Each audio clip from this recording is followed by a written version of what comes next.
Will be called to order. For the record, Councilmember Fimbres is attending this meeting electronically. Item one is an executive session, Ms. Clerk. Item 1 is notice as executive session, Weil versus City of Tucson, notice of claim number 30750, and is being held pursuant to ARS Section 38-431.03, A3, and A4. May I have a motion to go into executive session, please? So moved, Madam Mayor. There's a motion and a second. Any further discussion? All those in favor, please indicate by saying aye. Aye. Aye. Any against? Motion carries. It'll take us about 25 minutes. We'll be back in 25 minutes. Thank you.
To return to study session, please. So moved. There's a motion. There's a motion and a second. All those in favor, please indicate by saying aye. Aye. Aye. Any against? Motion carries. Item 2 is direction to staff. What is the council's pleasure for item 2? Honorable Mayor, members of the council, I'd ask for a motion that the mayor and council direct the city attorney to proceed as discussed in executive session and to settle this claim for the amount of $55,000. So moved. Second. There's a motion and a second. Any further discussion?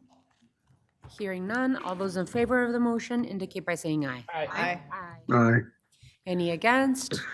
Motion carries. Item 3. And Mayor, just very quickly, I'd like to thank the really excellent work done by the risk management staff, and particularly Keisha, on bringing this matter to a successful resolution. Thank you. Thank you, Mr. Rankin. Alrighty, so item 3, time has been set aside for discussion regarding the fiscal year 26 budget. Mr. Manager.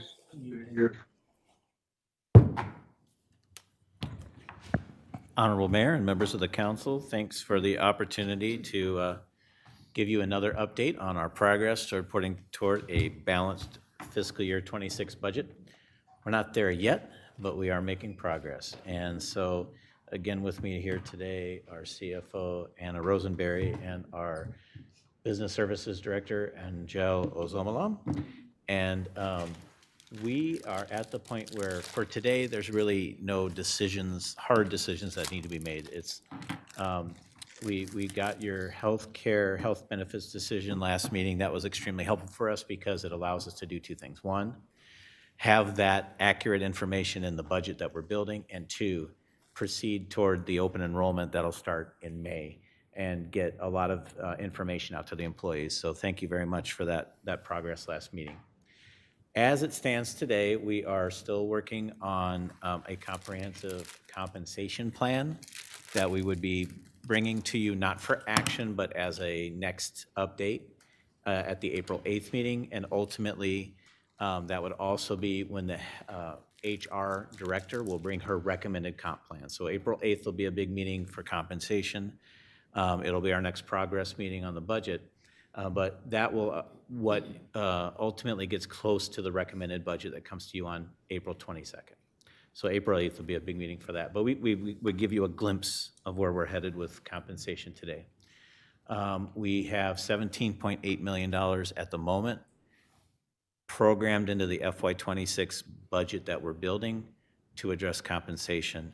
And we'll talk more about the details of that. But what I want to highlight is that is a higher number than we've had in recent years as far as allocated to compensation, because we have kind of three different issues we're trying to deal with there.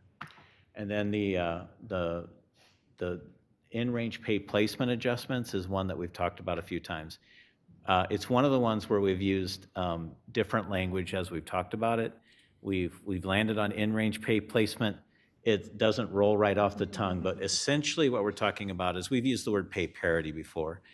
And it means that when people are in a job classification and there's a range for that job classification, there should be some reasonable expectation that the more experience and qualifications and education you have in that area, you would be placed more highly in that range than others who have less education, experience, qualifications.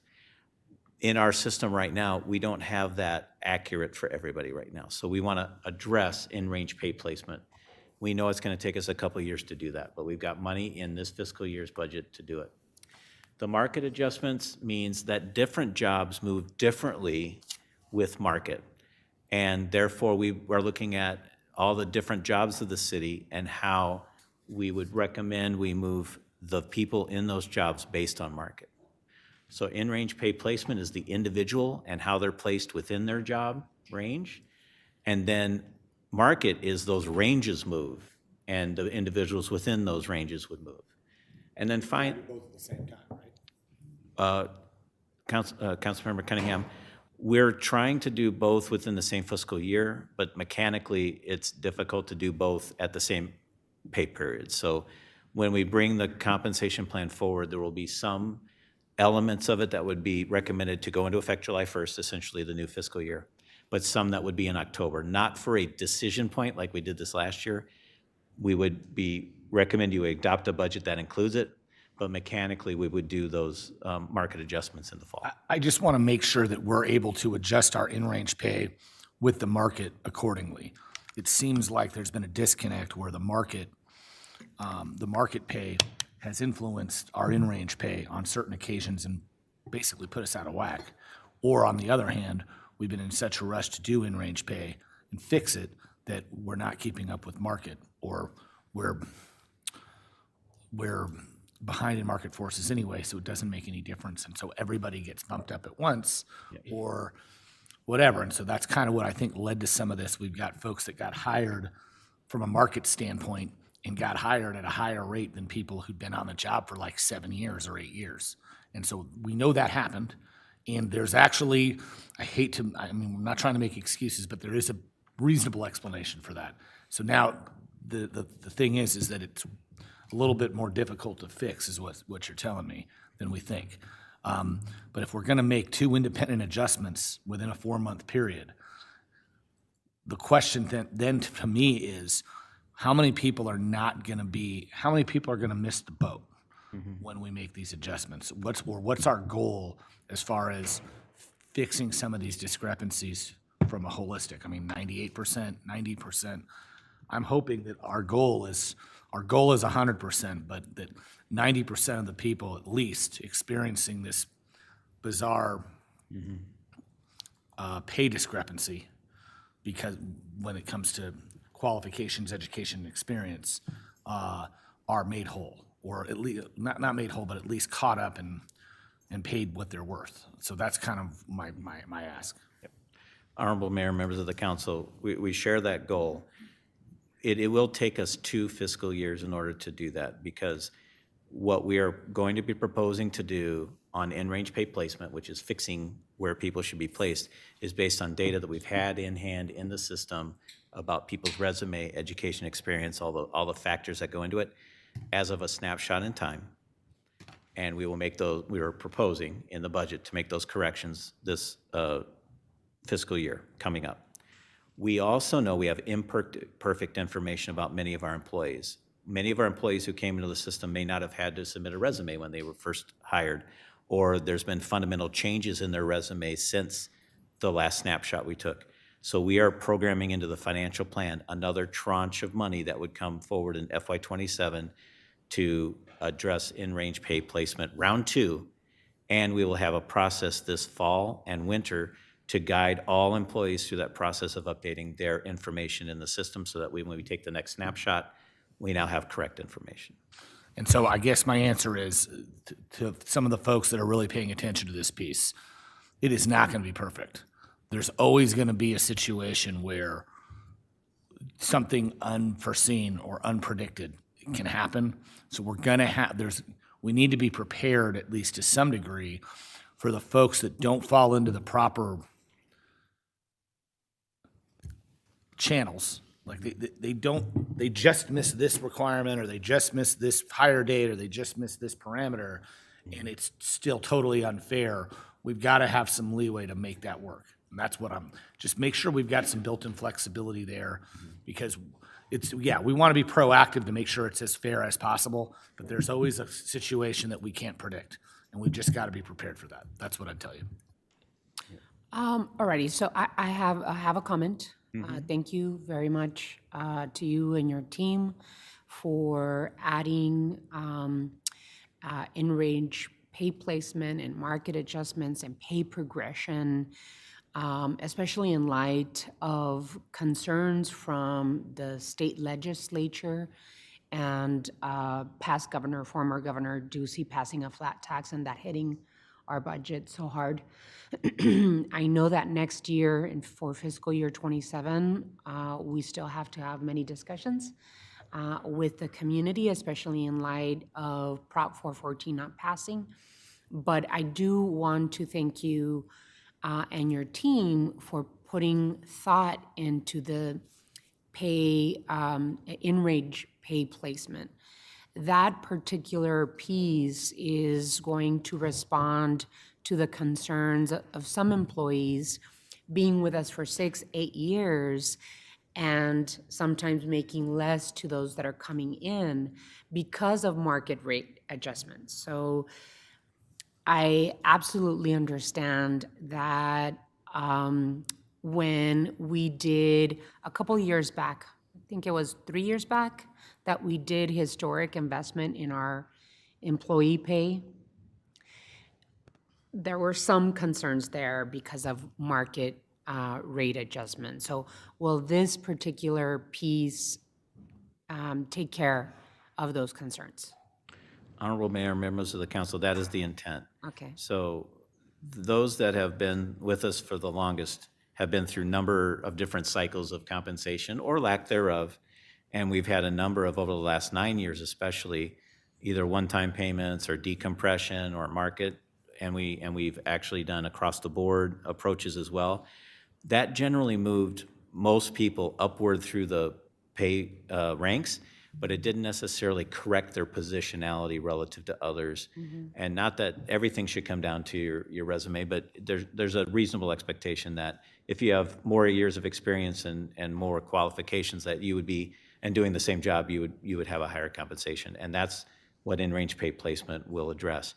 When we've done market before, though, when we've addressed market by a range, we've typically moved that group up, but not necessarily retained where they should be placed in the new range. So let's say the range went up by 10%.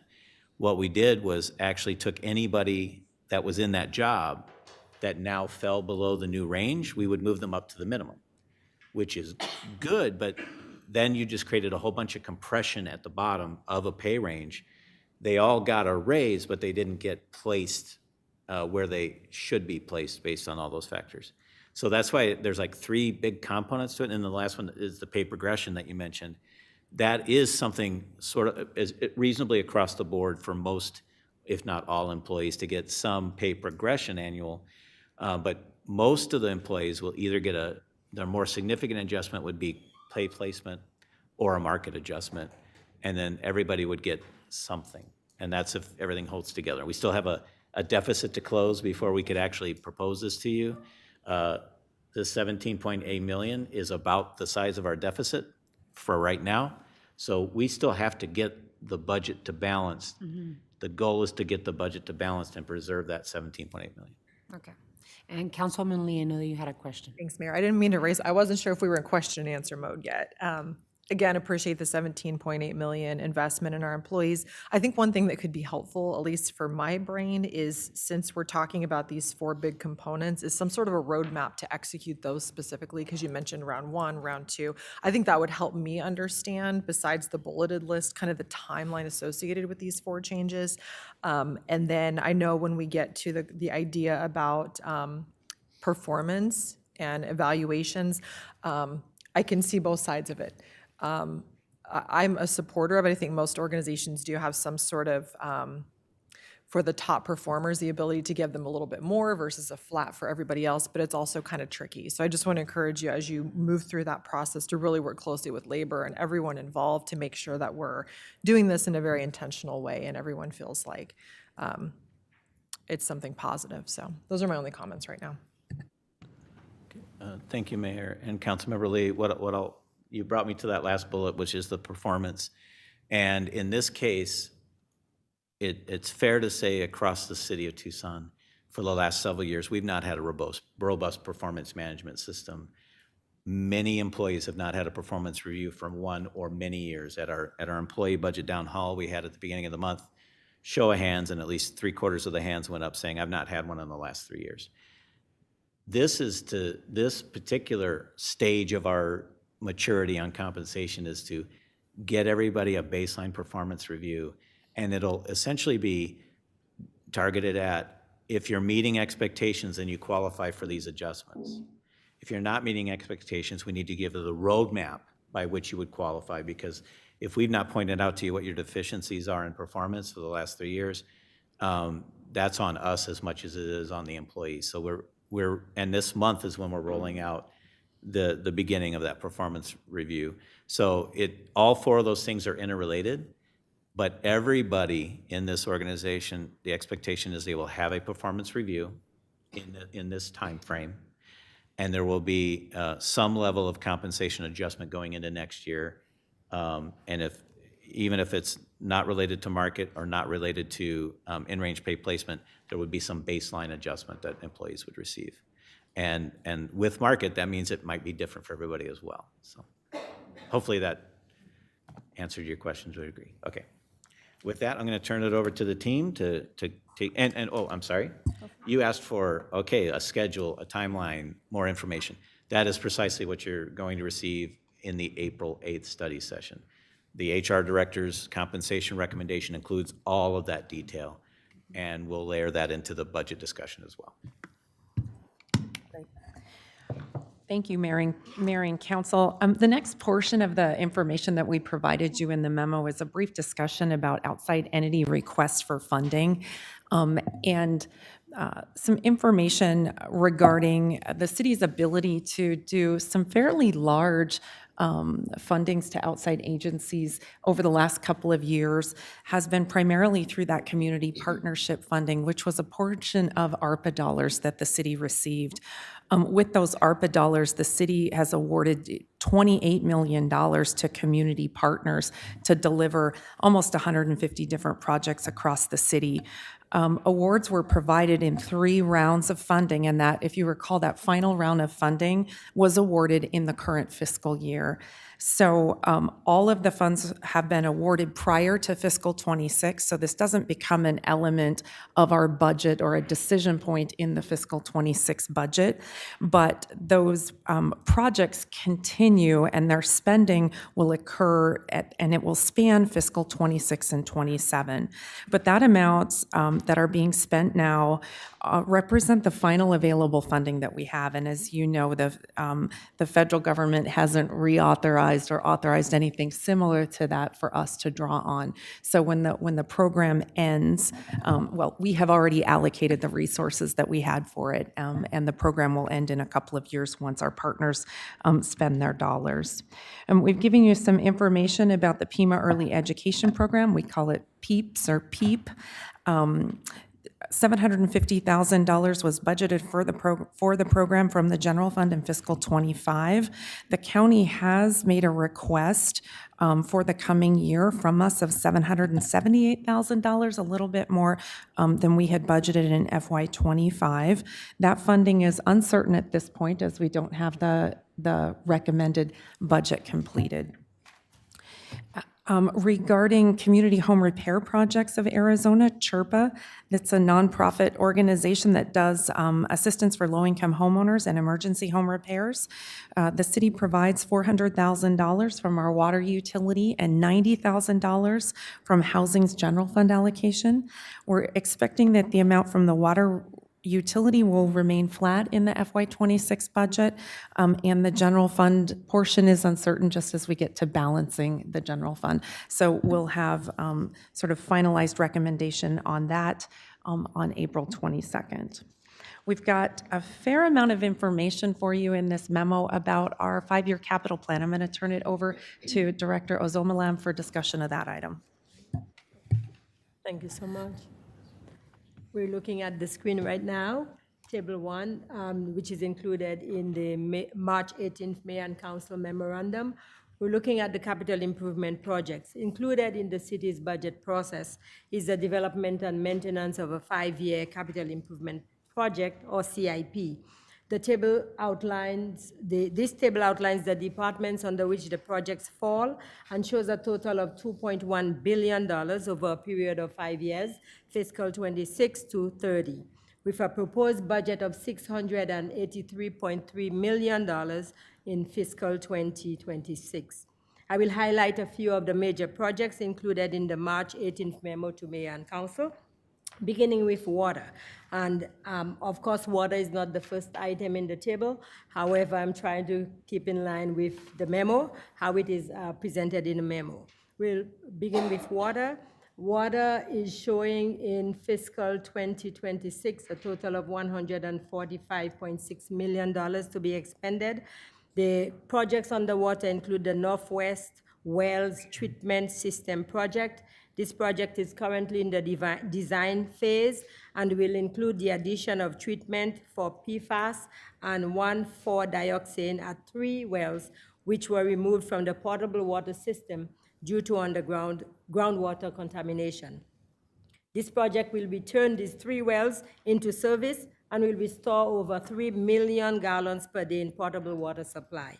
And the estimated project cost is $33.5 million, with an estimate of with estimates for 26 to 27 of 16 million and 9.2 million respectively. There is also the Tucson Airport Remediation Program under the Water Utility Capital Improvements Plan projects. This project is currently under construction and is estimated at approximately $27 million, with an estimated 12.25 and 2 million to be expended in fiscal years 26 and 27. I will also note here that the Arizona Department of Environmental Quality has provided $25 million in funding to aid in the design and construction of the new system. We will look at the Department of Transportation and Mobility. Of course, Tucson delivers, as we all know, Better Streets, Safer Streets program, Prop 411. This program extends a previous temporary half-cent sales tax for an additional 10 years. The funding will be used for improvements to neighborhood streets and system-wide street safety. The city anticipates using $94.3 million to fund these projects in fiscal 26. We go to the collector roadways, still on the Department of Transportation and Mobility. Road repair program is to improve. This road repair program is to improve street safety system-wide. The city dedicated $11 million per year for 5 years from the HUF, the Highway User Revenue Fund, in support of Prop 411, Better Streets and Safer Streets. This commitment began in fiscal 23 and combines with $4 million per year in the General Fund Investment Plan. We'll look at Parks and Recreation. First, the Morris K. Udall Park. This park is funded again by a Proposition 407, along with impact fees. This project will include 2 covered basketball courts, a new parking lot, 2 new playgrounds with shade, baseball field, and 2 soccer field light upgrades to LED, 2 new lighted soccer fields, and renovated softball fields. The fiscal year budget request for this project is $500,000, and with a combined total of $17.5 million in fiscal years 27 and 28. We have another project on the Parks and Recreations, the Robert A. Price Senior Park. That also is funded by Prop 407 and impact fees. This brand new park is in the design phase with construction scheduled to begin later this year. It will include 2 Little League fields and soccer fields with LED lighting, a parking lot, playground with shade, Ramada, restroom and splash pads are all on the way. The fiscal year budget request is $7 million for the Robert A. Price Senior Park. On the housing and community development, we have the Housing Zone 3 Asset Management Properties, better known as the AMP. This project is to modernize online units across public housing AMPs to make ready for occupancy. Improvements to the exterior of the site, such as green storm infrastructure to include sidewalks, fencing, landscaping, solar for Willard Senior Unit Phase 2, Econo Lodge, Stone Avenue Youth Transition Housing Rehab Project, remodeling of 49-unit motel into transitional housing units. All of these programs fall under the Housing and Community Development Department, and for a budget in fiscal year of $1.5 million. Under the Environmental Services Department, we have Los Reales new building for Bifusion. It is for the development of a bi-block manufacturing facility to reuse hard-to-recycle plastics. Fiscal year budget for that is $1 million. Funding is slated to come from the general fund framework dollars. Under public safety, we have a new South Side complex, which is a joint complex for police and fire, and this project is currently underway with an anticipated budget of $18.4 million in fiscal 26. Then we also have the East End Annex, which is another police project. It will construct a facility to support the East Side operations based on expansion in the southeast area of the city. This project broke ground on February 25th of this year, and the budget for this fiscal year is $4 million. As mentioned earlier, these projects, along with several others, are components of the city's 5-year improvement plan projects outlined in the table before us at a total of $2.1 billion. Honorable Mayor, members of the council, well, what I wanted to do is pause here at this moment and just talk a little bit about what's not on this table. So when you look at what's there, it's kind of what's known, what's approved, what we are moving forward with, and especially there's a high degree of confidence in what's in FY26. But when you move out from there and you see the trends of a declining capital improvement plan in every department except water, that is a false indicator of the need. We are beginning to work with each department to be able to put together a more longer-term, robust, multi-year capital improvement plan. So I'm going to use water as the example, not just because I used to be the water director, but they're an example of a department that's had a robust, long-term, ongoing annual capital program that is a rolling 5-year, and you can see that it's relatively level through that. What I'll point out, though, is 5 years ago, that was $75 to $80 million a year. It's now $140 million a year, largely driven by price escalation. So the 40% price escalation over the last 5 years, that's not doing more work, that's doing the same work for a lot more money. Starting at the top, transportation mobility, it isn't presuming an RTA next yet. So when that decision's made, these numbers may go up significantly when there's projects from RTA next. The environmental services doesn't include all of the efforts to get to zero waste and biogas to landfill gas to CNG. So there's a lot of unmet need in environmental services. I'm going to take fire and police together. What you see is the end of the investments of Prop 101 and the general fund investment plan. The dollars are done in 26 essentially. There might be projects that carry to 27, but no new dollars. And so when we talk about the lack of approval of Prop 414, that's where you see a big impact is no capital dollars available. One of the things I'll be bringing to you as part of the budget recommendation is to build up some level of general capital fund that we need in order to do the work of those departments and others.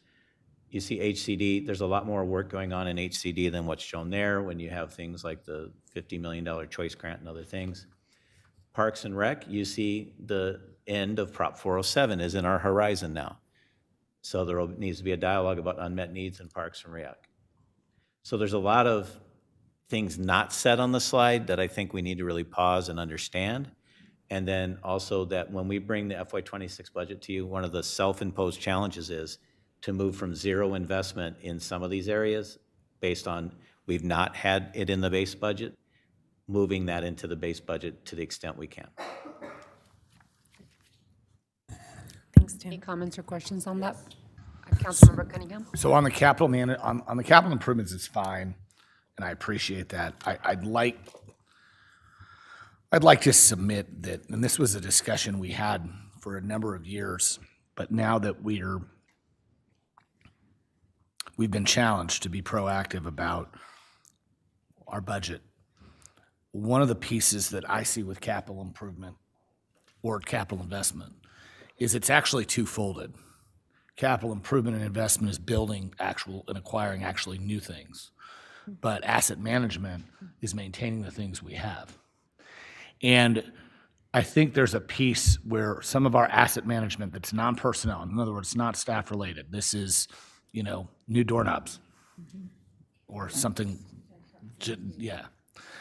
So asset management is, I think, a piece that we want to put into, it's not really capital investment. It's not really one-time dollars, but it's not really year-to-year dollars.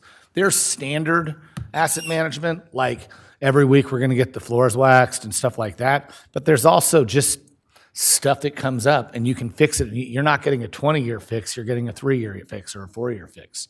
And so I'd like to have us add that category into how we do things. And the reason we should do that is because everybody should do that.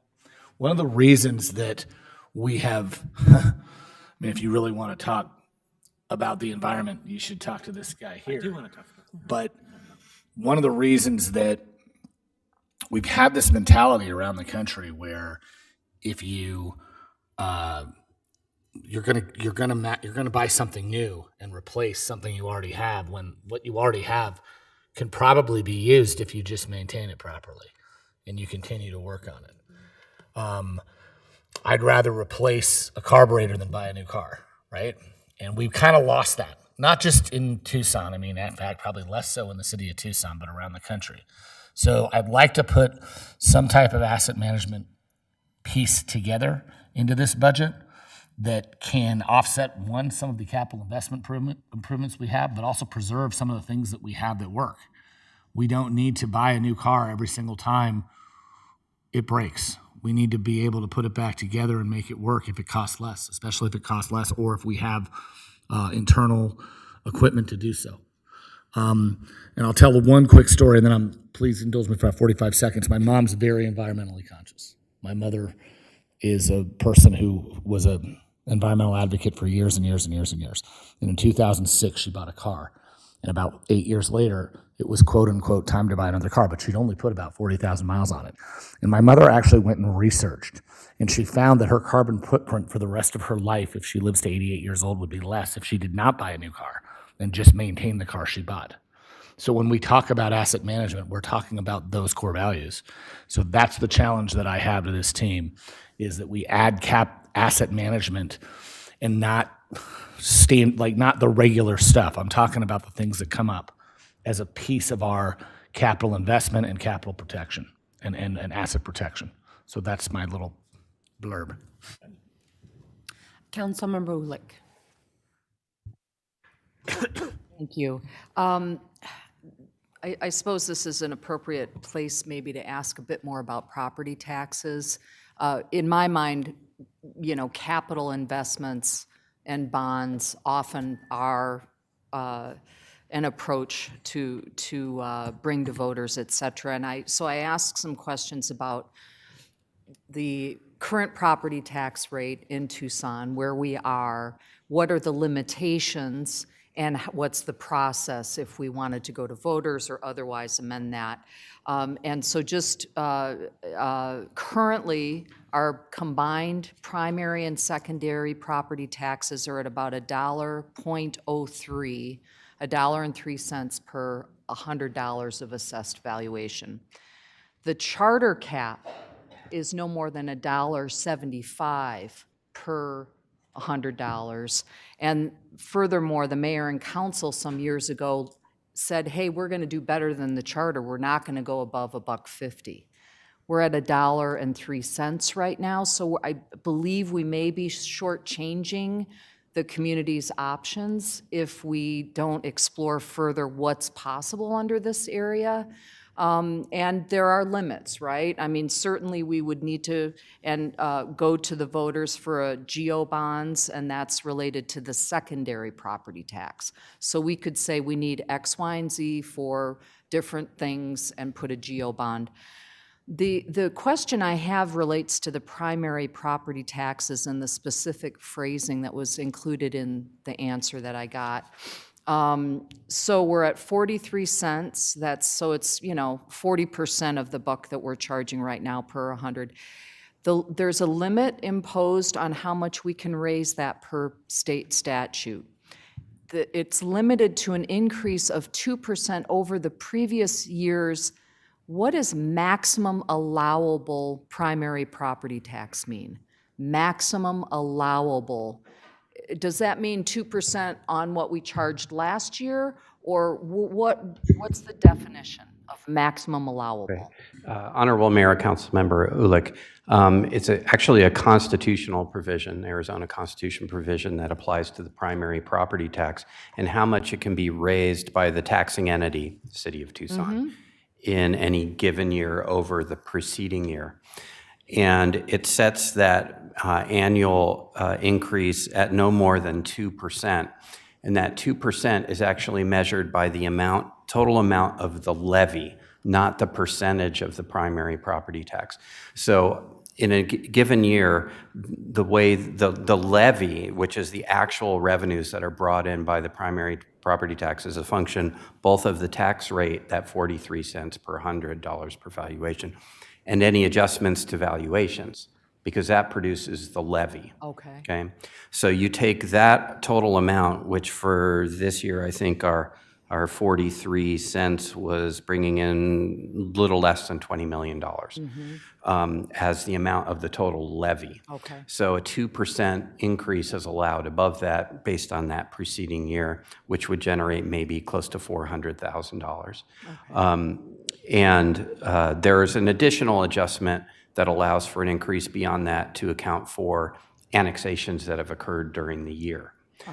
So if new property has come into the city, that doesn't diminish that 2% that you can add on to the prior year. So you look at the levy So you covering. add that, and then you can go 2% above that. Okay. All right. So that I think is critical information. We're getting questions about just how we navigate these things. And I do want to note again, part of why and we get very high and improving ratings all the time lately from bond rating agencies. I think this is an example of where the mayor and council historically has recognized that even though our Constitution and charter says we're not going above $1.75 per $100, mayor and council said, you know what, let's keep a buffer to protect the budget and go no higher than $1.50. And in fact, we are closer to $1 per assessed valuation. I think this is also an area that would be worth studying further in terms of comparisons with other jurisdictions. Because and I'm not saying we are, but if we do go to the voters for bond funding through the secondary property tax, this is the kind of context that I think is going to be really critical for just educating voters about how we are maintaining fiscal accountability and prudence, even as we look at very important investments that we need to make to keep up with what the actual needs are. So thank you. I wanted to follow up on the conversation that Councilmember Cunningham was having in terms of asset management and capital investment. Asset management, there had never really been a line item that we could see, right? We have General Services Department that we always budget for, but asset management is something that hasn't been really clear in previous years as we build the budget. And I believe that's the sin of the past, right? A sin that other mayor and councils did not include any capital improvement funding in the general fund and asset management funding in the general fund, so that we can maintain, right? That's what's happened with our roads. The roads in residential areas and the roads throughout the city of Tucson, other mayor and councils. This is the first mayor and council that have put in funds, millions of dollars of funds from the general fund to our roads, specifically to repair and rebuild our roads.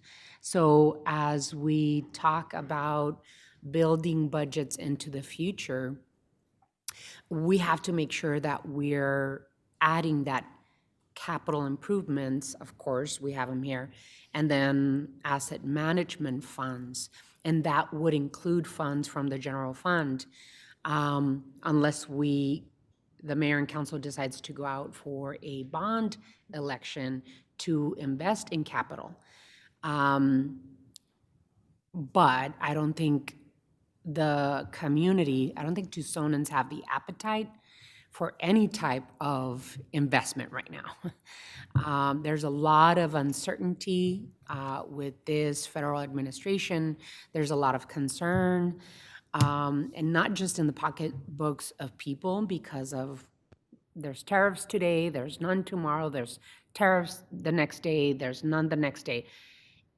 With this Trump administration, we are seeing a lot of economic uncertainty.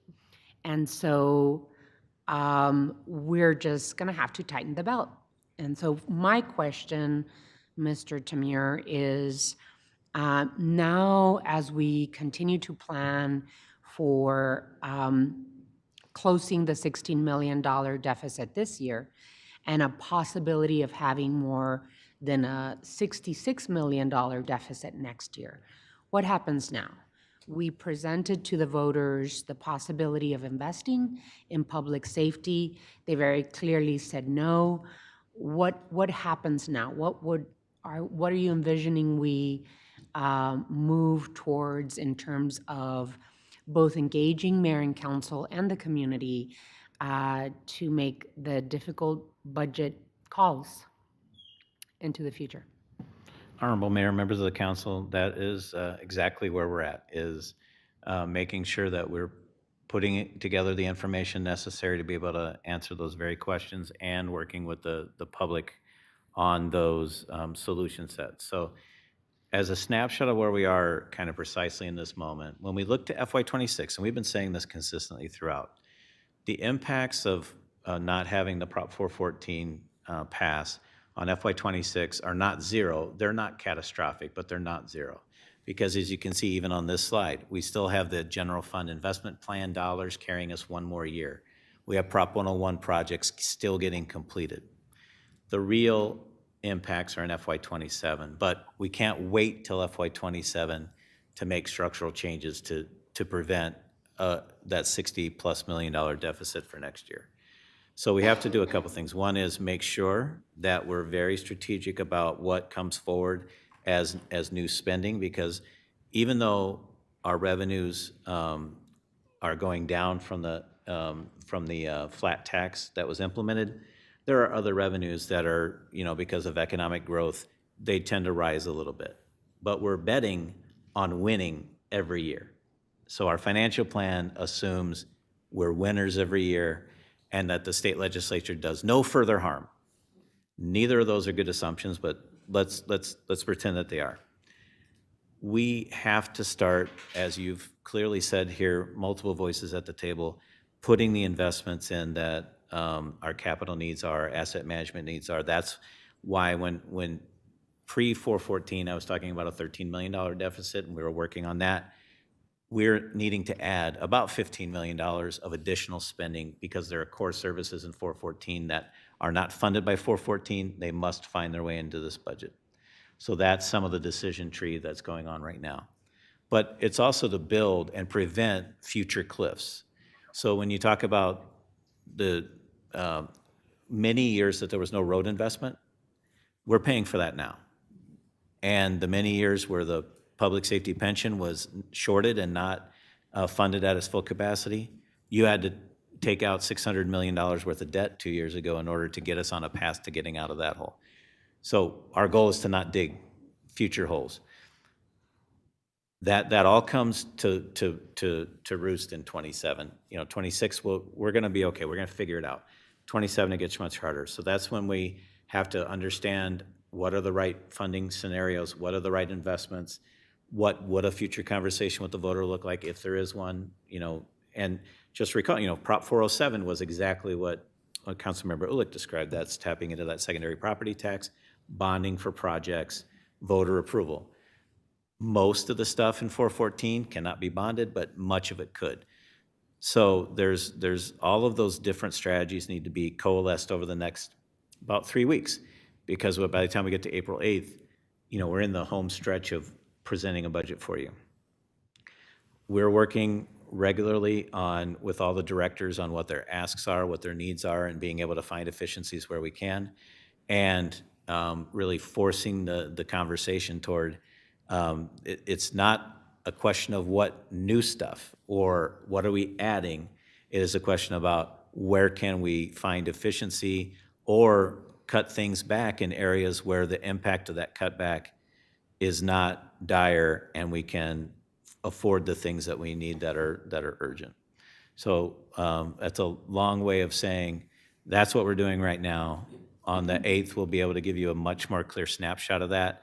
But the things like this capital program, things like asset management, you're going to see much more explicitly in the budget coming forward. Vice Mayor? Thank you, Mayor, and thank you for the presentation. I think going back to the employee pay, and I know that this has been an ongoing conversation, and thank you for keeping it at the forefront, City Manager. I think the piece that I'm still concerned about is like, how did we ever get to a place where we don't do performance reviews? And how do we make sure that that doesn't ever happen again? How do we make sure that we as an organization are organized to better support our workers and our employees and help, develop them as professionals in this field? So I want to make sure, if y'all can answer that. And then I think the other piece, as we're looking at the budget overall, is that this mayor and council has worked really hard from the start of the pandemic to really try to minimize the negative impact on our most vulnerable communities, and we've led with that. And that as we are looking at the budget overall, that we don't pick to that right away. We already know these are elders, these are young families, single moms, head of households, that we're not running to, let's cut, the programs that are helping keep families housed and stable to take care of these other things. So I think it would be helpful as we continue these conversations and as we're talking about where can we have efficiencies, where are there vacancies maybe that we don't need to fill, that sort of thing, that we do paint a picture of if we're gonna fund this and this thing goes, and that we have maybe more of a menu of options that we get to work through and discuss, rather than kind of instilling fear in people that, I don't know, I know it's unsettling times right now and there is a lot of fear, but how do we not feed into it, but have a realistic conversation of what are some of the opportunities and the sacrifices that we're gonna have to make in the coming years? Honorable Mayor, Vice Mayor, to your first question about how did we get to the point where performance reviews were not robustly done within the city. I wasn't here during the time frame coming out of the Great Recession, if you will, but there was a time frame of about 10 years where there was little, if any, compensation for employees. Many of them say we went 10 years without a raise. That's more true than not true, but it's not wholly true. There was a 55-cent raise in there one time, a couple of other minor adjustments, and one of the things the council did do at the time is protect them from health care increases for most of that time. So, but there was almost no salary progress. There were no cost of livings, there were no merit adjustments, there was no market, there was almost nothing. That led to a culture of, why am I doing performance reviews when there's no carrot or compensation attached to it? Now, I can take issue with that because performance management should not be about money. Performance management is professional development, growth, understanding, all the things. But in order to keep it moving, if there's a tie to a compensation conversation, that is a strong motivator both to the supervisor and the employee. And then employees have probably been demanding it throughout, but it's not been something that we resurrected very early on. We ran into a couple of false starts on technology that we don't need to, go throughout here, because I came back to the city in 2016, and we were going to have performance reviews within that year. Now it's 2025, and we're going to have them this month. So that's my kind of background and history there.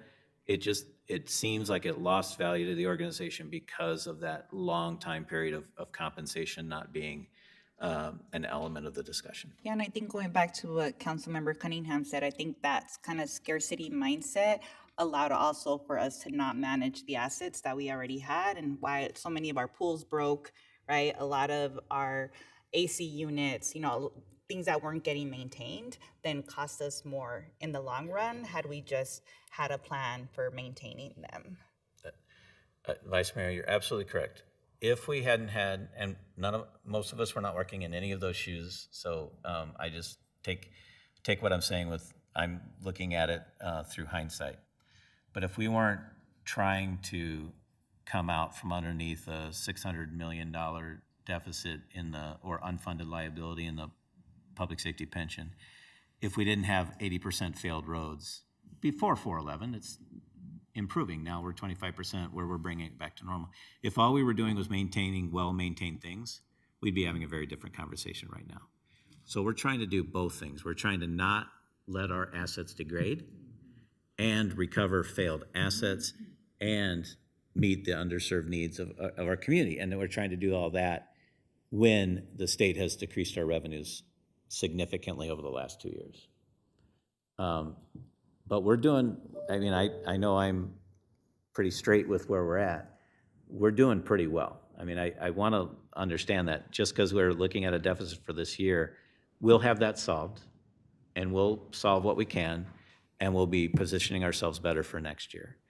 And we'll be doing that while being very employee-centric with what we're providing as far as opportunity for employees. Absolutely.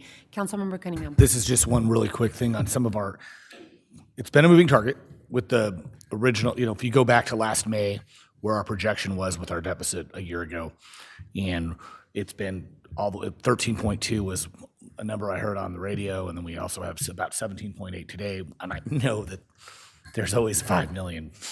But I know one thing that we were going to do, did I hear it right? An actuarial adjustment that saves us 10 million. Is that included or not included?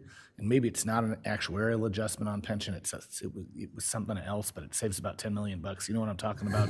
Is that included or not included in this 17.8 between 13 and $17 million deficit? Honorable Mayor, members of the council, Councilmember Cunningham, what you're referring to is, I believe, the annual general fund contribution to the PSPRS, which is we have general fund dollars that go to fund that public safety pension, and we have the 115 trust that the mayor and council established, which was one of your greatest achievements. Doesn't sound so sexy, but believe me, we want it. There's dollars that come out of the 115 trust and the general fund. In the financial plan, because of where we projected things to be based on reality and how the fund has been performing, we have been able to reduce the amount coming from the general fund by about $10 million. And that still leaves us with paying what we need to pay and paying ahead to bring down that unfunded liability. Long way to say yes, but I wanted to give the context to that question. Thank you. Pension adjustment could have just been the word we could have used, but that's not actuarial, but pension adjustment. Okay. I'd like to think that we've been able to have a lot of good success around this table, the 115 Trust being one of them, being able to invest in our parks and roads and invest in our most vulnerable, as the Vice Mayor said, and being able to try new evidence-based programs that are proving to succeed in our community safety, health, and wellness, our housing first approach, lots of good things. And I think that we've got to continue. We unanimously passed a prosperity initiative for Tucsonans, and that Eye on the Prize focus needs to continue. But the reality of it is that we do have to take a really deep look at our budget and be smart about how we proceed in the coming years without a fear-based approach, but with the priorities of the community together with ours to make sure that we're serving the residents of Tucson through tough times. And we've done it before, but from the previous recession that I lived through as a council member, I think that we've learned how to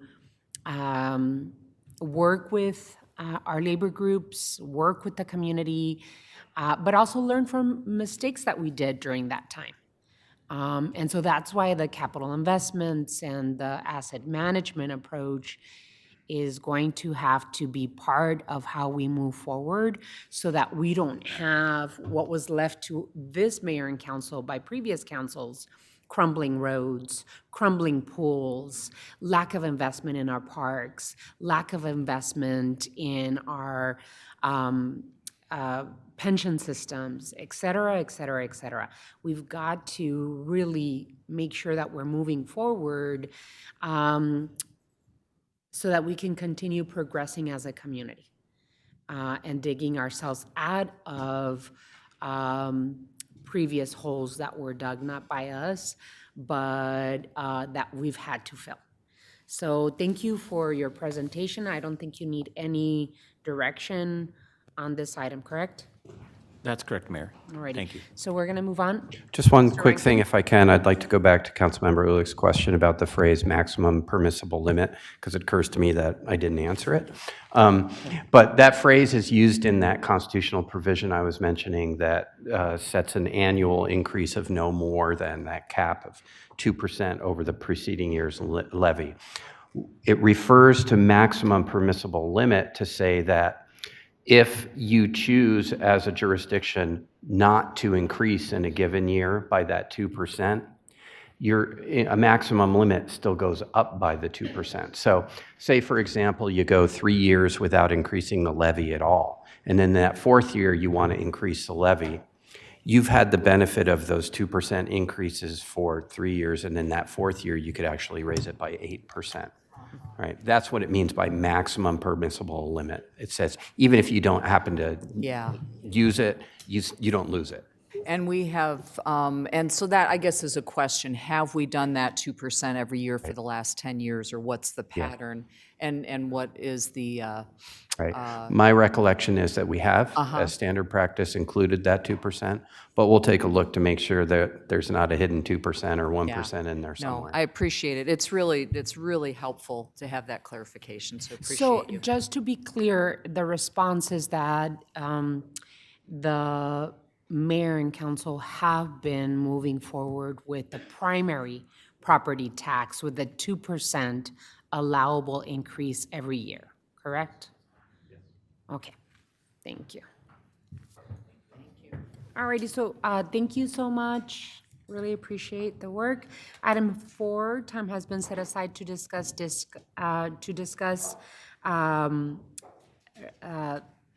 the item removing the 8-year cap on the ESAC membership. Mr. Manager? Honorable Mayor, members of the council, this is a study session item that has a companion regular session item on for tonight. And really, it's not something we've talked about before with the public, so we wanted to make sure we had a study session to just kind of cover it. The basic background is the city of Tucson has a number of boards and commissions that service different areas of expertise or different departments. And we have often people who serve on those committees. These are members of the public. They're appointed by either you or the manager. And they're currently limited to 8 years' worth of service. And then they'd have to take a break at minimum, and then they could potentially come back. Because of the passion that many of these folks have and the expertise they develop, coupled with the fact that it can be difficult to find new people to engage with different committees, a member of the ESAC had asked us, why is that limit there? And could that be removed? Ultimately, this might be something we would consider for more than one board and commission, but we wanted to start with this one to say, for the Environmental Services Advisory Committee, and we consulted with the director, Carlos De La Torre, about is there any downside to removing this term limit? And what we feel like is we would recommend that you act tonight to remove that term limit. You still have the capability, if it's one of your appointees, to remove somebody or appoint somebody new. You're not compelled to continue to appoint somebody, but it gives you the option to continue somebody's good service if they're doing well. Councilmember Ulick? Thank you. Is there a reason why this would this strictly apply to ESAC, and why? Why not?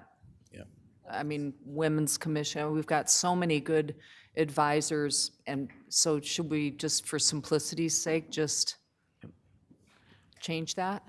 Honorable Mayor, members of the council, we'd be happy to bring back a more broad removal of this, but we wanted to start with the most simple because we had people actually coming to the end of their term at ESAC that we wanted to make sure we could capture or recapture if we've lost them and get them back into service. And there might be one or two or more than that commissions where maybe the term limits do apply or are of value. So we wanted to make sure we did an assessment of them all before we brought you an omnibus. But I'm taking this conversation as willingness to entertain more than one commission and or even a whole group of them if we brought that forward. You bet. Alrighty, anything else? Any other questions on this? Okay, we're good. Well, thank you so much, and we're gonna have the item on the regular agenda today, right? Yes, Mayor, that's correct. Okay, perfect. So we can move on to item 5. I have requested this item for an update on the efforts to support housing unsheltered persons in the regional opioid response and how the city is addressing the concerns expressed by residents and business owners in Tucson. Mr. Manager. Hi, Brandy, come and join us, please. Thank you, Honorable Mayor, members of the council. Joining us is our Community Safety Program Director, Brandy Champion, settling into the role after a couple months now, and I'm just going to turn it right over to Brandy. Hello, Honorable Mayor, members of the council. I'm going to provide you an update on strategic initiatives related to unsheltered homelessness today. Our encampment assessment team continues to provide daily outreach and coordinated services, all done through the encampment protocol dashboard, working with our partnering agencies on all the outreach efforts. Encampment data shows that out of the 3,910 cases created since the inception of the tier system in October of 22, shows a 34% of these were immediate removals. 21% were tier 1s, which only require a cleanup. There's no people living in those areas. It's just debris. Tier 2s are low impact encampments, and that shows at 14%. And tier 3s requiring a 72-hour decommissioning notice was 24%. And lastly, private property reports that were sent to code enforcement were at 4%. Environmental Services continues to support for site cleanups. They ensure that proper tracking and reporting is done. They send us a list weekly of where they'll be clearing out, mostly debris encampments and cleaning up, and their cleanup schedule, and they provide that to our Tucson Police Department core unit as well as our encampment team so that we're aware and can assist where needed and provide outreach if necessary. Tucson Pima Collaboration to End Homelessness, or TPCH as most people know it, has led the effort on Housing Central Command, as we all know. That's been going on for a while. This initiative utilized a 3-year HUD grant to rapidly house unsheltered individuals with a concentrated effort being on the homeless encampments. This funding was also how our multidisciplinary outreach team was formulated. Since January of 2024, 245 participants have been assessed and 119 successfully housed through this initiative in just over a year. So that's pretty incredible. A lot goes into housing a person, from collecting documents to the outreach that gets them started, all the way to getting them in a unit. A new coordinated entry model, or a coordinated outreach model, has been developed by TPCH and is launching to streamline housing placements across agencies. This system shift serves to optimize and enhance outreach for a more rapid enrollment into programs that people are eligible for. Currently, the by name list can be perceived as kind of like a waiting list that goes nowhere, as we know, the coordinated entry process. So in this new model, we make more concentrated effort on small priority batches with strategic coordination. And so this can, in essence, serve as a new way to deliver coordinated entry services, right, and systems. Stay tuned. We're working on that, and we'll give you an update in the very near future about how that's working. Housing First continues to collaborate with city departments and external partners to ensure housing stability and access to housing. Currently, the City of Tucson Temporary Extreme Weather and Respite Shelter, running at a partnering hotel, serves 137 people, and that's 93 adults and 44 children. So the Extreme Weather and Respite Shelter is working, and we're utilizing it the way it needs to be utilized because of the winter weather. Additional City of Tucson shelters are operated by our community partners, such as Desert Cove. Community Bridges operates that, and there's 17 adults and 2 children there. The Craycroft, which is operated by Pima County, has 57 adults and 81 children because they serve bigger families. And yeah, so that's been a really good thing. So AMFI 8, operated by OPCS, currently has 17 adults there. There are no children, and there will not be children at that shelter. And I'll talk about that a little more in just a few minutes. The Housing Emergency Action Response Team, or HART, provides wraparound services for long-term stability, and is currently working with 45 households, keeping them housed and giving them the wraparound services they need. Multidisciplinary outreach team, which just focuses on high needs encampments, has referred 50 people into permanent supportive housing and is engaging with 76 volunteers for a total of 228 hours on 5 different events so far. And so that's great. We're building our volunteer base, having people from the community come in and see exactly what we do, what it looks like to serve the homeless population. So it's a good collaboration. Shelter operations, the city manager's office directed Housing and Community Development Department to open an emergency shelter with 70+ beds on March 1st. That has happened. AMFI Housing Resource Center, formerly Fire Station 8, is now operational with 17 adults and ramping up. And that's operated by Old Pueblo. Priority is given to unsheltered individuals in the AMFI neighborhood. And that concludes my update, if there's any questions. Thank you so much. I really appreciate the presentation. Most recently, and not that it's a new thing, I started meeting with the new chair of the Board of Supervisors, Supervisor Scott, with John Lesher, the county administrator, and our city manager and myself.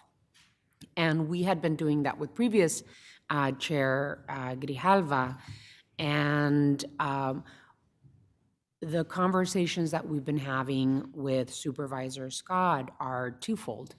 One, how can we as a city and a county be much more effective in making sure that we are providing a safer space for our unsheltered residents? In other words, it's very dangerous for them to be out in the community. They get assaulted, stolen from, etc.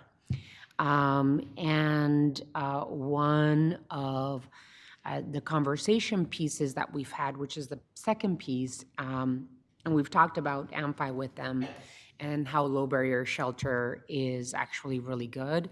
I know that the county has several properties that we have talked about, that the conversation is still happening there. But there's also opioid settlement funds. And one of our concerns with the Unsheltered, and I think you have seen that firsthand, Brandy, is that we have another group of unsheltered individuals that find themselves in the throes of addiction and just want to be left alone. And in our city, what we want to see is we want to be able to provide the resources necessary for individuals to accept the resources, right? But also to be able to fit those resources for their needs. And the opioid settlement funds are something that the city of Tucson, this mayor and council, and the county decided to put together. We've requested, on the side of the city of Tucson, we've requested the task force that makes decisions for the opioid settlement money to really investigate the possibility of creating a detox facility on the properties that Pima County has availability in. And so I just want to make sure that I inform my colleagues on the council. Part of 414, we just talked about capital improvements, was to have money invested in that, I believe Mr. Tamiri called it Safer Center. And I mean, what do we need to do now, right? There's opioid settlement funds. Does the mayor and council want to make sure that we, hit the pedal to the metal on using those opioid settlement funds to create a safer center? Just putting it out there, Mr. Tamir, I don't know if you wanted to add any information on that, and see how we can be guided to move as quickly as we possibly can to create that safer center. Thank you, Mayor. And safer for the public, sobering alternative for recovery, SAFR. And it truly, we think in terms of a detox center, what makes opioids so complex is the difficult journey to sobering that occurs with it. And one of the key strategies is often medically assisted treatment. That's not the only way to approach it. So it's not just quick cold turkey and get over it and move on. It's a very different challenge. And so having a place where somebody can be stable, have the medical and social supports, and in many cases a crossover to mental health support that needs to occur, it's a very robust thing, and it's something that we're lacking. So I'll turn it to Brandy in a second to talk about how we might move forward with the county on such a thing, because there are places that exist where it could be done now.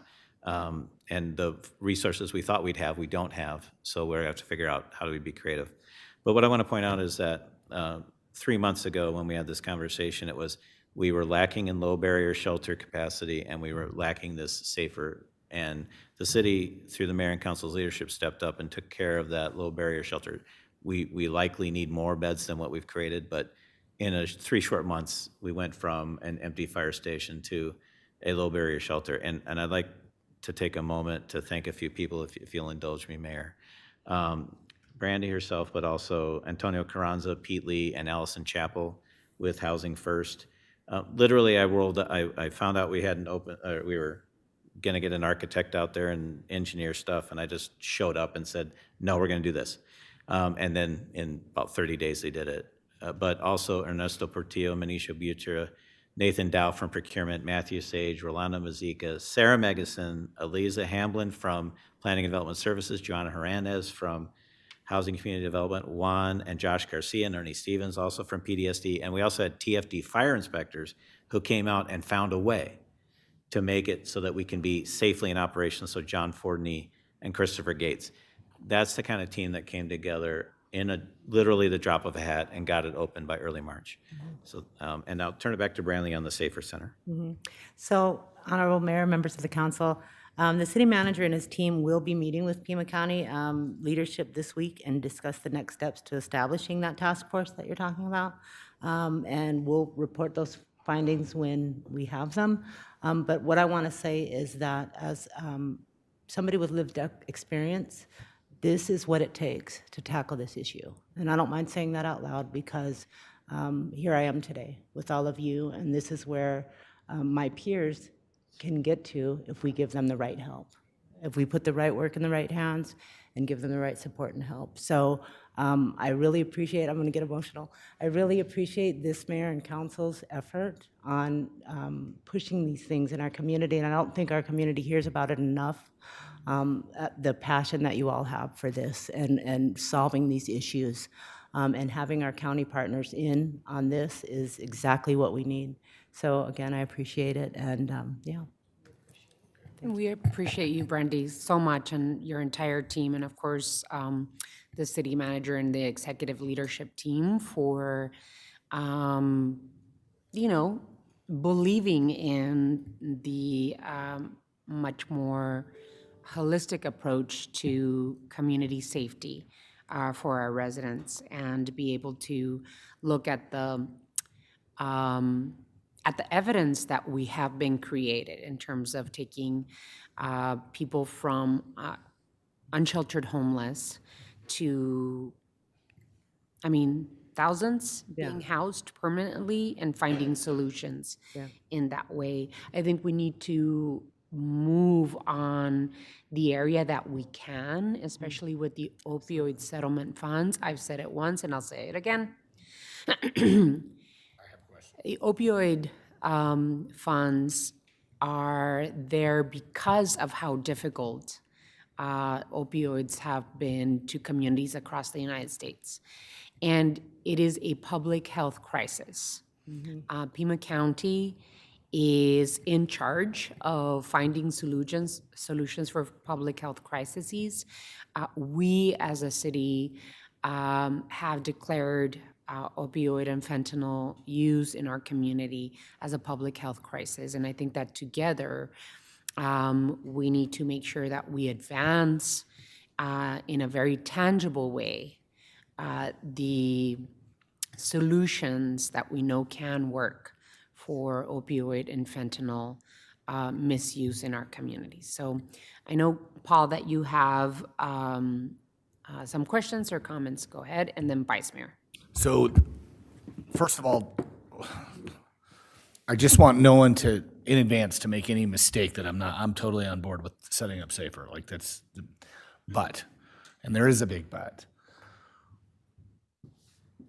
The other gap in our service right now is the mandated care piece that comes with this, especially alternative to booking. We get hammered on booking. We have no, and not only do we get hammered on booking, we get hammered on booking twofold. We get hammered by the county in cost. We also lose police activity time because officers have to stay. The SAFER site is I think a voluntary care site. And for me, I'm looking to expand that to be a alternative to jail site where it's not, look, I know that it's really a hard fine line to dictate to people that they need help. Like mandated care doesn't work. Anybody with a social work background doesn't know that. But mandated care can advance a case a little bit, especially if you go 2 or 3 times, 4 times. We're gonna keep asking you to get help until you decide, until you figure it out.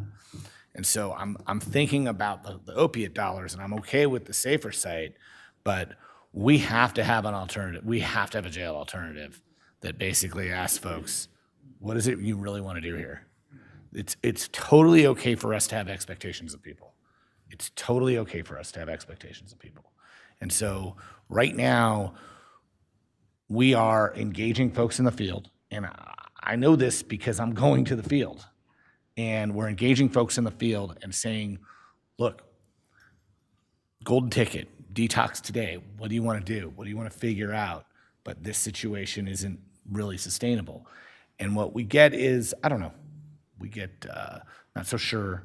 I have a lot of things going on out right now, and we really want to be empathetic. We really want to be receptive to that. But at the same time, it's still not, we're never going to get that case. And that isn't every single case. There's no one-size-fits-all case. There's no, I mean, let's be very realistic. For those of us who've done social services this long, there's never been a one-size-fits-all case plan.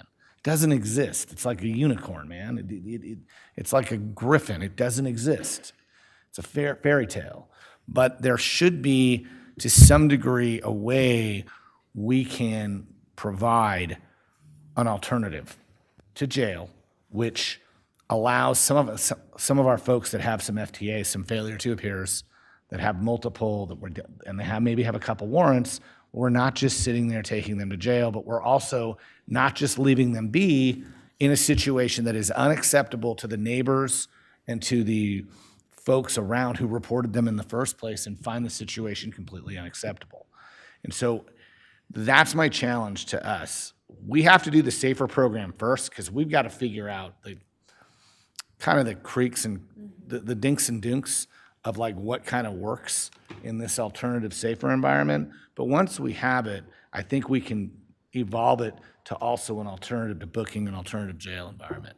And I think that will be helpful to our officers on the ground. I think it'll be helpful to our citizens in their confidence in the city to act. But I also think it'll be helpful to our potential clients who've really been apprehensive in engaging the system. And they might be surprised if they go to this alternative a couple times and go, okay, maybe it's time. Maybe in other words, we're pushing that moment of clarity that I brought up at this table multiple times. So I appreciate the SAFER sentiment, but I think in the planning process, we have to add the idea of a detention alternative or jail alternative to us. And by the way, this can help with court cases. They could do iPad court from that SAFER center and get some of their warrants cleaned up. They could get assigned at least a CSP caseworker for an intake. I mean, that can be some of the stuff that can be required in this. I know I'm getting in the weeds, and that's not our job, but this is something that I've worked on a very personal level from age like 23. So I think there's some opportunities here. I appreciate the SAFER Center model, but at some point, we've got to be able to, we have to be able to be persuasive to people and say, look, we've got a few expectations of you as well, and this is what we want to do. And I think that's a really important piece that because we've been so focused on trying to get people housing and find our gaps, this is one of those pieces that's kind of been lost, and we've got to meet that. So that's my input on this, and I knew this was coming up today, so I was ready. But the issue is that we're not just hearing frustration from people who hate homeless people anymore. We're hearing frustration from case managers. We're hearing frustration from social workers. We're hearing from frustration from providers that they're trying to engage folks and no one wants to engage. And I don't think that's true. I think some of our folks are engaging. We've put a couple people in detox even in the last month, but still we're never going to get to where we want to go unless we can try to be able, you've got to be able to engage that social service system and the court system at the same time. Well, and I think Pima County and the Board of Supervisors, they have to want to do this. Because the jail is part of the work that they do, and public health is part of their mandated work that they do. So we will continue meeting with Supervisor Scott and County Administrator Lesher. We do have continued discussions on this and other issues.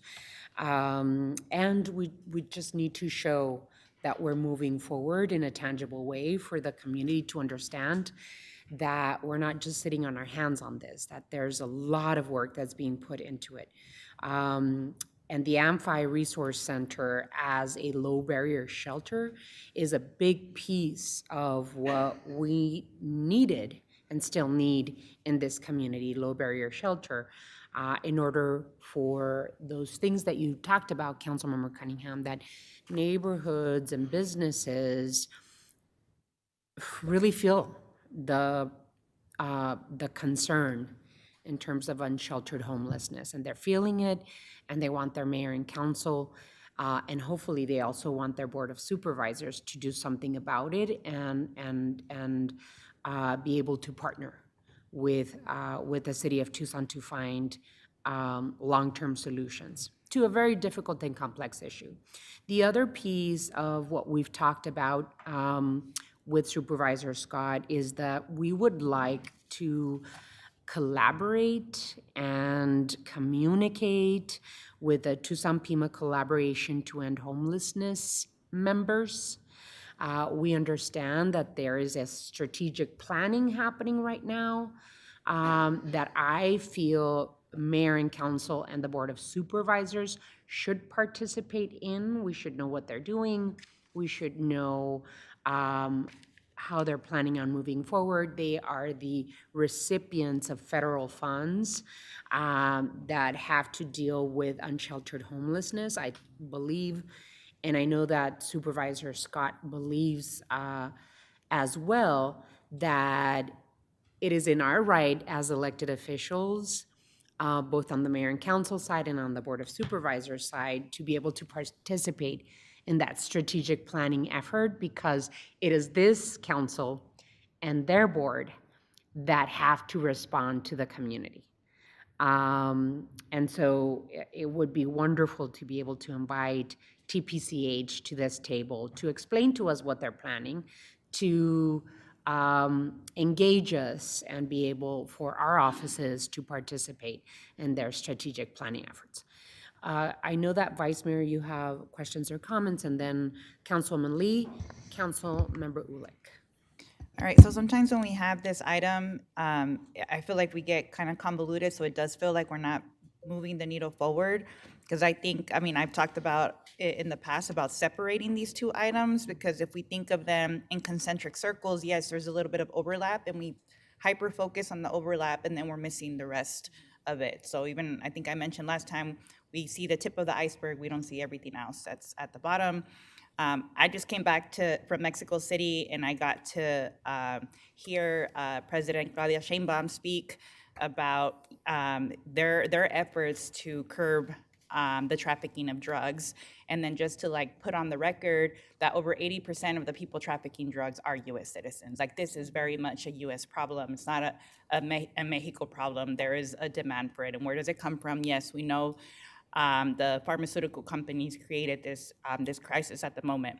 So I think we need to continue to focus on the opiate crisis as a whole, that it doesn't just impact our unsheltered folks, so many of our family members. I will say it over and over again, you know, that my family is a victim to that, as well as so many of ours are, and that we need to address that. I was in therapy this morning, and in talking about, you know, the issues that we have to navigate as a council around unsheltered homelessness and opiate use, you know, my therapist reminded me that it's very much like cancer, that the best thing is to prevent it from happening, and then it's the early interventions, because once it's full blown, it's all we're doing is managing it. We're not going to solve the problem. All we can do is manage the crisis that is at hand.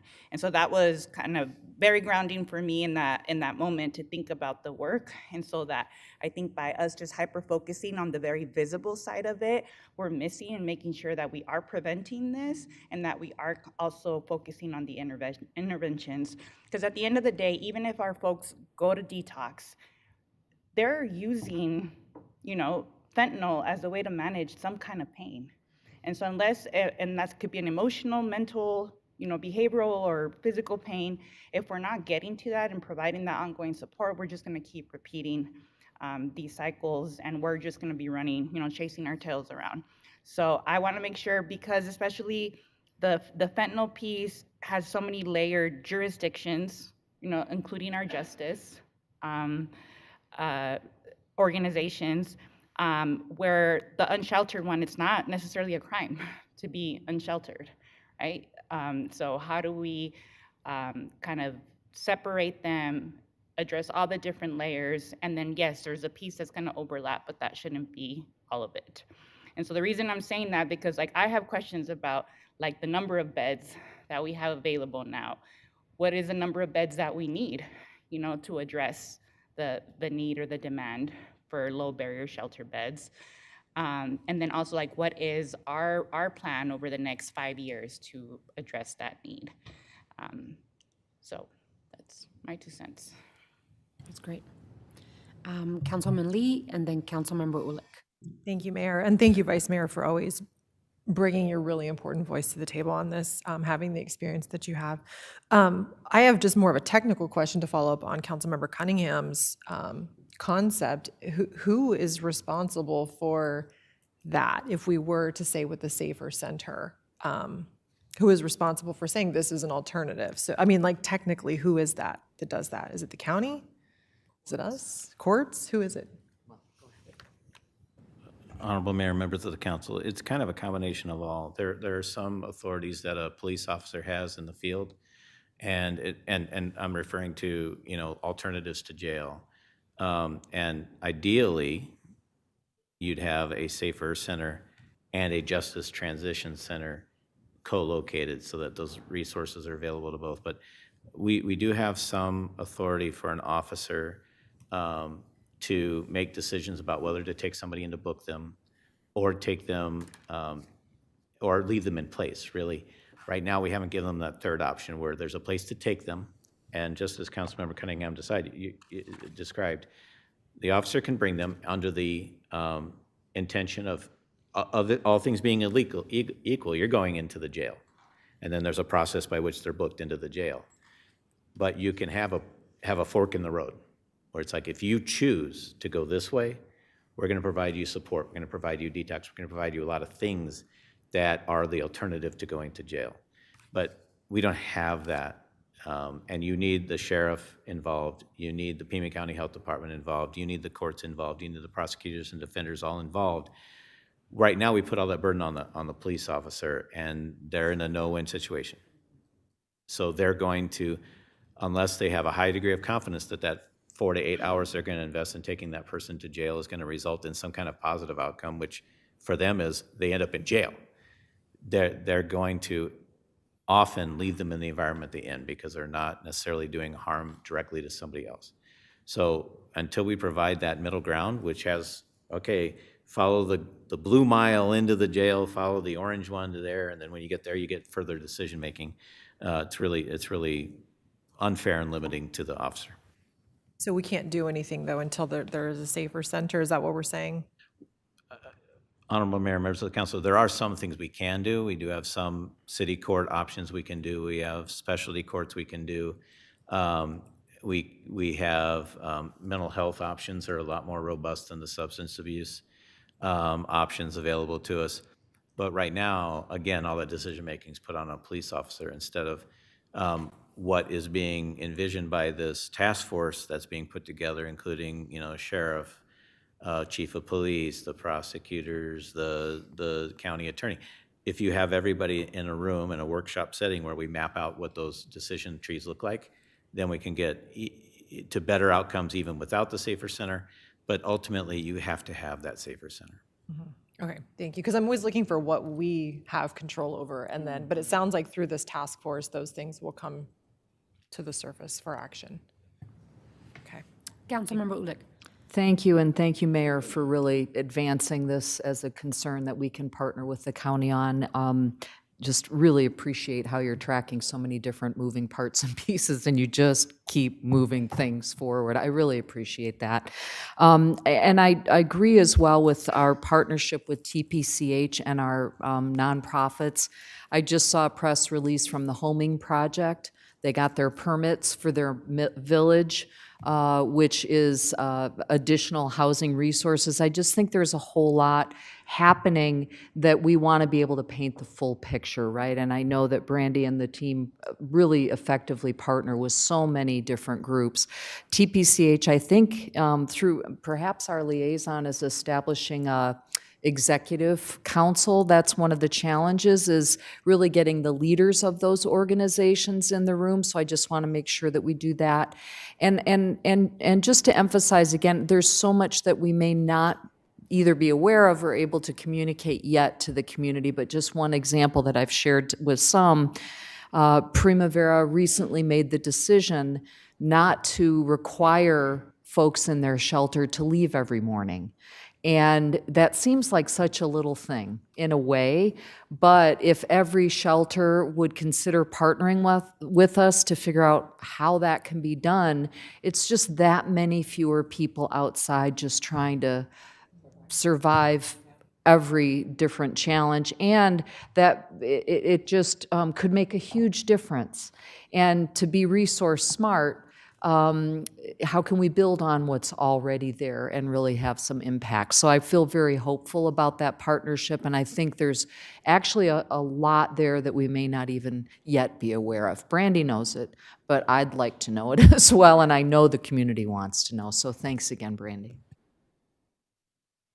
All right, if there's no other comments, thank you so much, Brandy, and your entire team. Thank you, Mr. City Manager, for requesting that we have a March 1st, I think it was like a March 1st deadline to create those 70 additional beds for low barrier shelter. Again, there's more than 50 beds still available in the Amphi Resource Center, and I know that Old Pueblo Community Services is operating that low barrier shelter. Really appreciate that work. So yeah, let's continue moving forward and be able to try and find solutions for a complex issue, and most importantly, I think, showing tangible results for our community. We move on to, let's see, item 6. And item 6 is, this time has been set aside for mayor and council to receive an update on the state and national legislation and regional committees, executive orders, and direction to any associated litigation.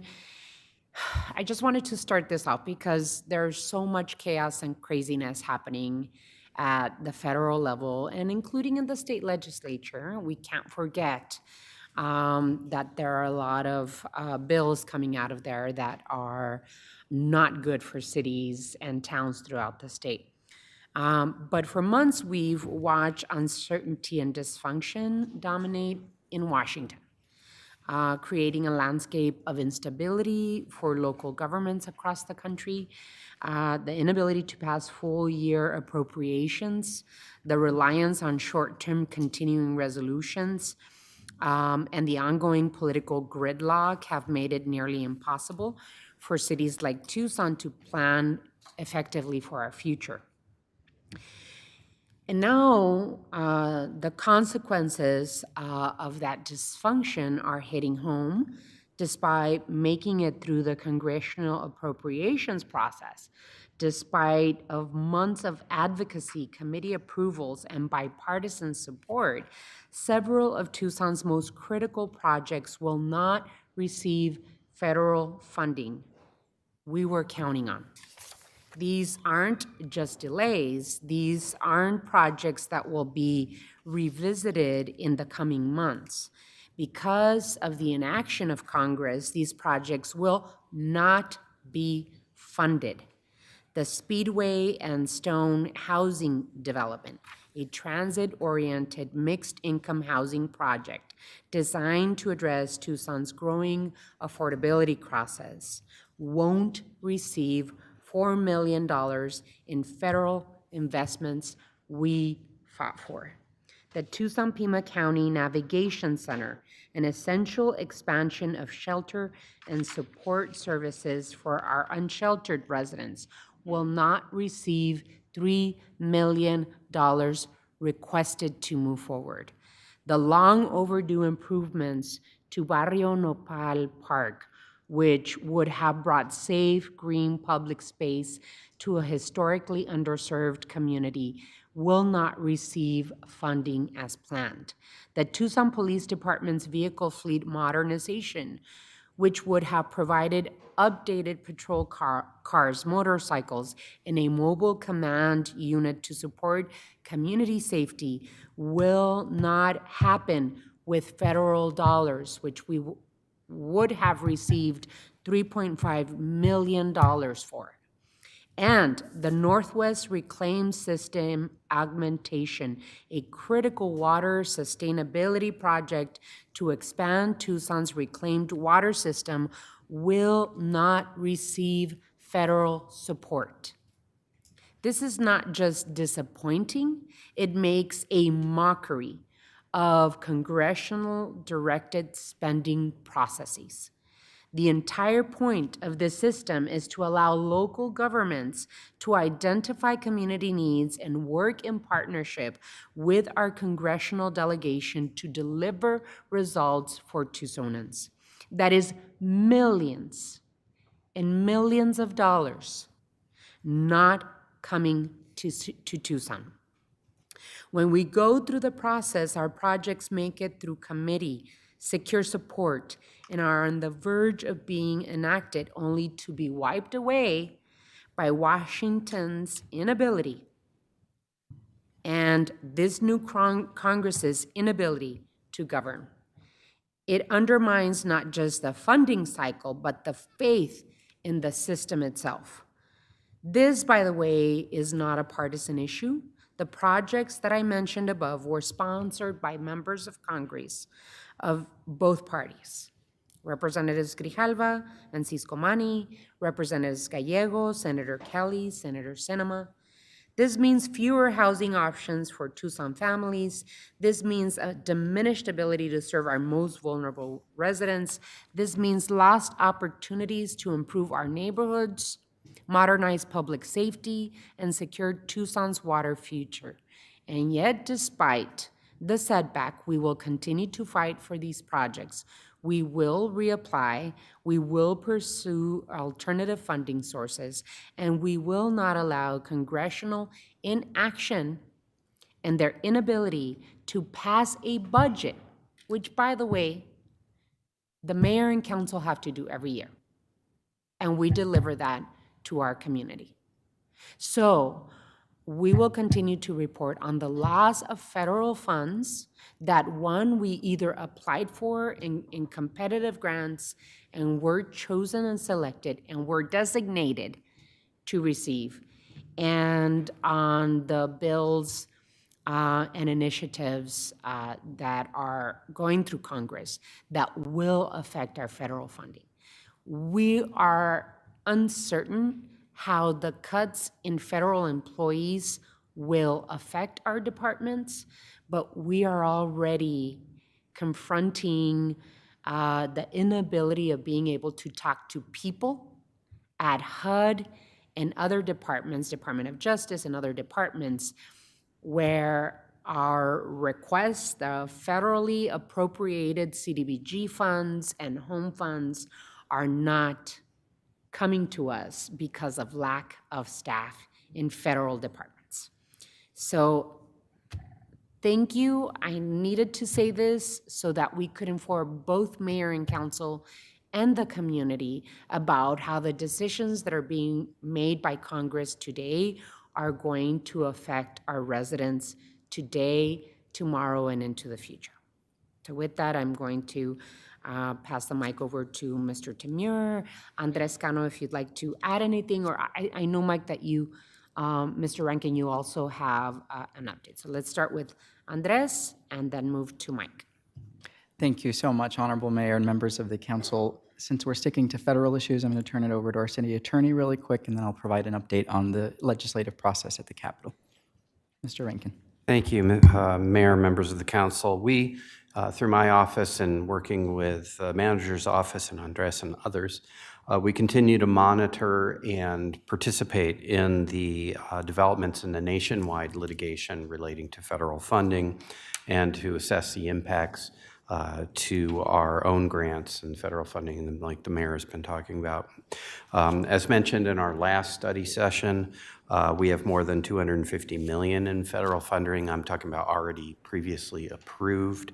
That is uncertain at best and certainly at risk.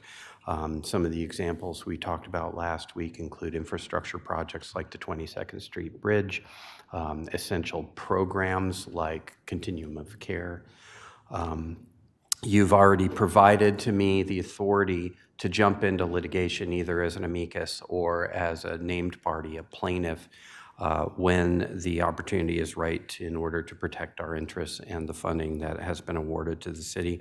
I can tell you that we are currently examining several specific opportunities to do that.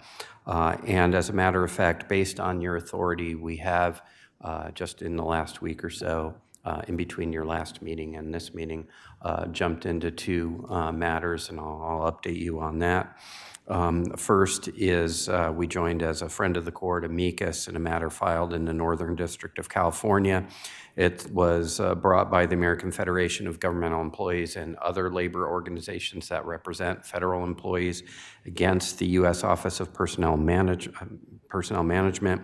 It challenges, well, exactly what the mayor was just talking about, the mass layoffs and cuts of federal employees and the hobbling of federal agencies through indiscriminate personnel cuts that leave those agencies unable to perform the functions that they are charged with.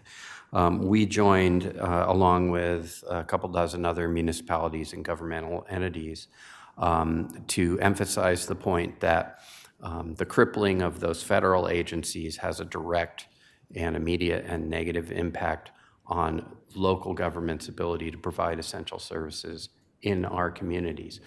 Just as one example, when HCD calls HUD to resolve an issue relating to housing and there's no one there to answer the phone or to respond to the email or to provide an update on the grant status or the funding request, that puts a stop on what we're trying to do to provide services to the members of our community, just as the mayor was just describing. So we've jumped into that case. Another case that we joined as an amicus last week is not specific to the executive orders or those federal funding issues, but does relate to state and national legislation relating to reproductive health care access. We joined as an amicus in the case of Medina versus Planned Parenthood, which is litigation currently pending in the United States Supreme Court. The issue has to do with Medicaid patients' access to providers of choice and their ability to enforce those rights through a private cause of action.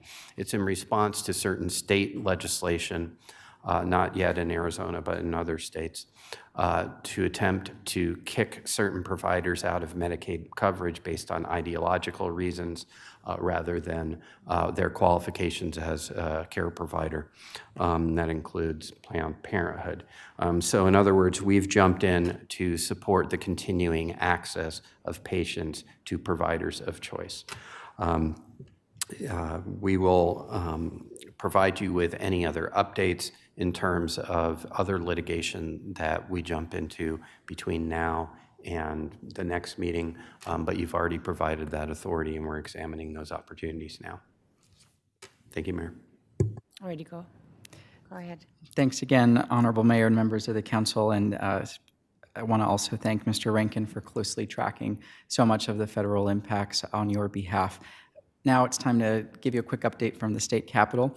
Promise I'm not counting, but it's day 65 of the legislative session.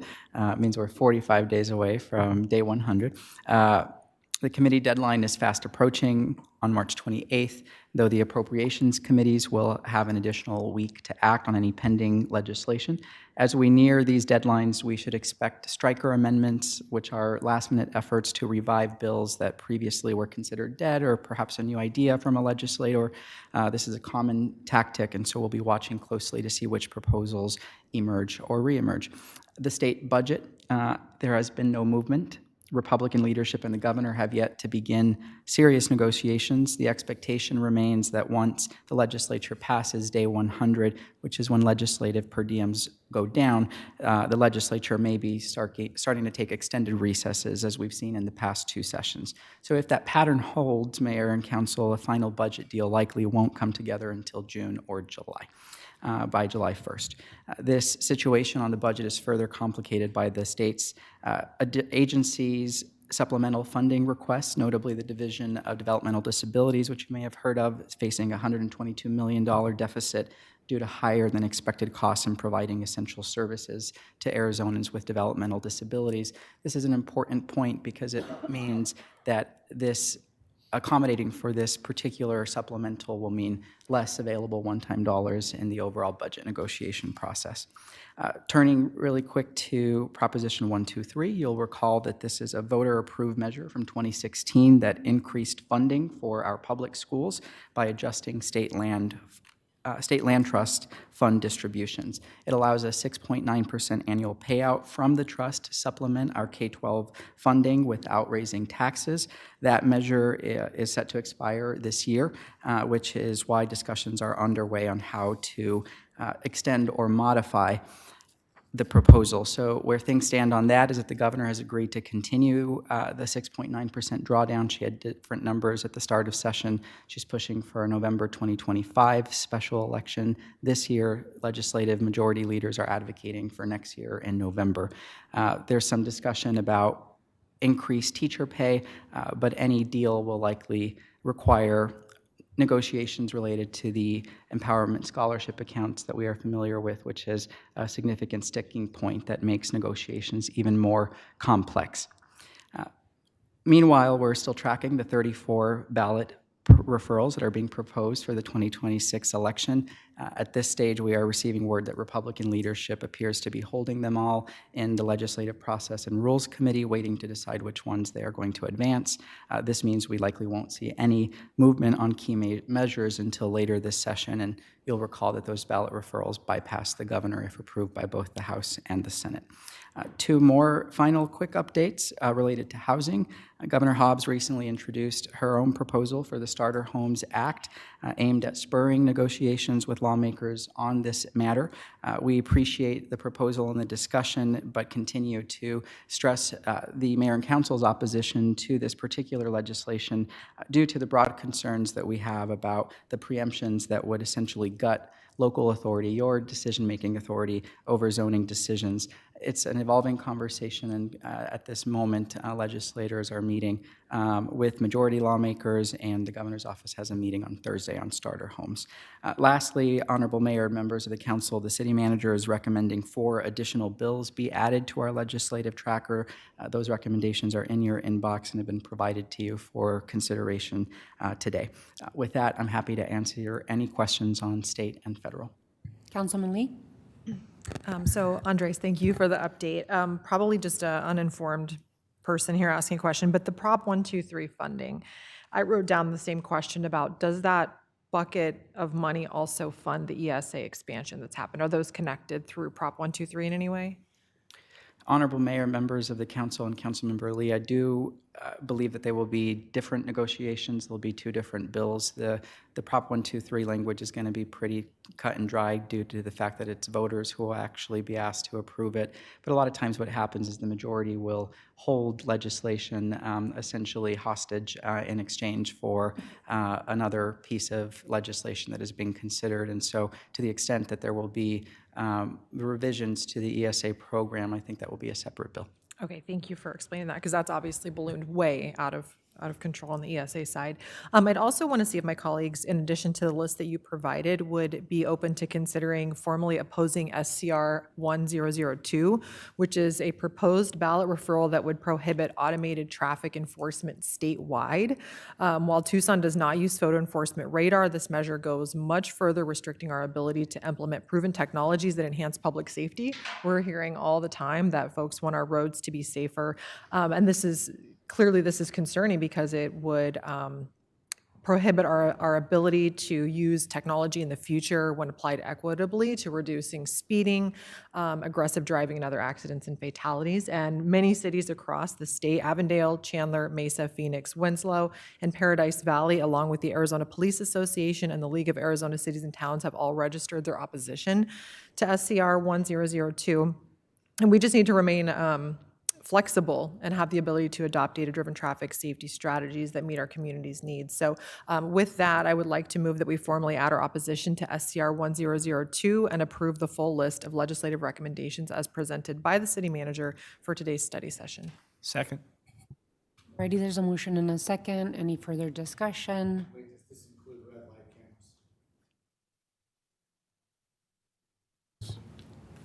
Yes, it would.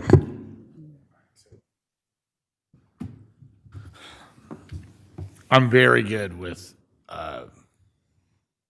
supporting the surveillance stuff and all the other traffic monitoring, but the people were pretty vehement about the red light cameras when we put it on referendum.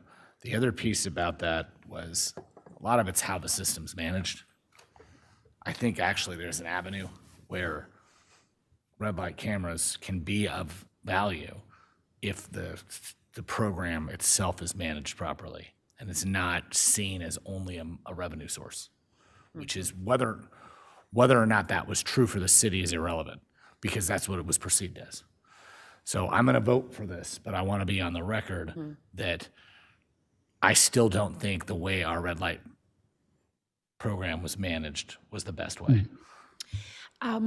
Councilman, is this SCR a preemption of any city or town doing their public safety work the way they need to do it? Mr. Rankin, can you explain a little? Mayor, absolutely. It's directly preemptive of any municipal use of photo enforcement, which is defined now in this SCR very broadly for enforcement both of state as well as local laws that regulate either speeding or compliance with traffic control devices. Wow. Any others? Any further discussion?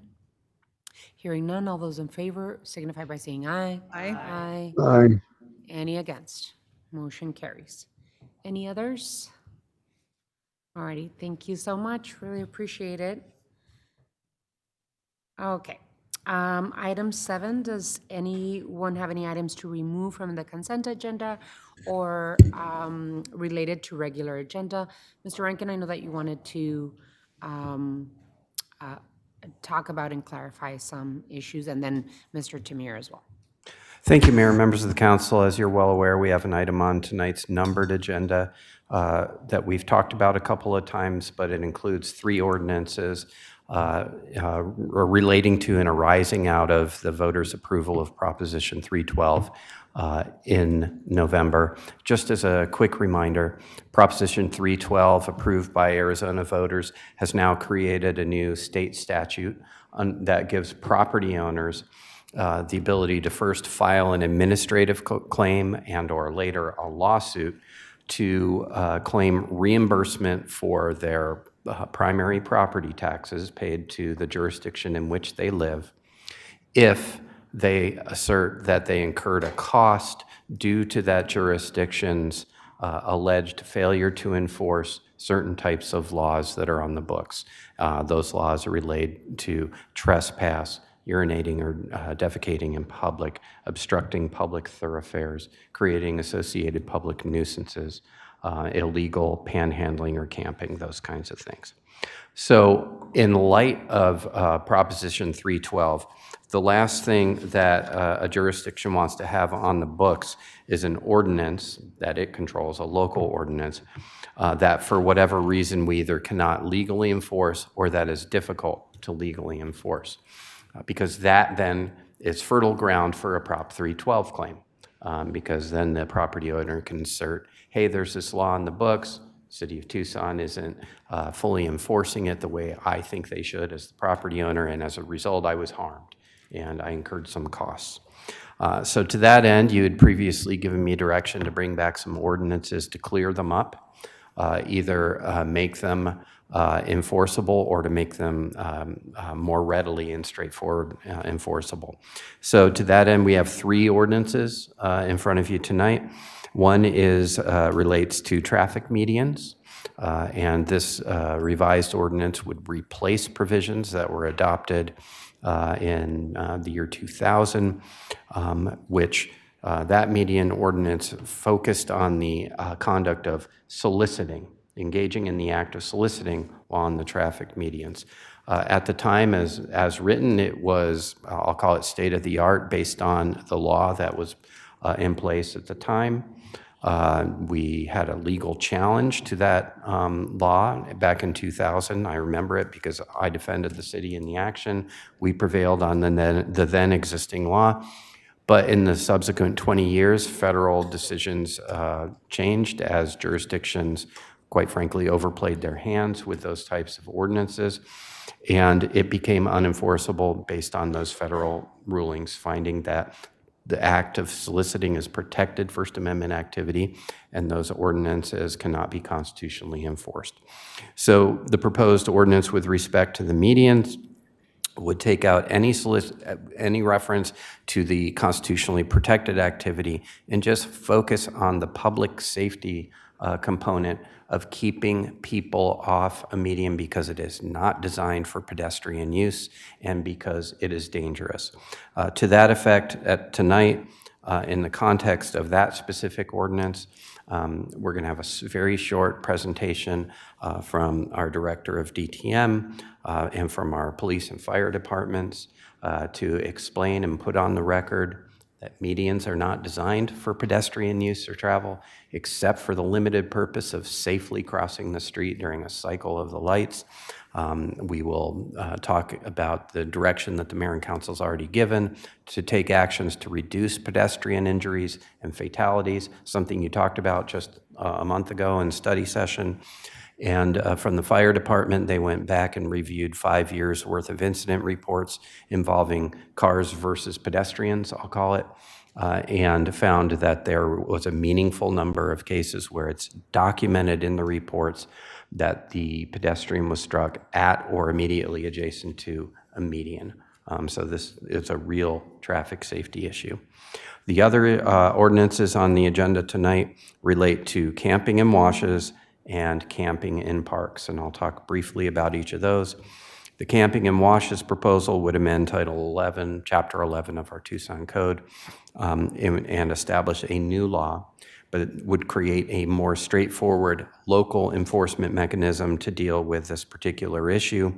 We already do, as you are well aware, take enforcement actions in washes throughout the city, but it is not a straightforward process in that there isn't an ordinance that's directly on point that says, hey, no camping in washes, camping being defined in a way that tracks exactly from the Grants Pass case from the Supreme Court in 2024. Instead, we have to sort of cobble together some existing state and local laws relating to reckless burning and or open burning, or trespass laws where we have to post notice and give time for people to get out, even if it's in a dangerous situation. So while this would be a new law, it would address a situation we already try to address from a series of other laws, and it would apply directly to camping and washes. In turn, we already have an existing provision that prohibits camping in parks. What this amendment in front of you tonight would do would amend the definition of camping so it would match up with that new definition of camping with respect to washes. So it's consistent. It's based on what the Supreme Court of the United States has said that's okay.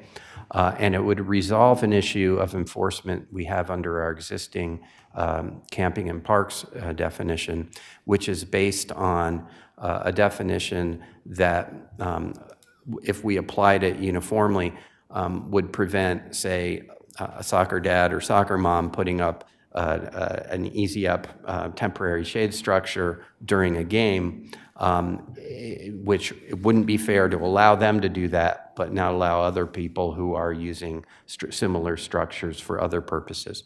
So this would revise that definition, eliminate that conflict with respect to equal enforcement, and allow us to proceed uniformly against all users of the park. As you discuss and evaluate the ordinances tonight, you can address them either all three under one motion, or you can pull them apart and discuss and address each proposed ordinance individually. Councilmember Cunningham? Let's start with the first question that I have on this.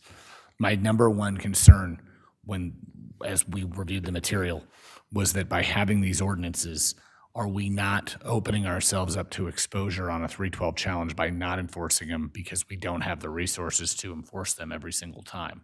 Are these complaint-based complaint-based, or is this required immediate enforcement? And how do we reduce our exposure on a 312? So reducing our exposure under Proposition 312 is going to be an ongoing challenge because you're always going to be in a situation citywide where not every law is enforced every time that it is violated. That is an impossible and unrealistic situation. No city has those resources. What these ordinances do is actually improve our position because when we are in a position to enforce, the laws themselves are enforceable much more straightforward, and so we can enforce more readily. I also want to note that in each of these ordinances, I included a provision that said if going forward, if these are approved and adopted, they actually become the basis for successful claims for property tax reimbursement under Proposition 312, then we're going to bring them back to the mayor and council to see if we need to modify them or repeal them to eliminate or reduce that Proposition 312 liability. So that's my first big concern right now is the exposure piece. I think it's really, we may need to tweak it so that it's complaint-based. We may need to make a couple of adjustments there. More importantly, if we're going to do this, and I'm not saying we will, we've got to have an adjustment. We've got multiple folks living in 100 Acre Wood. We've got folks in residence at Santa Rita Park, and they're going to be completely displaced on an immediate basis, not to mention everybody in the washes, and they have nowhere to go.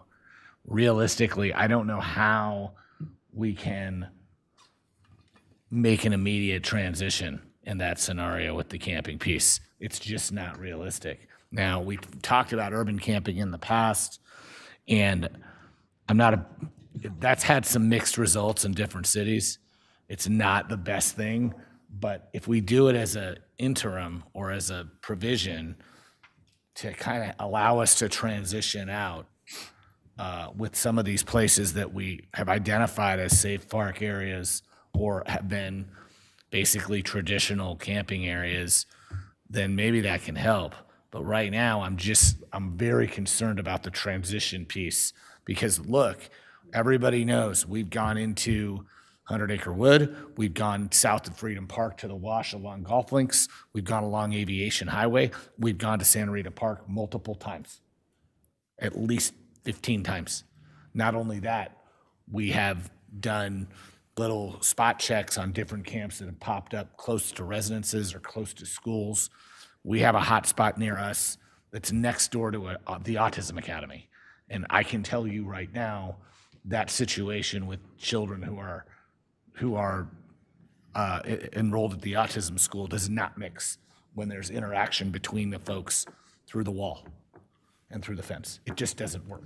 So we've got these challenges on the ground that are really realistic when we talk about the practical and pragmatic application of ordinances like these.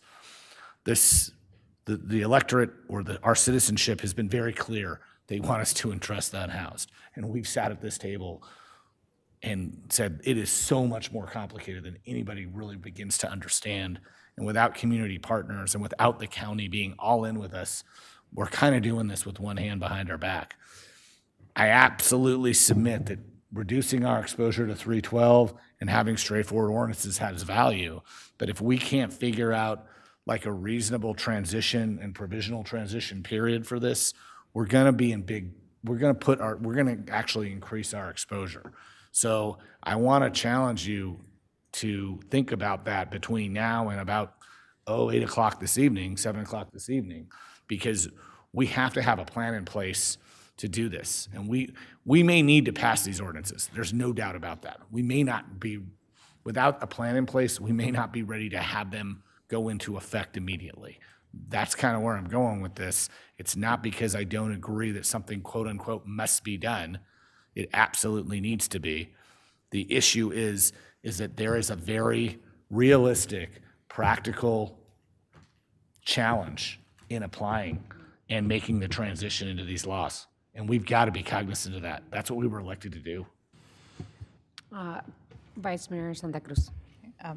Second, what Councilmember Cunningham said, I know that my office recently heard from some folks who were living in the wash, doing their best to be good neighbors, cleaning up their trash, keeping noise down, but they were told that they had to move within a couple of days, and they were just short on days before receiving their housing voucher. We know that one of the persons living there was able to find a spot at Sister Jose, but lost a lot of their belongings. And so we know that this repeated displacement is slowing people down from, getting the permanent supportive housing that they need. And we were discussing these ordinances last year. That was the feedback that we also got from a lot of folks, that we're just moving people around into more public places, not actually solving the issue of getting people sheltered. So I also am concerned by not having a plan, because what does enforcement look like? Like you said, we don't have the resources, the personnel to go out and every time we get a call to enforce. So I'm not sure that we're addressing what the voters passed. I think part of the frustration is that the situation keeps getting worse and that government is moving slow in addressing it. And as we've been having this discussion even earlier today, like what is our responsibility, the city as a governing body? And I think it's for us to create the conditions so that everybody plays a role in addressing it. So whether it's like reducing the barriers for doing this micro shelters, or looking at diverse housing options like Councilmember Cunningham just mentioned, that I think that's the frustration, that they're not seeing anything happen. And I think when people continue to just see the same thing over and over, then I think, it's easier to be like, just, lock them up or just want them out of sight, out of mind. So I want to make sure, like Council Member Cunningham mentioned, like what is the plan? So we're putting in ordinances and then what? I wanted to comment on this, and that's why I keep asking Mr. Rankin to clarify why these ordinances are necessary in order to prepare what, by the way, voters in Tucson passed by 54%. I'm really conflicted on what voters want right now. This mayor and council has been really creating programs that had never existed before in the city of Tucson, with our Housing First policies and programs, with our community safety, health, and wellness, with our housing affordability strategy and focus on creating affordability, from low barrier shelter all the way to home ownership and keeping people housed and keeping people from becoming homeless through the eviction prevention and intervention investments that we and the county have been doing. And so I'm very, very conflicted with this. I unfortunately believe that voters have said they want local governments to do something about this. And some in the community think that we should just pick everyone up and take them to jail. I don't believe that. But there are some in our community that believe that. Because we passed these ordinances does not mean that we will not continue to do the programs that we created to help these people. It's not going to turn off the lights on Housing First. It's not going to turn off the lights on community safety, health, and wellness. It is not going to turn off the lights on our low barrier shelters and the investments that we do in other shelters like Sister Jose's and Primavera. It's not going to do that. But we've got to prepare. Unfortunately, voters voted for a misinformed and misdirected initiative. I, as the mayor of Tucson, advocated for a no vote on this and so many other horrific issues that would put on for voters to approve or not. Unfortunately, the voters did not pass Proposition 414. which would help put more community service officers and more housing first navigators and more community safety, health, and wellness staff. They did not approve that. That's why I am conflicted. I am conflicted. But then this Proposition 312 will expose us. Will expose us. And it will be coming from groups, and it will be coming from individuals that many of us know the names of already.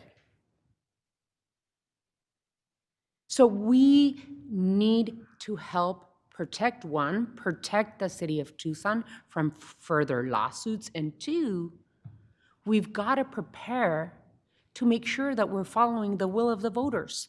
They want us to do something. And so I'm conflicted and confused with what voters are doing recently.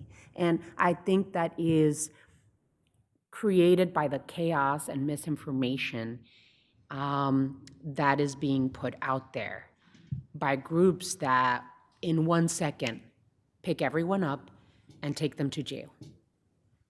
And that is not going to happen in the city of Tucson. I do agree that we do need to have a defined plan as we consider these ordinances, a defined plan that will give us a way. And this is for our city manager and our executive leadership team and all of us to help put together. But I do really feel that we need a defined plan as we move forward, working with the community. And I like that you put language in there that says if this is going to cause lawsuits, then we have to come back to the table and pivot on what will help further protect the city of Tucson and the taxpayers, frankly, from any individuals trying to come after us. So I know that Councilmember Ulick has a question or comment, but Mike, did you want to respond? And then Tim, you also wanted Go first, and then I'll jump in. Thank you. Okay, so 312 is about private property being impacted by our lack of enforcement of ordinances. And so in looking over these ordinances, and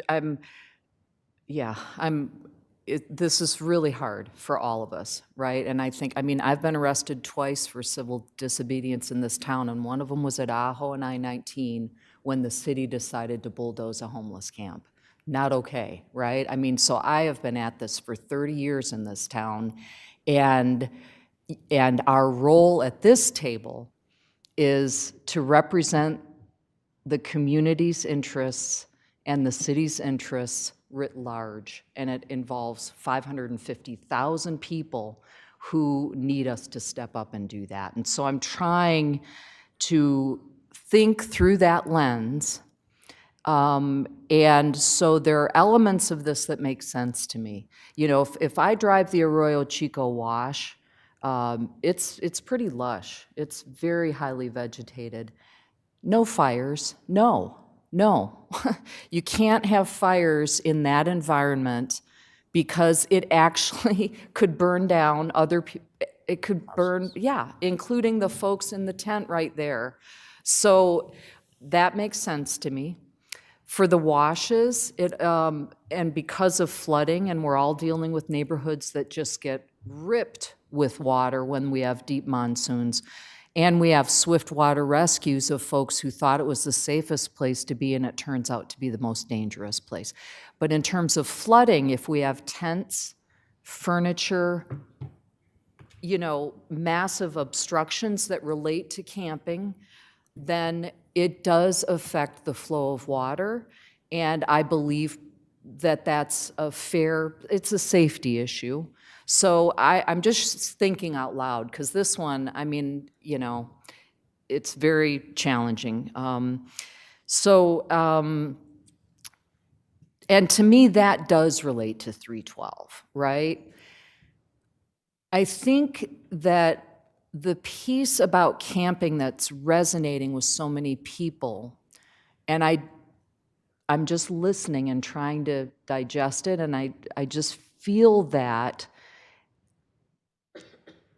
there's a deeper concern triggered when people set up camp, right? It essentially communicates, this is my space now, not yours, right? And so in the parks and other areas, I think that's a piece of this, and I don't know how we address it by ordinance. I think I mentioned to Mike, I agree we shouldn't allow mattresses in washes. Whether or not we allow somebody to sleep with a blanket in the wash because it's the safest place, that to me is, there's a line there, right? I think a blanket or a sleeping bag, I don't know, and I'm confused about the whole bedding thing. Like, are we saying people aren't allowed to sleep at night? Because if they're not allowed to sleep in the washes or the parks, they'll end up in the alleyways or on City Hall's porch right out here, understandably, right? They're not going to spontaneously combust. My concern with 312 and these ordinances is if we make it essentially illegal to sleep in these different places, which we might need to do, we might be doing it tonight, we do have to recognize they're going to go somewhere, because they don't, they need to lay their head somewhere and sleep as safely as possible without disrupting. So the bedding piece, especially blankets and sleeping bag, mattresses, those kinds of things, and I know we've been trying to define this. So that's a thing too. The homesteading piece, or the thing about setting up home that concerns me for homeless folks and folks with houses and all of us on the edge, whoever we are, I think part of what people are observing is once folks are settled and claim their space, whether it's in the park or otherwise, and then other behaviors start to happen. Like, I probably drink more heavily at my house than I do at the bar, because there's no witnesses that are going to narc on me, right? Or whatever, right? I mean, privacy and space that you can claim. I'm sorry that I'm just going on and on, but I'm trying to sort through this. What I hear from our neighbors is that then people start fighting, right? Because this park corner is mine. I've been here for 6 weeks. This is my space, and somebody else can come up and say, hell no, right? Or drug use and drug dealing, because there's a sense of cover. So how do we address those concerns and behaviors? And is that partially, basically, to say, you are going to have to be on the move a bit more than we all would like. We don't want to make you keep moving. However, there is a pattern that emerges in the community when that happens. So I don't know how I'm voting tonight, and I don't know if I am going to offer any amendments. This has really been a baffling one. I read a whole book last night about homelessness and the different folks who are homeless, and I mean, I know we're all really agonizing over this. I want to get it right so that neighborhoods and folks are not in jeopardy. I want to define what it is that puts people at risks. In my mind, it is structures, furniture, it's, claiming a public space as your own. When it's not, I'm sorry that there's not a space that you're claiming as your own right now, but that ain't it, honestly. And so that's a piece of it. Fire, flooding, those are pieces of it. And just trying to come up with actions that not only that we need to take because voters are saying so, et cetera, but in our neighborhoods, and we know this, there's stresses that are really permeating and resonating that I think it's okay for people to say, I'm compassionate, but this is too much. It's too far. I'm watching a fire in the wash that's out my backyard. So that's where I'm at. Glad I could be helpful. Mr. Rankin. Thank you. And actually, I think Councilmember Dahl. Thank you, Mayor. I think your confusion expresses it for all of us. It is a tough one to grapple with. I've been monitoring the emails all day on both sides. I do have one suggestion. I would like that we vote on these separately because I think we can agree the median one is pretty clear. There's no reason for anybody to be in a median, and the statistics shows that it causes lots of problems. Well, there is a reason, but it's not a protected reason. There are many compassionate people who are arguing that this criminalizes being homeless, and I think that's, I don't think we want to be in that business. So I'm not likely to vote for those two, but I think the continued discussion and continued working for, and part of why I don't want to vote for it is because we are actively dealing with encampments in parks. At Thompson Park, there's an encampment. We go through the process. They're moved. It comes. Other people come or they come back, and there is a process. We are taking steps. In washes, it may take a little longer in some washes. In some washes, it doesn't take longer because it's posted trespassing and it's close to people and we're working on it. And I think people make an excellent point that maybe for some people being hidden in a wash far away from other people means they have less impact on our community and a little more safety for them themselves. Again, not an ideal solution, and I think we need to work maybe a little faster for some of those pre-housing first things we've been talking about, a place to safely park in your car. We've got some new congregate shelter, low barrier congregate shelter, which is great in Ward 3 and elsewhere. And maybe working with the county especially, maybe there'll be some opportunities for you need to camp outside. We have a space for you to do it where you can get services and it will be hygienic and you'll be safe. Those are my thoughts. Councilman Lee. I'll be very brief. Appreciate all of the feedback from the colleagues. I agree with you, Mayor. We have to protect taxpayers. We have to protect the interests of the city of Tucson while also addressing everything that we've talked about. I know that we've gone through the process of the gap analysis and identifying a lot of the impediments that people face from getting in their current state of unsheltered into housing.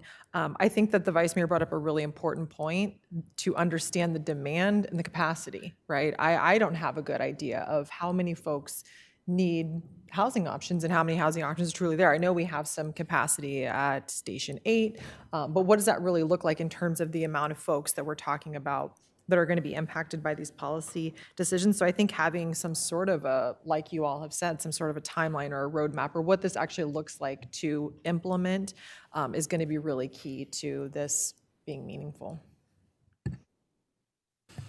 Mr. Rankin. Thank you, Mayor and members of the council. I'll probably be less brief than usual in responding to your discussion. First, I want to apologize if my framing of the issues made it sound like this is a simple or straightforward issue. It is anything but. And the fact of the matter is that the approval by the voters of Proposition 312 makes dealing with the behaviors that are the subject of Proposition 312 actually much harder in light of Proposition 312 than easier. In fact, it would probably surprise the advocates of 312 to realize that its adoption makes it less likely that local jurisdictions in Arizona are going to keep laws on the books to address these behaviors if they're not confident that they can consistently enforce them, right? At the same time, as a jurisdiction, we need to have laws that are clear and straightforward, constitutional, and readily enforceable, because when we do need to enforce, we are all best served if the law we're enforcing is clear and straightforward and easy to point to, right? A couple of things in response or for your consideration tonight with respect to the median ordinance. We have an existing law in the books and we cannot enforce it constitutionally. My recommendation is if you're not comfortable moving forward with a revision to that ordinance, I'm going to be asking you to repeal what's on the books, because there's no sense in having a law on the books that someone can point to and say, you're not enforcing that one. And then I have to go to court and say, well, but we can't because, you know, this Ninth Circuit and this Fourth Circuit and this Sixth Circuit, you know, there's no sense in having a law we can't enforce on the books. So that one, I think, is a clear decision one way or another for you all. Okay. Secondly, what does this mean for enforcement? I think you all know, and you know me well enough for so long enough, that none of us are about arresting and jailing everybody who is in violation of a particular law, state law or city law. But what I am an advocate of is having the laws in place that when we do need to enforce them are constitutional, they're plain, they can be explained to the person who is the subject of the enforcement action in a very clear way, so that we can get compliance, okay? Enforcement, as you know, and this is emphasized in the Mayor and Council communication, is always dependent on resources and the ability to enforce, but it's also dependent on the priorities that you've set as the Mayor and Council, and that the chief has set through his general orders, that the manager has set through his direction to staff. And those enforcement policies would not change based on whether you adopt these ordinances or not. With respect to camping, the tier system that has been in place for a long time now, and that you all talk about, and you talk about when you have your updates in these study sessions every few weeks, this would not disturb any of those tier systems or those policies, okay? What it would do is it would replace the laws that we're trying to enforce when we need to enforce them, when it reaches a certain tier, with laws that are much more plain and straightforward and easy to enforce. They're still not easy. How you define camping means something different to everybody, and what's really important to keep out of the washes, what's really important to keep out of the parks, right? That's very difficult, and I acknowledge that. If you want a transition phase with respect to the adoption of new ordinances, you have a few ways to do that. You've done it before in the context of other new ordinances. I can remember when we were regulating texting and driving before the state got in the business of doing that. You know, we included in the direction with the ordinance that there'd be a 30-day educational period, that it would only be enforced by warnings and education before any citations were issued. You could, in these ordinances, include, with respect to the penalties, that the first offense will be a warning before there is any citation or arrest, okay? That's another thing you can do. And I already covered the point about the camping in the washes and parks. The tier systems would remain in place, which, by the way, you're also free to change over time, and nothing would change in this by adopting or moving forward with these ordinances, would change your ability as a legislative body of the city of Tucson to change those priorities over time. So.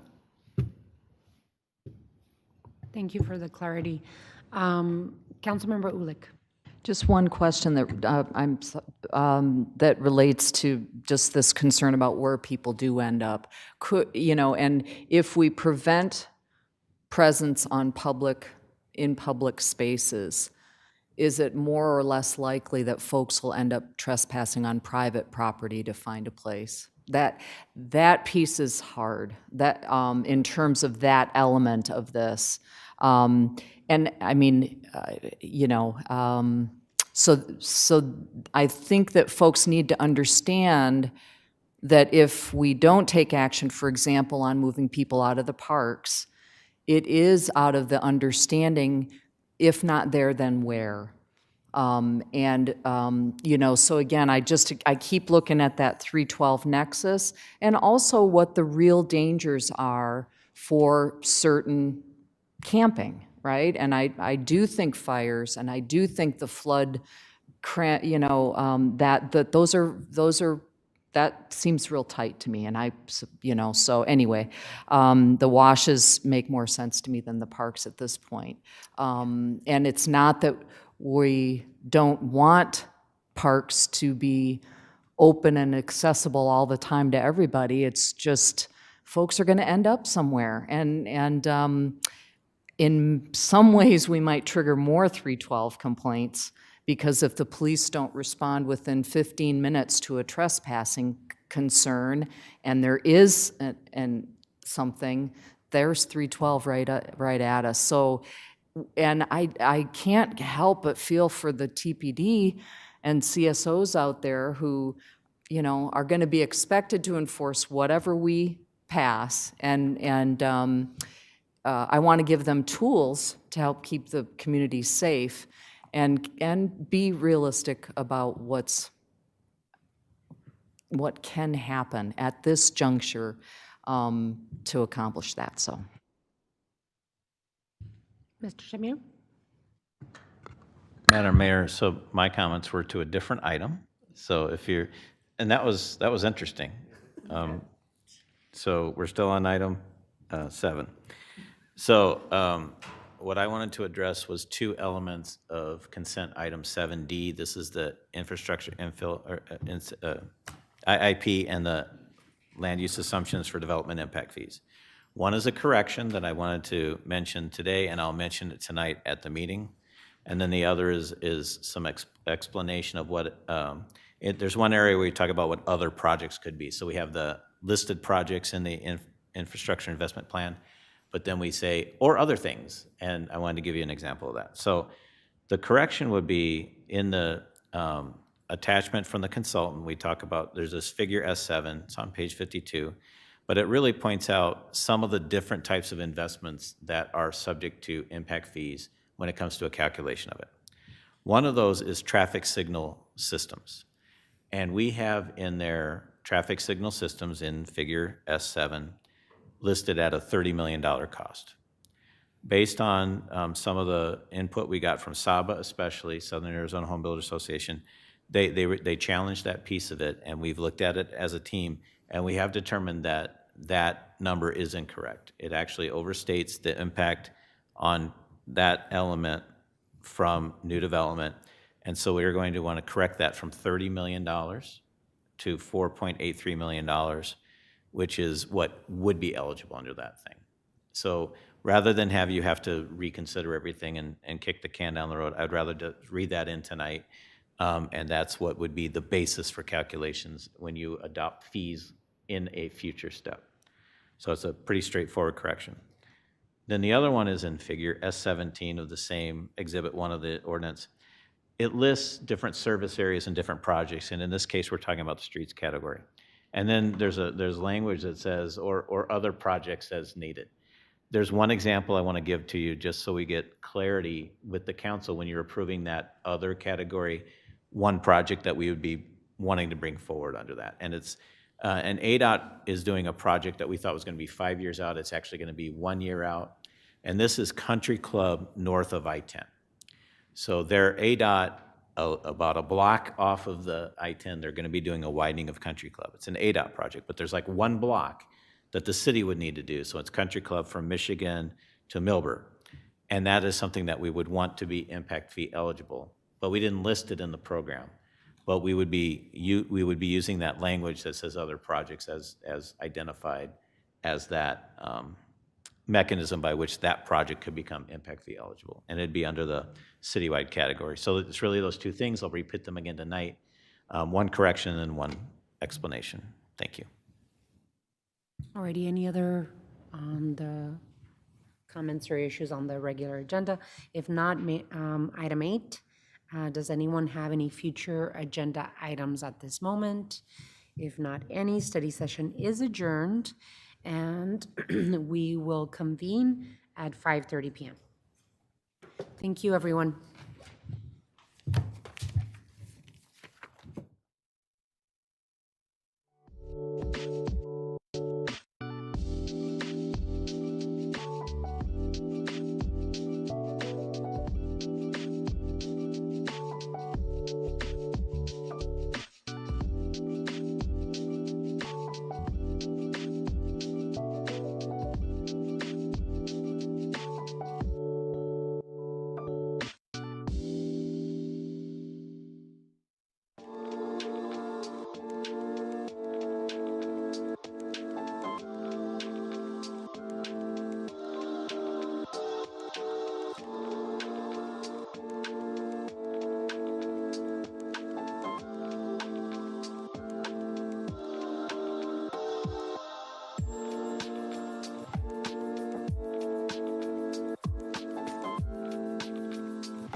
Will be called to order. For the record, Councilmember Fimbres will be participating electronically through Microsoft Teams. Council will stand in session. Let's go to roll call. Mr. Dahl? Here. Mr. Fimbres? Present, Madam Mayor. Mr. Cunningham? Here. Mrs. Lee? Here. McSulick? Here. Vice Mayor Santa Cruz? Here. Mayor Romero? Here. Before we go to item 2, the city attorney will go over the rules of decorum for mayor and council meetings. Mr. Attorney. Thank you, Mayor. Arizona's open meeting laws provide that members of the public may attend and listen to the proceedings during tonight's public meeting of the mayor and council. Arizona law also allows the mayor and council to enforce rules and procedures for public attendance of the meeting to ensure orderly behavior and to prevent unnecessary interference with the public meeting. So here are the rules that apply. The rules require decorum and orderly conduct by the members of the audience. No person attending the meeting shall engage in conduct that disrupts or otherwise impedes the orderly conduct of the meeting, including any statements or conduct that interrupt persons who might be addressing the mayor and council or that disrupt the discussions of the mayor and council themselves. The mayor has the authority to ensure compliance with the rules of orderly conduct. If disorderly or disruptive conduct continues after a warning, and this is that first warning, the mayor may direct the removal of persons from the chambers or recess the meeting itself if necessary. If disruptive behavior makes it necessary to clear the chambers, the persons who disrupted the meeting will not be allowed to return to the chambers for the remainder of tonight's meeting. As a final note, please be aware that interfering with or preventing a lawful public meeting, such as tonight's meeting, from being carried out in an orderly manner not only violates these rules of participation, but also violates Title 13 of the Arizona Revised Statutes. Thank you, Mr. Attorney. Item 2. Invocation, Pledge of Allegiance, and appointments to boards, committees, and commissions. The invocation will be given by Reverend Ethan McCardle from Sunrise Chapel. After the invocation, I ask that you remain standing for the Pledge of Allegiance.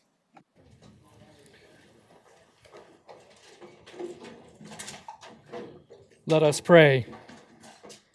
God of life and light, help us to approach this meeting with minds and hearts open to hearing and learning from one another. We thank you for the reminder to remain humble and to seek unity in all that we do. Let your Spirit guide our discussions so that we might come to decisions that are not just based on our own understanding, but seek a higher love and wisdom. Help us to remember that we were created for community. We need each other so that we might build that community together. May this meeting reflect your mercy, your peace, and your hope for a more aware, compassionate, and caring world. Amen. Pledge allegiance to the flag of the United States of America and to the republic for which it stands, one nation, under God, indivisible, with liberty and justice for all.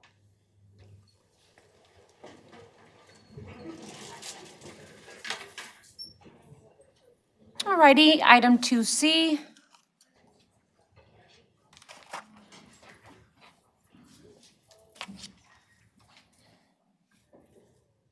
Presentations. Presentations. All righty, we have 2 proclamations today. One is in honor of Women's History Month, and I'll go up to the front just to call everyone up that I'd like to join me for that one. And the second one will be for the Arizona Cesar Chavez and the Dolores Huerta Holiday Coalition. And that one is in recognition of Cesar Estrada Chavez and Dolores Huerta holiday. So we'll go with the Women's Day first, and I'll be right down. And for any of my colleagues that want to join me up there, I'd be more than happy to be by your side.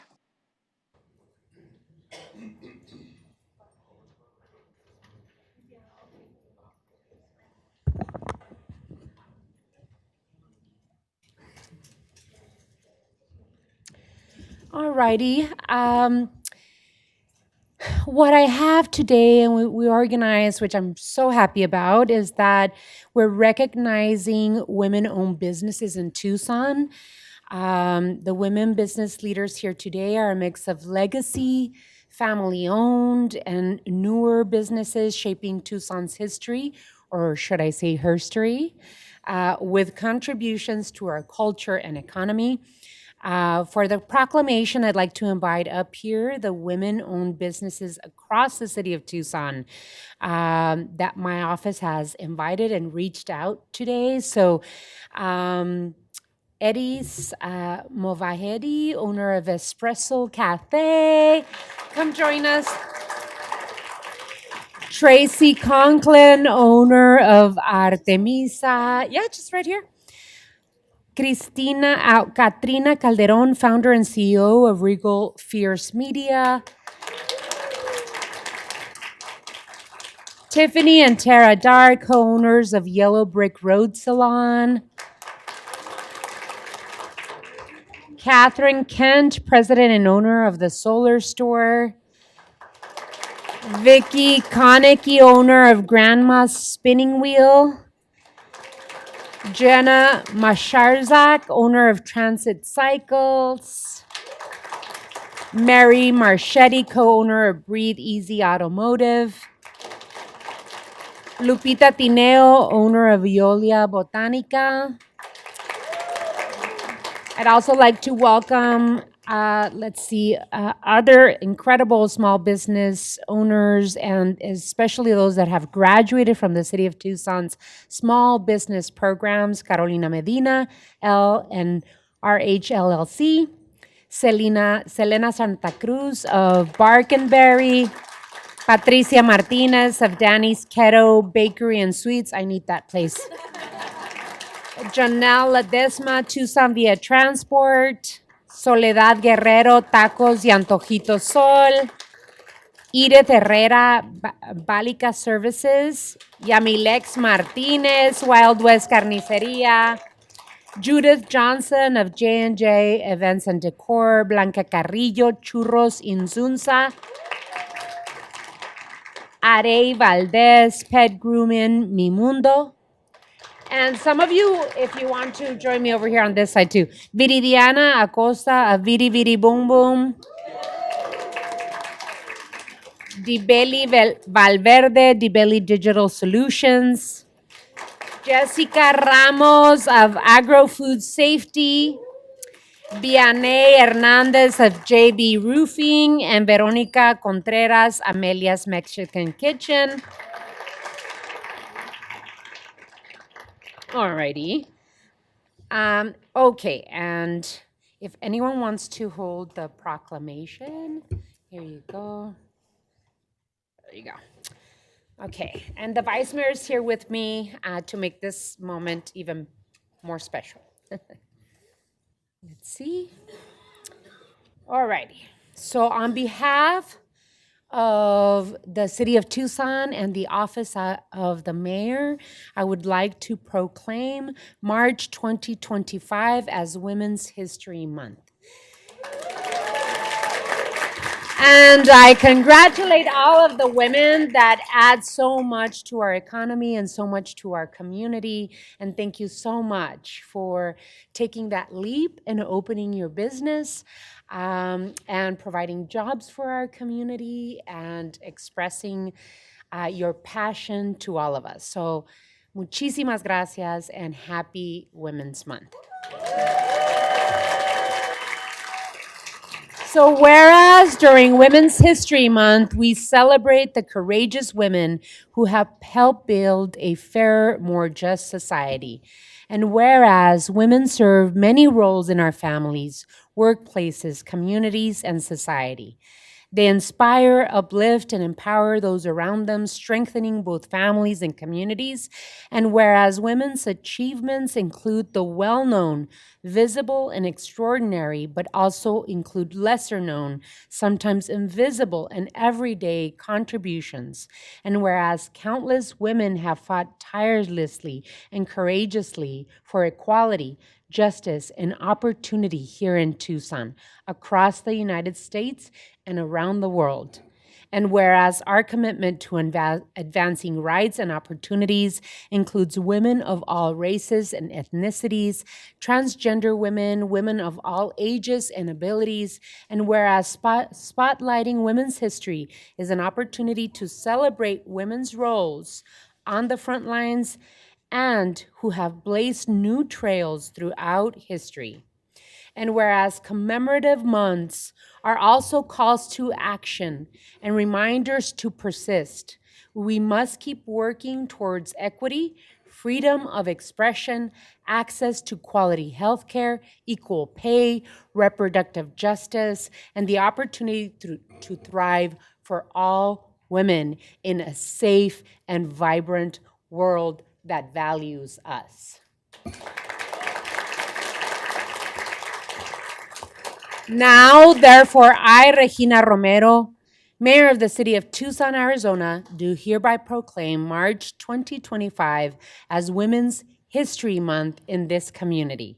In witness whereof, I have hereunto set my hand and caused the seal of the City of Tucson, Arizona to be affixed this 18th day of March, 2025. Congratulations. And thank you. So can we take a picture, or is anyone wanting to say anything to add to this proclamation? Anyone? Over here. Okay. I wrote it down, so. Okay, so I'm going to make the speech a little Spanglish, mostly Spanish.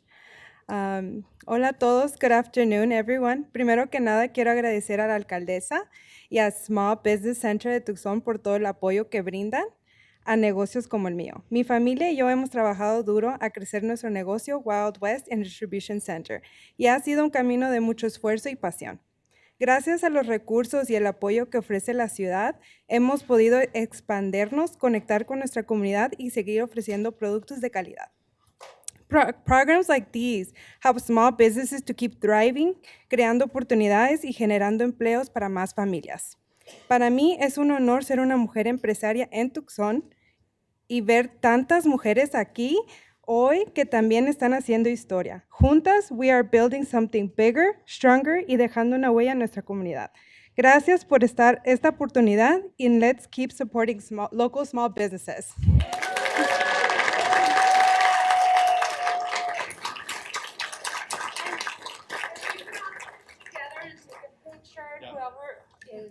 Wants to hold this. Yep, maybe the two, if you can open that.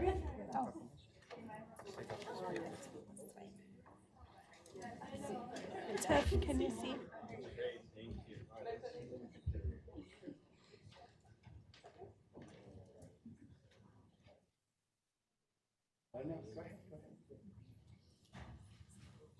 All right, we're going to do a couple of pictures. Everyone over here. Okay, one, two. And then if we can do another picture with the businesses supported by the city of Tucson, and then everybody else just stand aside for just 1 minute. So all of this. The ones that are graduating? Yeah, all of our graduates. The graduates of our small business program. We'll do one picture, one group picture, and then we'll do other shots. With a small business? With the small business, huh? Okay. The graduates? All of our graduates. Graduates are staying. Pues tomar una foto rapidito.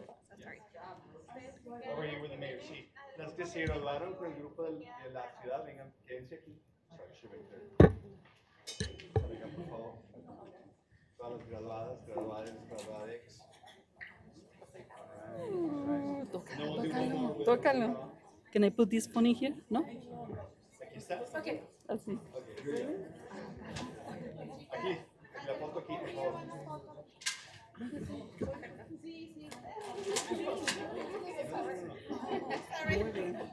Thank you, Nana.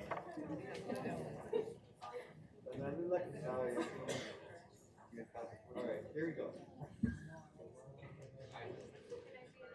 Yeah, go ahead and jump in there.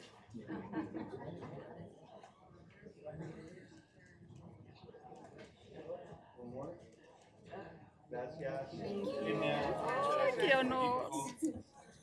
And now the ones. Already, one last shout out because Eddie's wants to do a little shout out. Good evening, everyone. Mayor Romero, thank you so much for having me here today. I'm going to try not to get emotional. Give this shout out to my mother, Anna.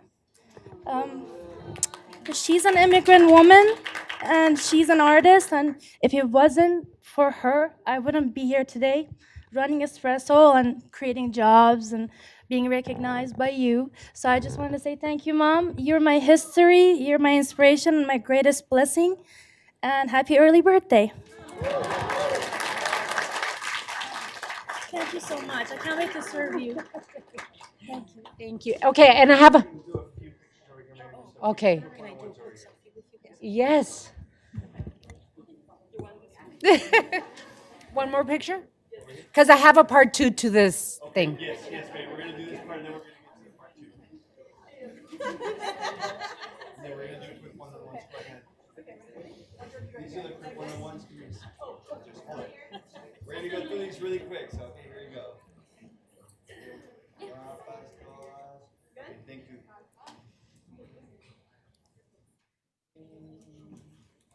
Thank you. Here, okay, closer to me. I love it, thank you. And then the group from Yellow Brick. Thank you. Great group, thank you. Is there one? Stand over here.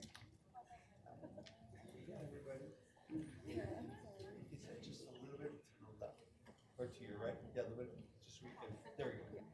Yeah. And then if you in the back, if you could, there we go, perfect, thank you.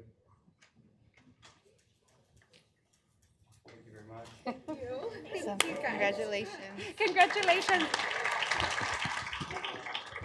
Alrighty, and we have a part 2 to this Women's History Month presentation. I want to take a moment to acknowledge the many women in leadership across all of departments in the city of Tucson, and would ask that you all join us up here in the front, please. 68 women are leading our city as assistant city managers, directors, deputy directors, and administrators, totaling 43% of all leadership roles held by women in the city of Tucson. Some of these women are here tonight to receive the Women's History Month proclamation. And if I may ask Lane Mandel, Fatima Luna, Barbara Coffey, Christina Swallow, Larice Walker, Ann Shineka, Shilpa Hunter, Sharon McDonough, Jen Toothaker, Corin Manning, Loris Walker, Brandy Champion, Allison Chappell, Manisha Butra, Joanna Hernandez, Savannah Martinez, Sarah Megason, and Karina Martinez. Every day, these leaders oversee our city services and operations that are essential to our residents. Thank you all, dedicated women that serve our community with such honor and dignity. Thank you so much, and let's give a big round of applause.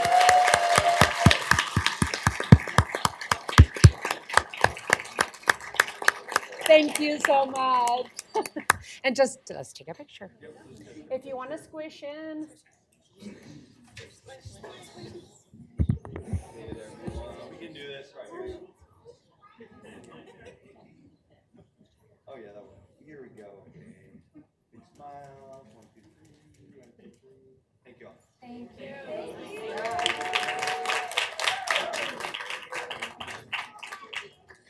Alrighty. Okay.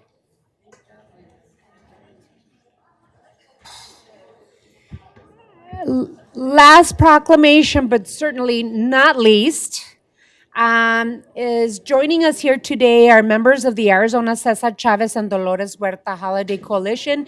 If you can please join us up front.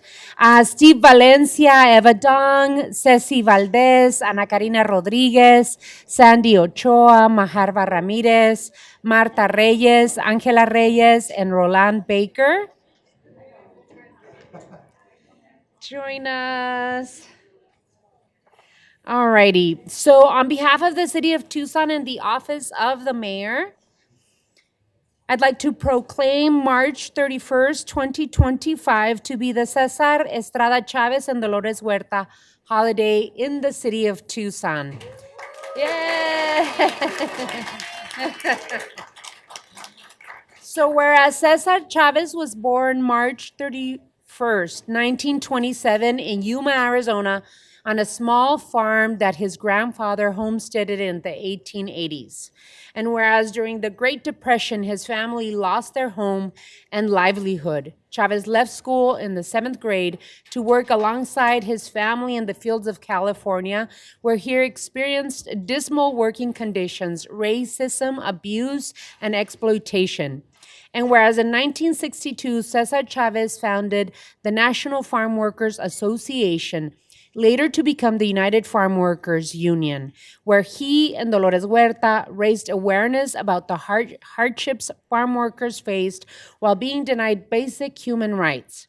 And whereas Cesar Chavez and Dolores Huerta laid a historic march of farm workers from Delano to Sacramento in 1965 and conducted several hunger strikes to reaffirm his lifelong commitment to nonviolent resistance. Cesar Chavez's heroic leadership also protected farm workers and their children from exposure to harmful pesticides. And whereas in 1994, Cesar Chavez became the second Mexican-American to receive the Presidential Medal of Freedom. And in 2012, Dolores Huerta received the Presidential Medal of Freedom from President Barack Obama. And whereas each year on March 31st, we celebrate the birth and legacy of one of America's greatest champions for social justice. On March 28, 2014, President Barack Obama declared Cesar Chavez Day a national holiday. And whereas in 2014, Mayor and Council unanimously voted to establish Cesar Chavez Day as an official city holiday. And in February of 2025, Mayor and Council unanimously voted to add Dolores Huerta's name to the city holiday. The effort was strongly led by many community organizers who support Chavez's and Huerta's selfless dedication for farm worker rights, economic justice, civil rights, environmental justice, and empowerment of our most vulnerable communities. Now, therefore, I, Regina Romero, Mayor of the City of Tucson, Arizona, do hereby proclaim March 31st, 2025 to be Cesar Estrada Chavez and Dolores Huerta holiday in this community and call upon the residents of Tucson to pay tribute to the life and works of Cesar Chavez and Dolores Huerta through participation in community service projects. In witness whereof, I have hereunto set my hand and caused the seal of the City of Tucson, Arizona, to be affixed this 18th day of March, 2025. Congratulations. You want to say something?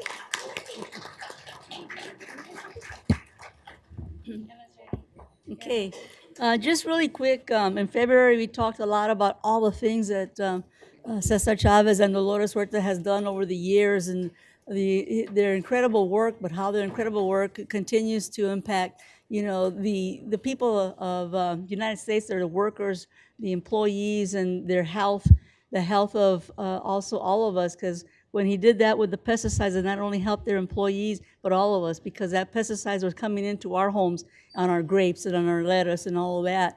And so all of that, is tremendous work that they have done, tremendous work that Dolores Huerta continues to do at 84, and she's still doing a lot.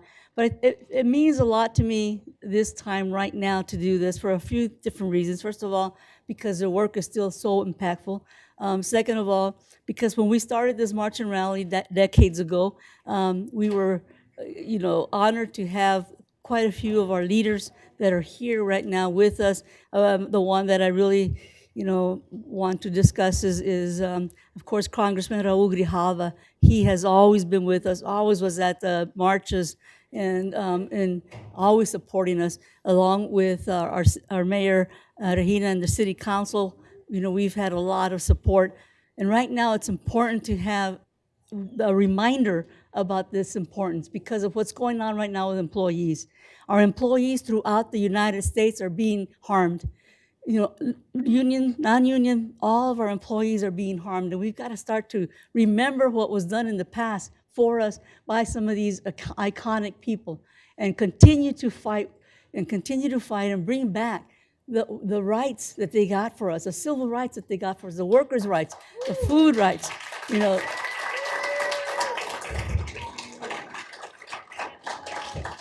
Thank you.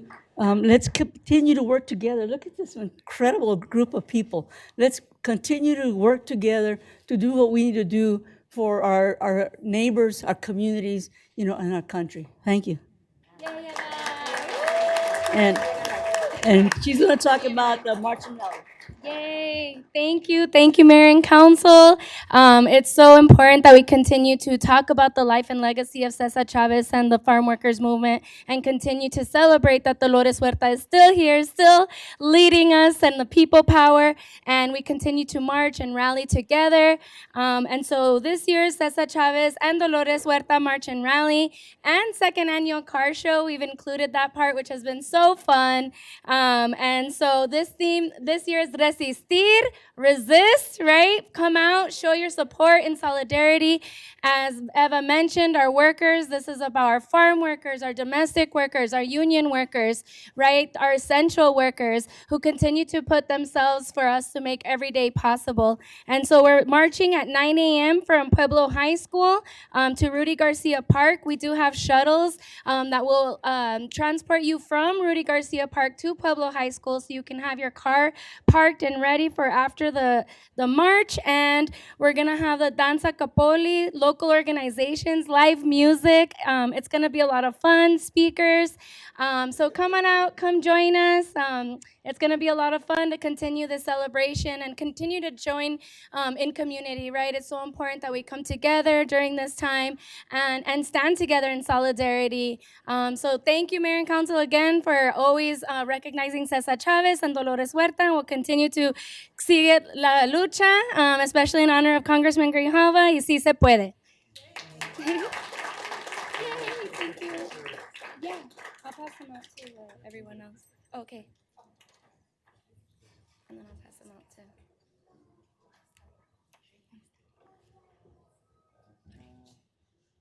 Oh wait, I'll do this too.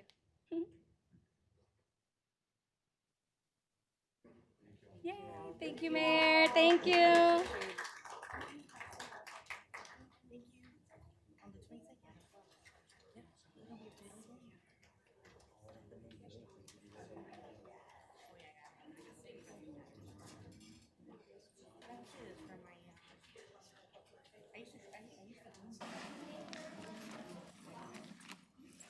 Item 2D. Appointments to boards, committees, and commissions. City Manager's Communication Number 84 dated March 18th is received into and made part of the record. May I have a motion to approve the appointments in the report, please? So moved. There's a motion and a second to appoint Alan D. Young to the Veterans Affairs Commission. I'd like to thank Alan for your willingness to serve the City of Tucson at the Veterans Affairs Commission. We really appreciate your participation. There's a motion and a second. Any further discussion on this? Hearing none. All those in favor, please signify by saying aye. Aye. Aye. Aye. Any against? Aye. Motion carries. Are there any personal appointments to be made at this time? Hearing none, we move to item 3. Mayor and council report, summary of current events. City Manager's Communication Number 68 dated March 18th is received into and made part of the record. This time has been scheduled to allow members of the mayor and council to report on current events.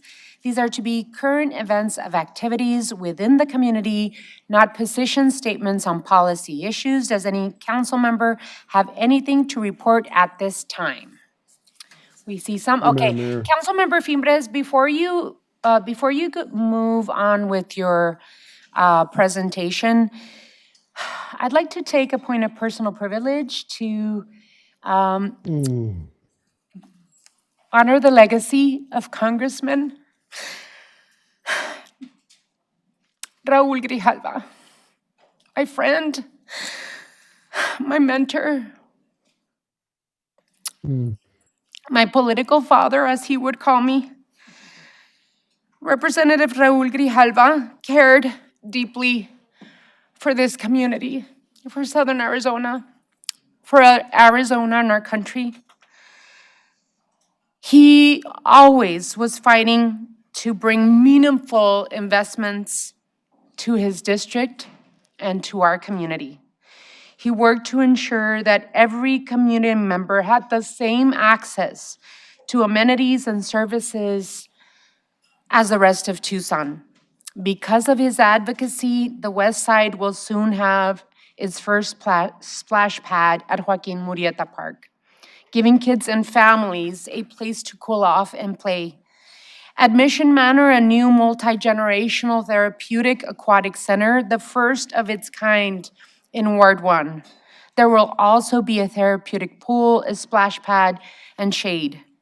His investments in El Pueblo Center have already resulted in a renovated space for our community safety, health, and wellness hub, a high-tech, high-flex classrooms for our community, and Pima Community College. We are about to begin improvements to the outdoor space and preschool building because of Congressman Grijalva. For over 50 years, Congressman Grijalva served Tucson, Pima County, and Southern Arizona.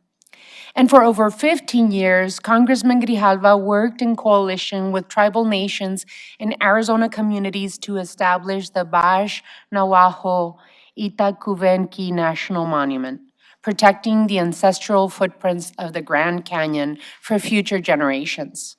His leadership was one as powerful on the national stage as it was here in Arizona. During the Trump administration, he stood firm in his values, speaking out for what he knew was right, even when it meant challenging his own party. To his family, you have our deepest love and support. To our community, let's honor Congressman Grijalva's memory and service. To Tucson, to Southern Arizona, to Arizona and the nation.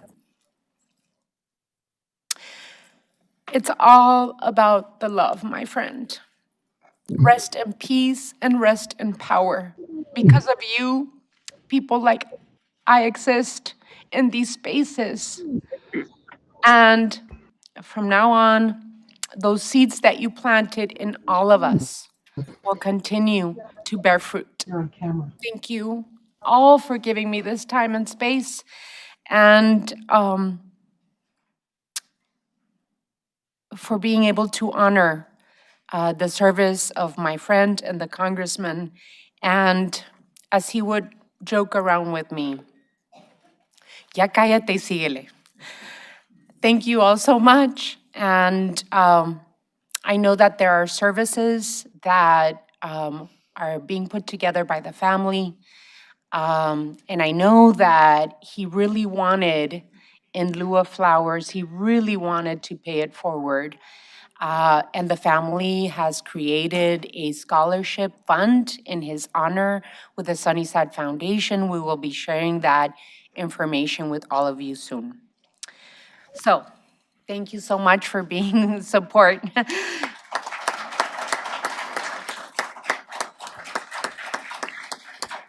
Madam Mayor, the champion.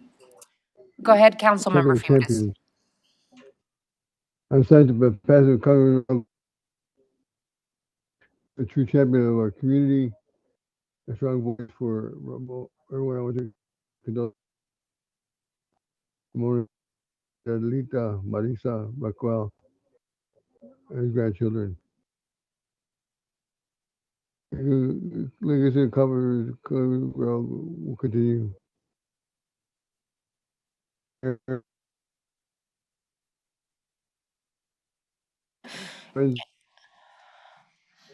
then there'll be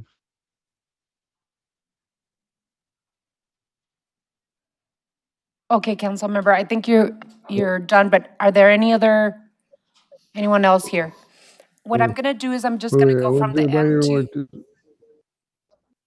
Southern Arizona Transportation Museum in Silver Lake.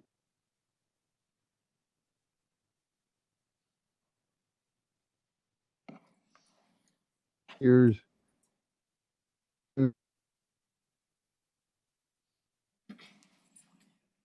Okay. We're gonna go to the Vice Mayor and then go down the line. Vice Mayor Santa Cruz. Hi, yes, thank you, Mayor. Thank you for the words that you just shared with all of us. I'm sorry for your loss. I'm sorry for the loss for all of us. We all know that Congressman Raul Grijalva was larger than life. And for me, he was very influential to be at the University of Arizona, and through my involvement with MECHA and Mexican American Studies, learn about his contributions from even in the 60s and 70s when he was fighting for El Rio Golf Course to be a public open space for the community to enjoy, a park. That's a lot of the reason why we have Joaquin Murrieta Park, why we have El Rio's Neighborhood Center.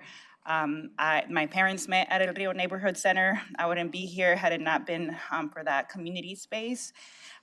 Just how he worked with us to leverage these funding opportunities. And like you mentioned about Joaquin Murrieta Park and Mission Manor Park, where a lot of our times we were coming back to the community saying like, what do you want, a splash pad or a pool? You can't have both.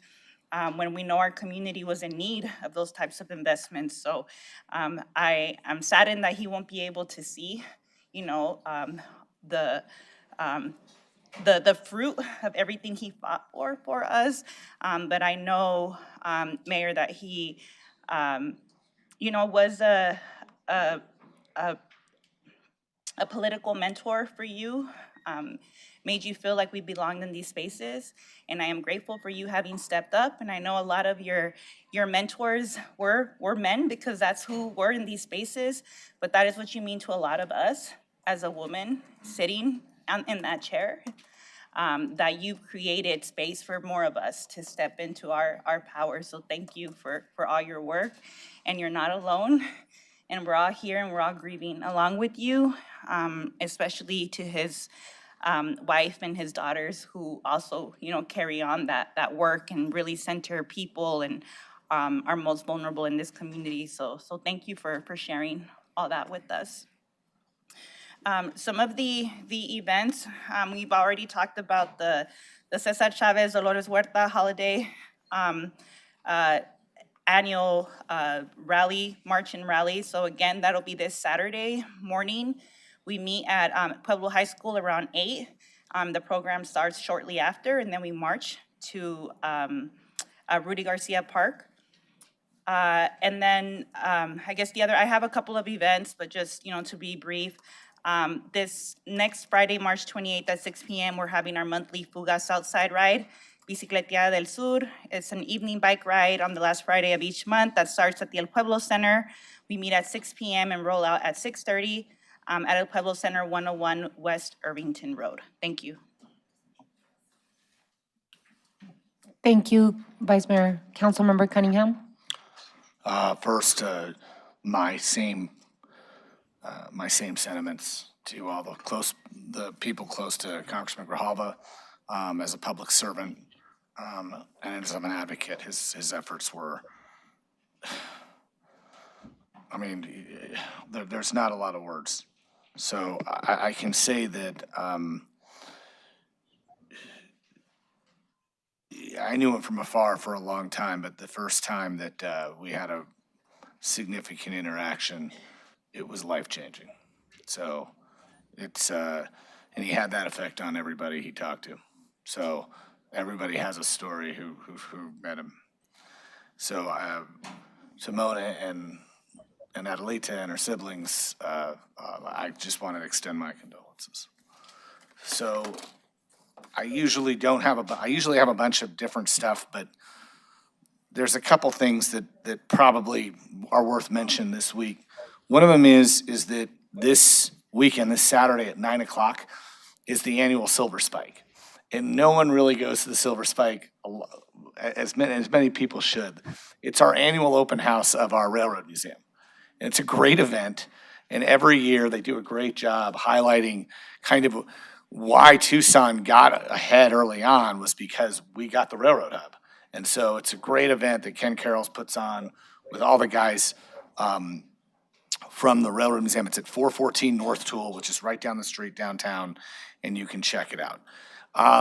Obviously, there's people talking about March Madness, and everybody knows that I talk about that, but actually I'm going to pivot today and talk about Pima basketball, because Pima basketball plays tomorrow, and they're 30-0.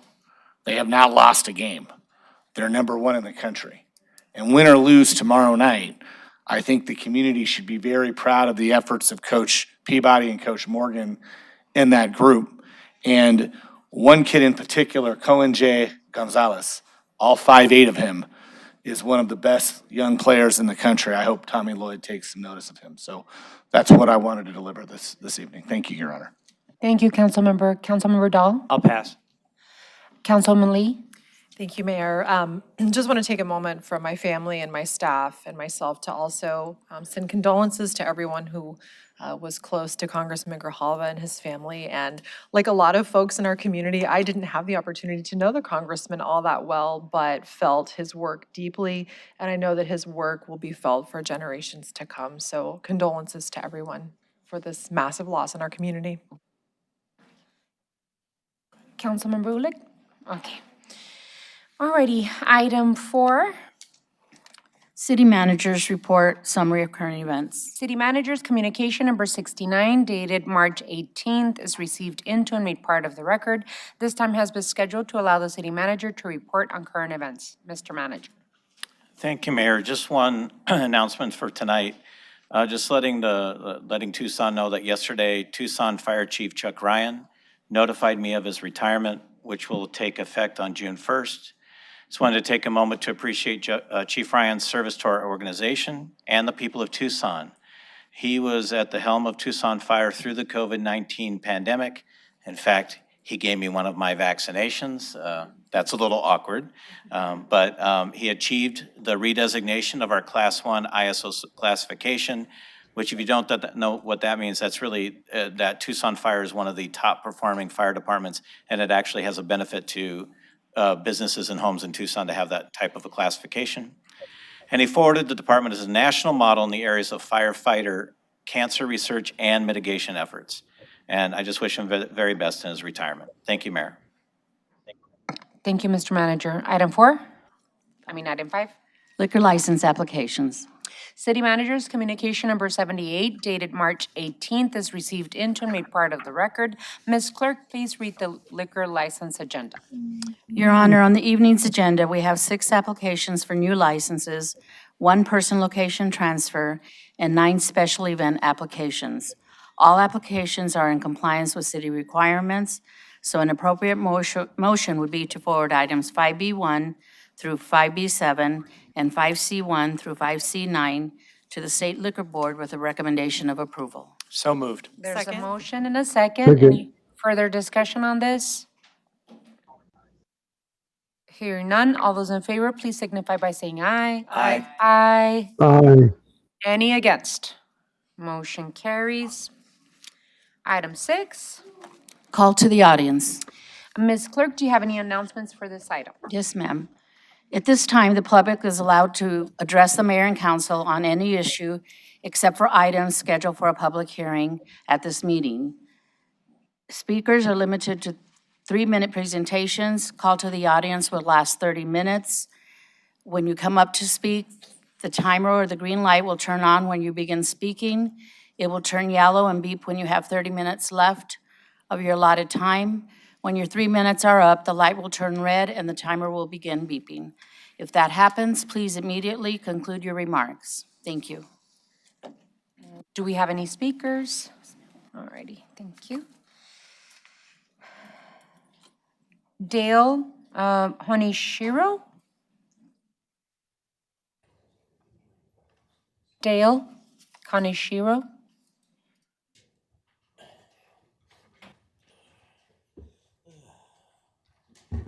Can you move to the other mic, please? Okay, hello? Hear me? Okay. Good afternoon, Mayor Ms. Romero, members of the council, humble members of our community. Before I proceed, although I'm a dedicated driver for Sunvan, as well as a proud member of the Local 104 Teamsters Union, I am here on my own behalf as a Tucson resident and by no means being compensated in any form. And thank you. I'm truly honored to be here today. I'm surrounded by so much inspiration and unity. Honestly, I'm just like, wow. To shed light, I'm here actually to shed light on a program titled Sun on Demand, put together back in 2020 by the former general manager of SunTrans, Stephen Spade. This program was originally put together to serve residents who resided just east of what's now known as the Tucson Marketplace. And the plan was implemented by SunTran due to the shuffling around of the closure of different types of routes running through the neighborhood. And going through the narrow streets, I could understand why. But they deeply affected a lot of residents there who desperately rely on public transportation that do have meaningful ways to get to work. As of now, with the help of a small group, Sunvan drivers, reservationists, dispatchers, Sun on Demand makes its home at the current Sunvan terminal. Through the hard work and compassion and dedication from all who resides there, no matter how great or small, the contribution, Sun on Demand survived almost 6 years later, going strong with the success. And the reason why I bring up this program now, it's implemented Zone 1, Zone 2 with the plans of Zone 3. The numbers have shot through. I hope I've sparked enough interest for somebody of council to reach out to somebody at Sunvan, one of the reps and so forth. And I'd like to take a moment touching on what was brought earlier. I did not have the pleasure and honor to meet such a person like Mr. Raul Gohai. But here's one thing that I learned.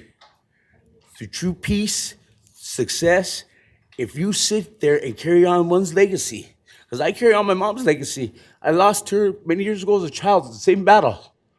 You will succeed, because what can stand united will never be divided. Thank you. Thank you. April Putney.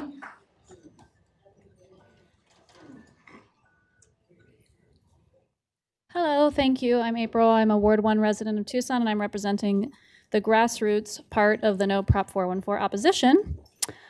As we mentioned in our open letter to Mayor Romero, we're eager to collaborate on solutions in the fiscal year 2026 budget and more long-term solutions at an inclusive time.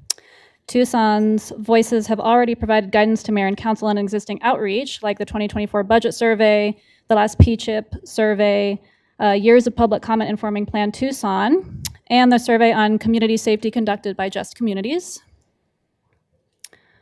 So community safety.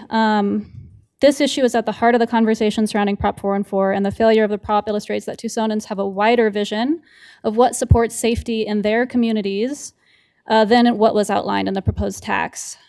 Here's what public safety looks like to us. Access to affordable housing, public sanitation resources in parks like bathrooms, even showers, overdose prevention sites, alternative emergency response teams, fare-free transit, and the list just goes on of what constituents have said that they want to see funded. Tucson voters recognize that strategies which emphasize punishment over care, but do not solve our most pressing social issues, but exacerbate our worst problems, that's not what they want. Voters have demanded more expansive solutions than traditional policing, as we saw 414 was rejected. So speaking of public and community safety, the agenda item 12 ordinances that are under discussion by Mayor and Council today should not be passed, or at the very least should be forestalled until any unintended effects can be studied. These ordinances are not only cruel, but they are backwards, and they are very likely to backfire on the city in terms of exposure to 312 lawsuits. The median ordinance is unconstitutional because it violates the First Amendment, as the city attorney recommends to change the language to make the law more facially neutral. There is a paper trail, including the documentation of this hearing process, which shows that the intended effect of that ordinance is in fact to prohibit protected speech solicitation that prevents the law from being enforceable. The intent of the amendment to that ordinance is clear to all concerned. It is clear the law intends to restrict free speech and is being amended with the knowledge that this restriction of solicitation will be the primary effect of that amendment. Additionally, the rationale for the amendment is faulty. The ordinance reads that the purpose is to protect the public from traffic hazards, but we don't see the city creating ordinances that prohibit sidewalks or bike lanes from being directly next to or within traffic, where we also see high fatalities and where I myself was almost killed by a vehicle. Again, it is clear the intent of that law is to restrict the free speech of solicitation. That is the goal, not public safety. That ordinance should be repealed rather than amended, as it is not only unconstitutional, but will likely have unintended consequences, like forcing unhoused people to look for other forms of making ends meet. Thank you. Free Palestine. Rachel Kale, or Cole. Either Cole or Kale, sorry. Kale?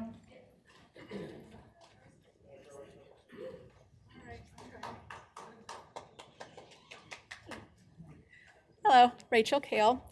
I am a longtime resident of Tucson. I am a longtime employee of City of Tucson, Tucson Water, over 17 years. And I am a member of the union, vice president of the union. And I have a couple of things to discuss regarding compensation for our employees. So I'm going to start with your guys' City of Tucson Poverty and Urban Stress report that you guys did in 2019, dated 2020. Page 7, if y'all want to look this up eventually.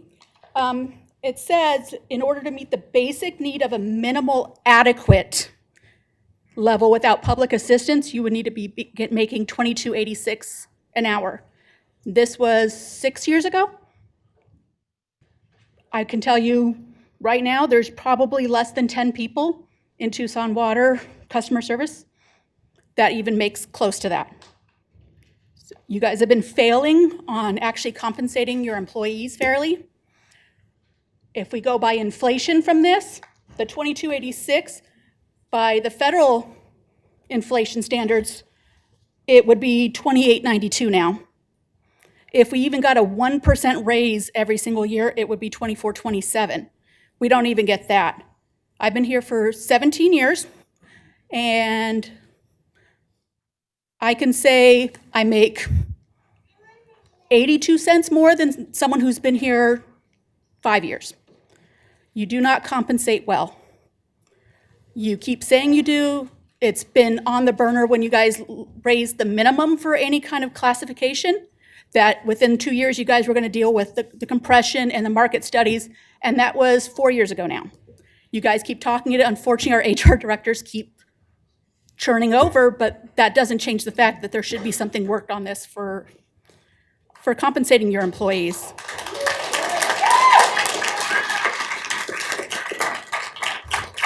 Really, thank you, everyone. I just really want to make sure that it is known that the only reason I'm still here is because I'm loyal. I love this city, I love this employer, I love Tucson Water, I love customer service, I love our constituents, I love this place, but I'm here because of loyalty. I've been here through your furloughs, your hiring freezes, no raises for 10 years. I'm here through the benefits cuts. I've been through a lot of the bad, and I'm just hoping that at some point you will actually acknowledge us. Thank you.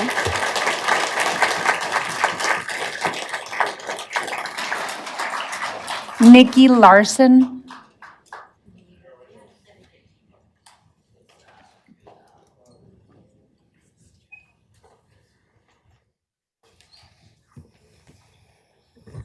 Good afternoon. My name is Nikki Larson. I'm the single mother of 2 teenagers. I began working for the city of Tucson in 2019. I currently serve as a telecommunicator 2 at the Public Safety Communications Department, where I work as a police dispatcher and a call taker. In my 5.5 years with this department, I have experienced so many changes that it's honestly overwhelming. While not all of these changes have been negative, many of them have had a direct and harmful impact on employees, including myself. Today, I'm here to speak with you about an issue that has been raised repeatedly, but remains unresolved: our pay. Dispatchers and call takers for the city of Tucson are not making a livable wage. MIT recently did a study that for people with children, a single adult with 1 child needs $37.25 an hour. A single adult with 2 children, they need $46.56 per hour. And these numbers were last updated in February of 2025, and these highlight a stark discrepancy between the compensation and what is necessary to maintain a basic standard of living to this community that we serve. Let me clarify the gravity of our roles. A 911 call taker is the first point of contact for individuals in need of urgent assistance, whether it's for police, fire, or medical emergencies. The dispatcher is responsible for coordinating operations and ensuring that personnel and vehicles directed properly to carry out emergency services. In this case, the Tucson Police, the Tucson Fire Department, as well as numerous surrounding fire agencies. These are not simple definitions. We are not glorified receptionists, as some have suggested.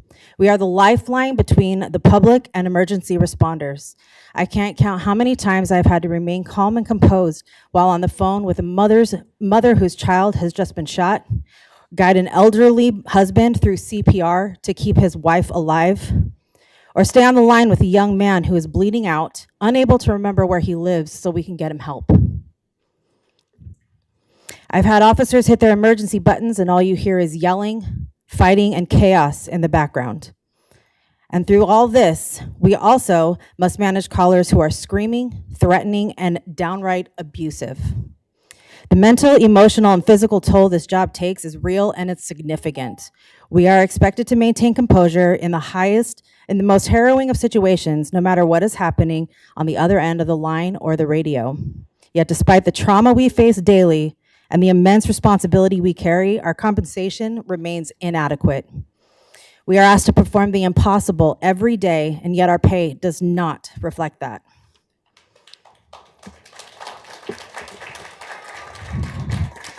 The bottom line is this: the pay we receive is nowhere near sufficient to the work we do. The city needs to stop allowing people who have never been in our shoes decide Larson, you what we need to should be come to a paid. conclusion. Yes, ma'am. We need fair compensation. And we're asking for recognition and for the pay that we deserve. Thank you, Ms. Larson. Julie Lohmeyer.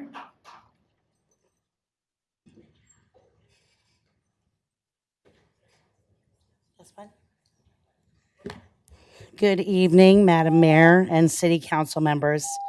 I am here this evening to talk about what's happening in and around my neighborhood and to hopefully get your help in finding a solution. We are being inundated with homeless drug addicts who are destroying our peace, safety, and property. Very recently, one of them pulled a gun on my husband. There is no safety. They are occupying our alleyways, smoking fentanyl, and completely trashing them. Our dogs bark night and day. There is no peace. The alleyways are not our property, yet we have been held responsible to keep them cleaned up for like the last 5 years. I have lived in my home for 20 years and have never had a rodent issue until now. Myself and a couple of neighbors have been infested. Health hazard. They're using the alley as a public bathroom. Human urine and feces right up against our fences. Biohazard. We have spent countless hours and money doing cleanup over and over for the past 5 years. Myself and another property owner's fencing, new fencing to the tune of thousands of dollars are now being graffitied with spray paint. I've made numerous calls to TPD, and they seem as frustrated as we are when and if they are even able to show up. One of them told me that they arrest these people and they're right back out on the streets the same or the next day. Another one said that our prosecutors are not prosecuting these cases. Numerous reports to Ward 3 office myself and my neighbors have made, and reports to 311 requesting help keeping the alley clean. Now allow me please to share a little bit about myself so that you understand that I am not a heartless person trying to criminalize homelessness. I am disabled with rheumatoid arthritis. Stress exacerbates this pain. Before that, I was in social services and worked with many marginalized populations, including with severely mentally ill and drug addicts. I am a registered Democrat and a Tucson native. I love my hometown. I am a U of A graduate. I am an addict in recovery who has spent the last decade working with addicts in recovery, mostly young mothers. I have worked with hundreds of addicts for fun and for free. My experience, both personally and professionally, have helped me understand some things about addiction. 1, it's a disease with no cure, only respite one day at a time. 2, the gateway is often trauma.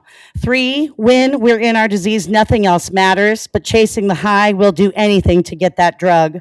4, no amount of help offered matters until we hit a bottom. Many efforts to help actually harm, as this often keeps us from getting to that bottom before it's too late. It prolongs the agony of active addiction.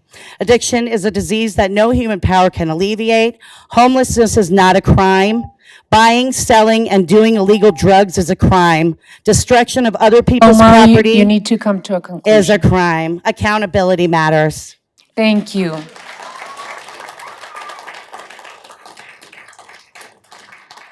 Gerald Montag. Gerald.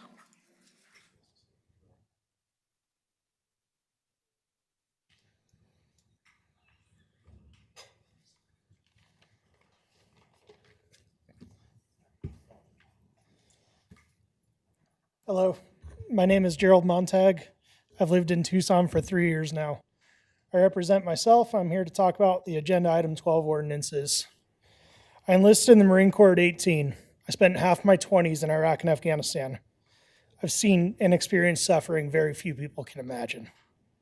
These days, I volunteer helping animals on the street.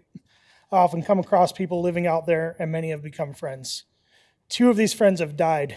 One, an elderly lady that died on a stormy night, just a couple months after being released back to the streets after a month-long hospitalization due to a stroke. Another died after a hit and run in a crosswalk. Because in Tucson, homeless lives are expendable. Why would people care about them when the city doesn't? What is new to me is a local government willing to pile on to the suffering.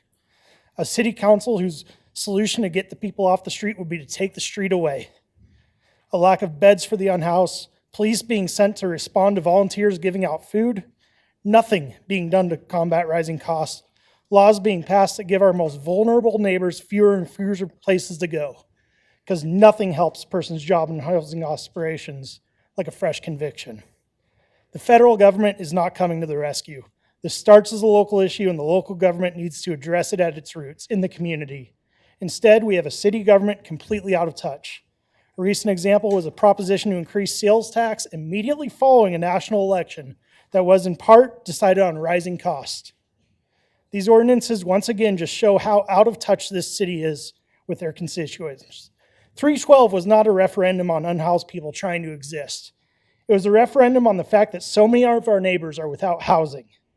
It was to put pressure on you to either address the problem or lose your revenue. As long as it is far easier to lose housing than it is to get housing, the unhoused population will continue to grow. That is what you need to be addressing. The more public land you push people off of, the more private land you will push them onto. As a vet who sees my brothers and sisters living on the streets outside the VA, but also as a human who sees my fellow humans suffering all over the town you preside over, I say this with as much contempt for these proposals as I can muster. You all should be ashamed of these proposed ordinances.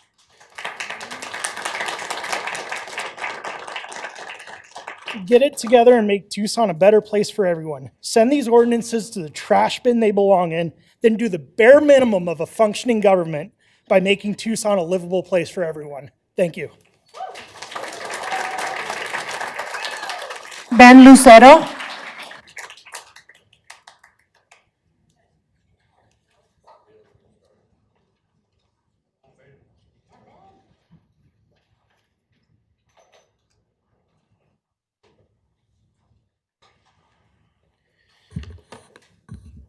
Good evening, Mayor and Council.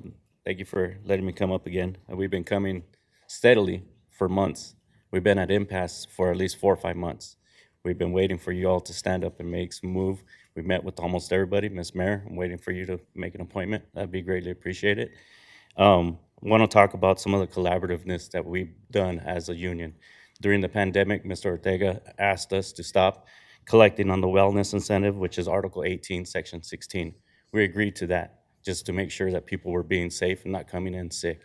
Since then, the pandemic's over. We asked for that to be reinstated. And what happened? You guys, is the committee representing the city, says, oh no, the city's not willing to do that. That's BS. We should be able to continue that. And is there anything in place to replace that? No. Just at the budget town hall, I had a conversation with Mr. Rios because one of my committee members was denied leave time. Unpaid leave time. And was it checked to make sure that it was totally not feasible? No, it wasn't. Ms. Terry Tran and Mr. Rios did not do their due diligence to follow up on that. I called him up on that, and Mr. Rios says, we don't have a contract. Is that what you guys really interpret? We don't have a contract? Because there are stipulations that we can do also in Article 24 if we don't have a contract. I'm not threatening anything, but I am saying, are you going to continue to let people that don't have the right idea continue to talk for you like that? That's not good. That's not collaborative. It's growing our relationship apart, and we were getting better. Now it's growing way apart. Let's come back to the table and let's work on this. I'll be looking forward to meeting with you. Roland Baker. Roland Baker.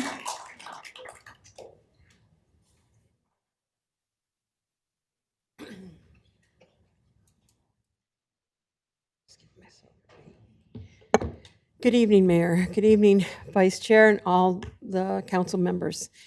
before I even begin what I want to talk about, I also want to, Congressman Grijalva was a wonderful, unbelievable man.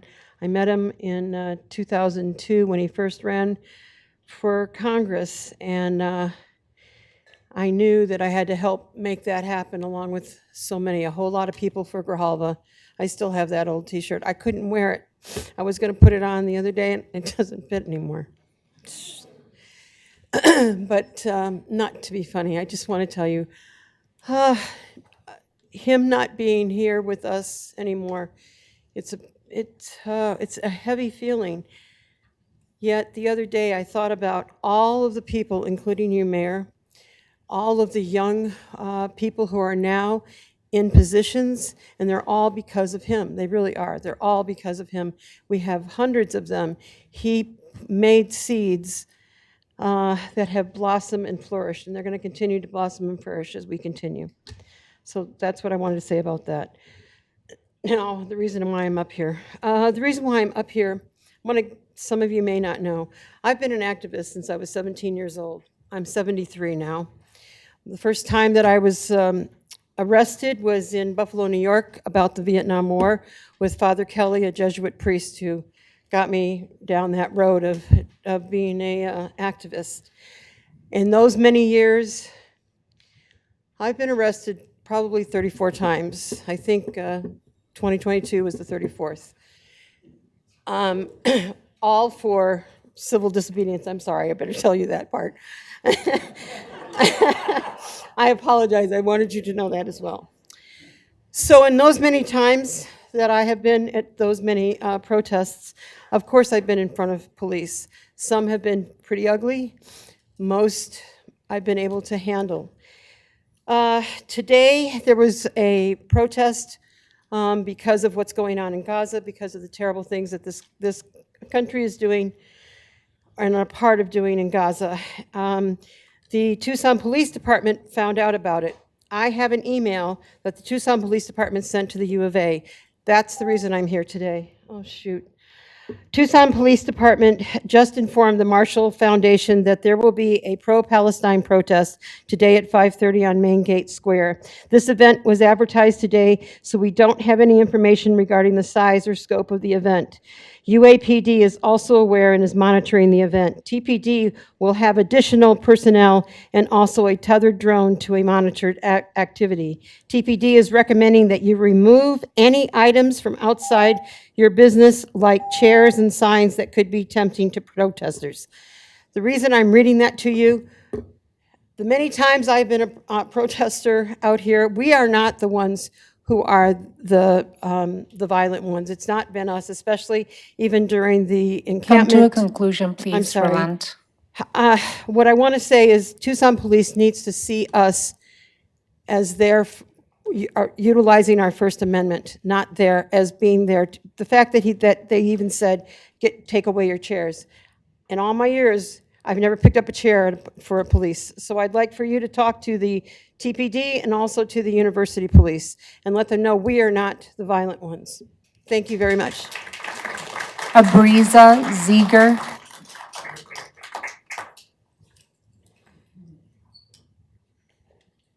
Abriza Ziegler. Okay. Vivek Barman.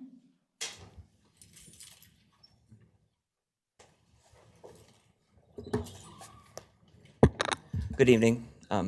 Thanks for having me. I am here to ask you to vote against the ordinances that criminalize homelessness in response to 312. Aren't you tired of Go ahead. Aren't you tired of cruelty? I'm so tired of cruelty. Like, it's raining down from the federal government right now. Prop 312 was cruel enough. Like, why are we adding cruelty on top of that? Okay, this is random. My bank is Tucson Federal Credit Union. Anybody else bank with a credit union? Yeah, the cool thing about TFCU is their ATMs dispense $5 bills. And I always get some and keep them in the car. And when I'm in an intersection at a left turn lane, I hand them out to people asking for money. because I could do that. I've been without an income now for 6 months, and I can't do it anymore, but when I could, I did. And I'm lucky enough to be able to rely on some savings and support from my partner. But it's tough out there, y'all. And making it a crime to stand on medians is just so cruel. And the last 6 months for me have been a reminder that almost every one of your constituents, and probably some of you too, are far closer to poverty than you are to a guaranteed prosperity for the rest of your lives. And yeah, thank you. And we have to do everything we can to help each other as a community and stay strong together, because Lord knows, like, you know, the feds are coming for us, every one of us. So please, please don't let these through. I'm begging you. Thank you. Thank you, Vivek. Michael Cajero. Michael Cajero.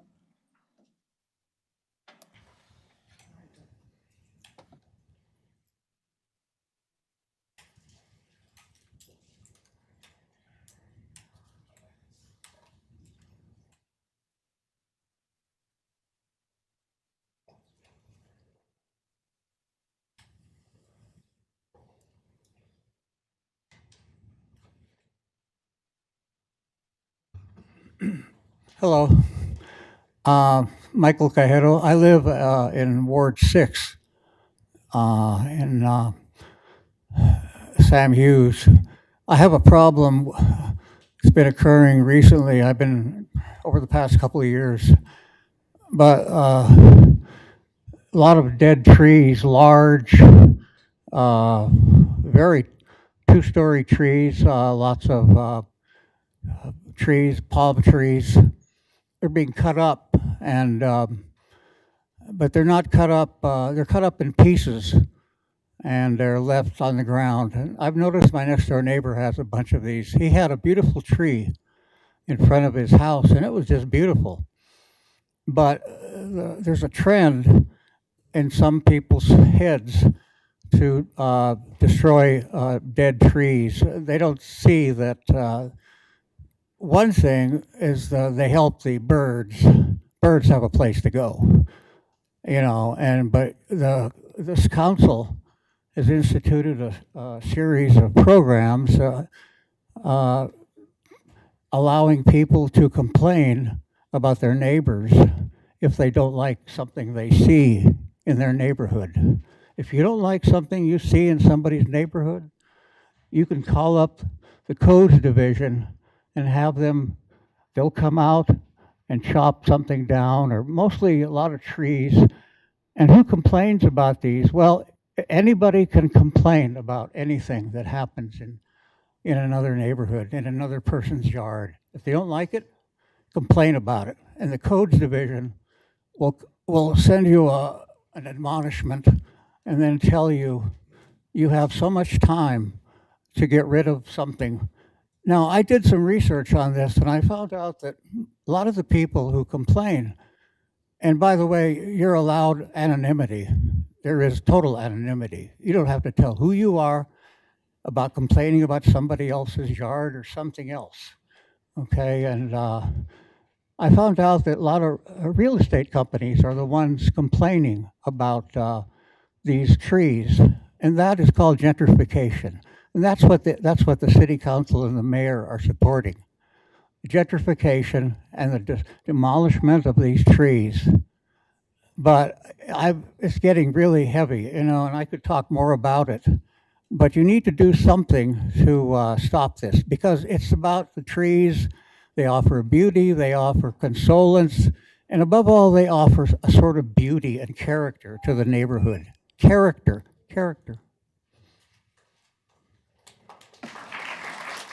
Righty, this is going to be our last speaker, Bennett Burke.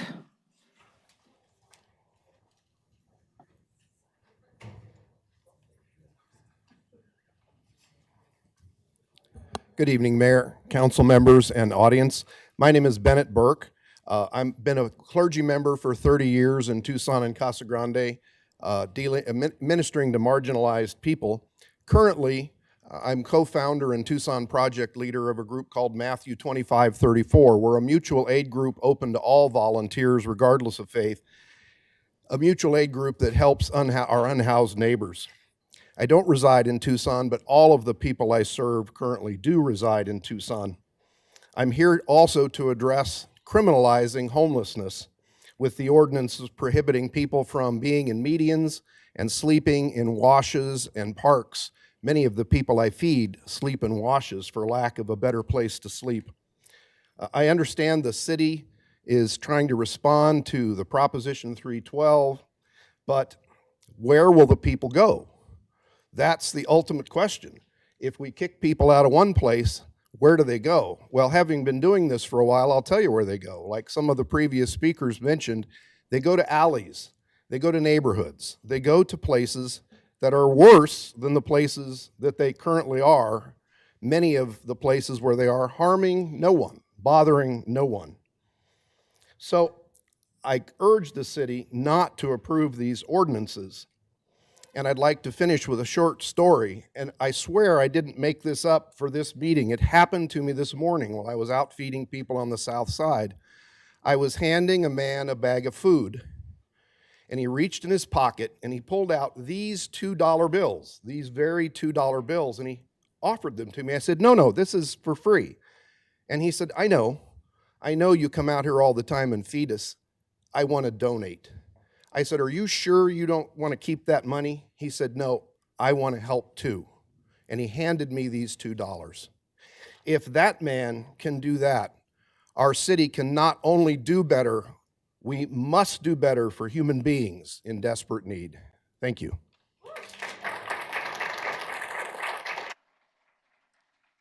Thank you, everyone, for coming out to speak at call to the audience. We really appreciate your input and feedback. Item 7, Consent agenda items. reports from the city manager on the consent agenda are received into and made part of the record. Ms. Clerk, you are requested to read the consent agenda items. Item A is approval of minutes. Item B, elections, intergovernmental agreement, IGA with Pima County Elections Department to provide election-related services for the 2025 City of Tucson special, primary, and general elections. Item C, city vehicles, annual approval of exemption of certain city vehicles from bearing identifying markings. Item D is adoption of the Development Impact Fee Program's Land Use Assumptions, LUA, and Infrastructure Improvement Plan, IIP. Item E is write-off of uncollectible accounts receivable. Item F is City of Tucson People, Communities, and Homes Investment Plan, PCHIP, funding recommendations, home investment partnerships, acquisition, rehabilitation, and new construction of affordable rental housing gap financing loans. Item G is amending Tucson Code Chapter 10A-134 to eliminate the 8-year membership cap for the Environmental Services Advisory Committee, ESAC. Ready, may I have a motion, please? Honorable Mayor, if I may. Yes. Before you go Mr. to that, Manager. it doesn't need to be acted on separately, but there are 2 clarifications that I need to read into the record for consent item 7D. The first one is there's a correction to one of the figures in the traffic signal system as part of the infrastructure investment plan. There is a traffic signal system line item, and Southern Arizona Home Builders Authority or Association, SABA, had submitted comments on several things, but one of the things is a correction that I would like to make to that figure. Under the traffic signal system, is currently listed as having a $30 million value in the IPP. SABA was correct in that some of the items that city staff had included were ineligible to be in that line item. So we would like to remove them, and the new value would be $4.83 million. So everything else holds together. It's just a correction to the number from 30 million to 4.83 million. And then the second item is in figure S17 of the IPP under streets, it lists a number of projects. And I'm just adding one specific project to that list. There's a category that's kind of a catch-all that says other projects that are applicable. The specific project I want to mention tonight, before mayor and council adopt the IPP, if you do, is there's a project on Country Club Road, just north of I-10, running from Michigan Street to Milburn Street. It's a very short section, but it's a city-controlled section of a larger ADOT project, and we would like to have that specific project included in your thinking as you act on this item. Thank you, Mayor. Thank you, Mr. Tamir. All right, do we need anything else for the record on that? All right, we have a motion. Mayor, I move to approve the matters on the consent agenda. There's a motion. May I get a Second. second? There's a motion and a second. Any further discussion? Hearing none, we need to go to roll call. And Mayor, that would be, the motion would be with the amendments read into the record, right? Yes. Okay. Mrs. Lee? Aye. Ms. Sulik? Aye. Mr. Cunningham? Aye. Mr. Fimbres? Aye. Mr. Dahl? Aye. Vice Mayor Santa Cruz? Aye.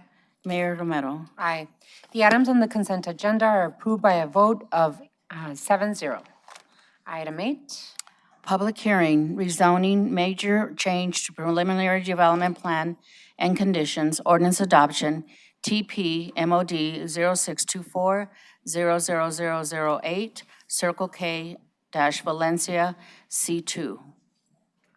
City Manager's Communication Number 77 dated March 18th is received into and made part of the record. This is the time and place legally advertised for a public hearing to discuss the rezoning of an existing Circle K site at the southwest corner of Valencia Road and Nogales Highway.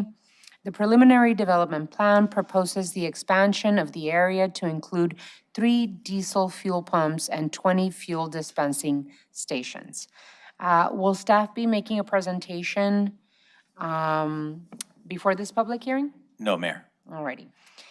Is the applicant or representative of the applicant present? Come to the mic, please.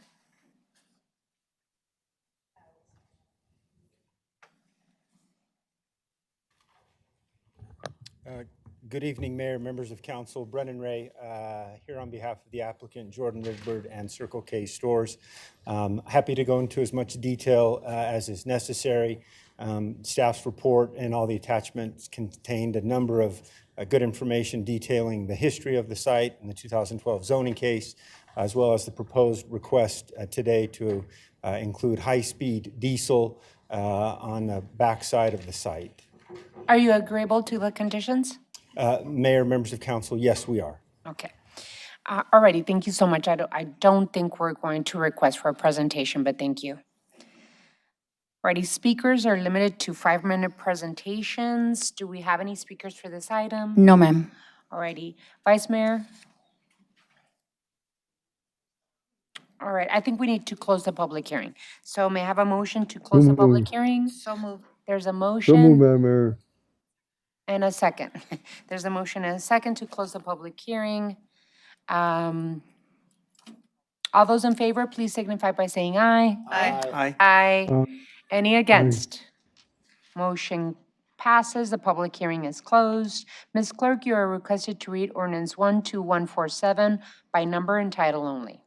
Ordinance number 12147 relating to zoning, amending zoning district boundaries in the area located at the southwest corner of East Valencia Road and South Nogales Highway in case TP MOD 0624-000008, C9-12-07, Circle K, Valencia Road, C2, and setting an effective date. What is the council's pleasure?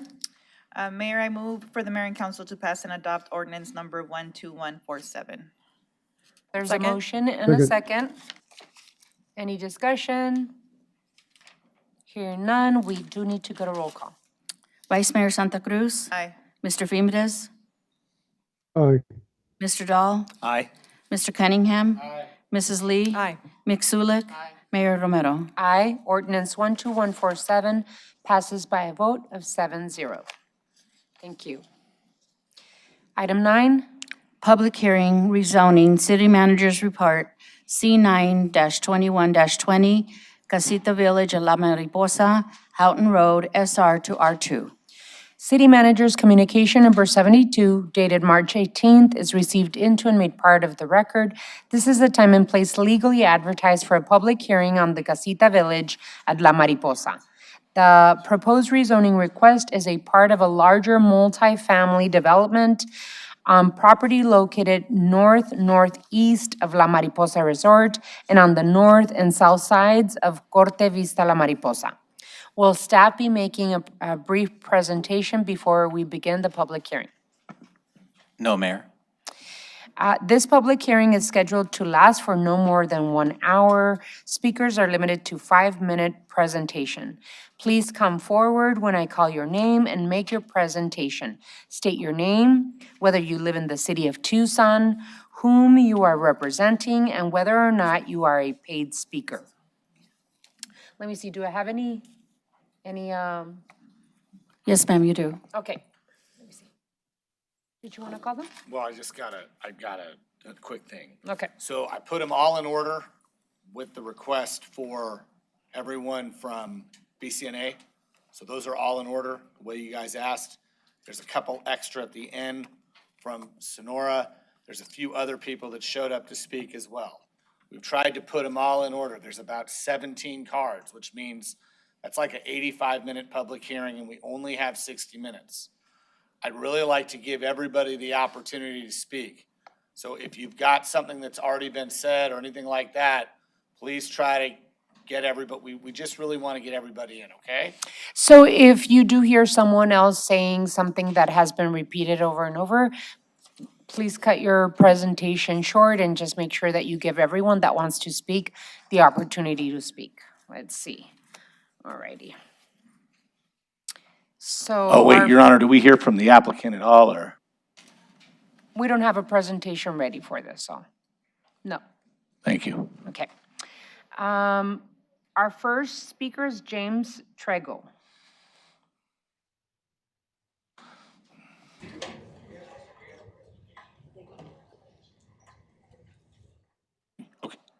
Okay. The applicant has a presentation.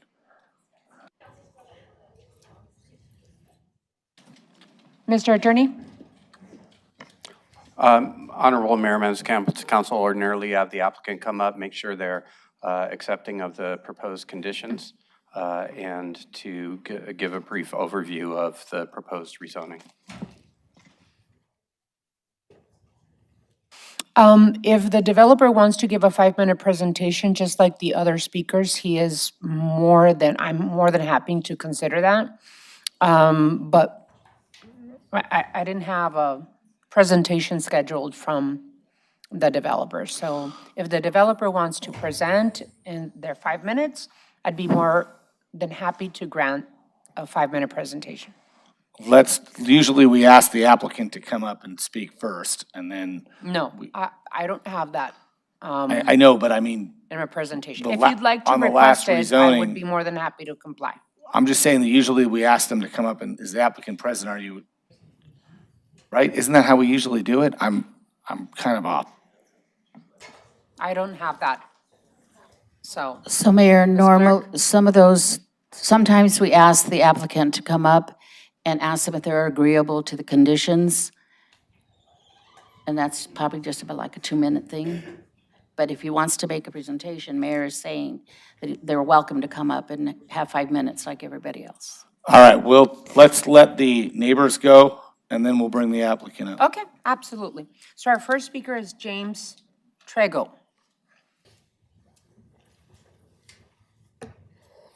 Hi, I'm Jim Trigo. I represent Tanque Verde Valley Association, about 900 members up in that area. Is that better? Okay. Jim Trigo, representing Tanque Verde Valley Association, got about 900 members. It's the oldest and largest organization in that area.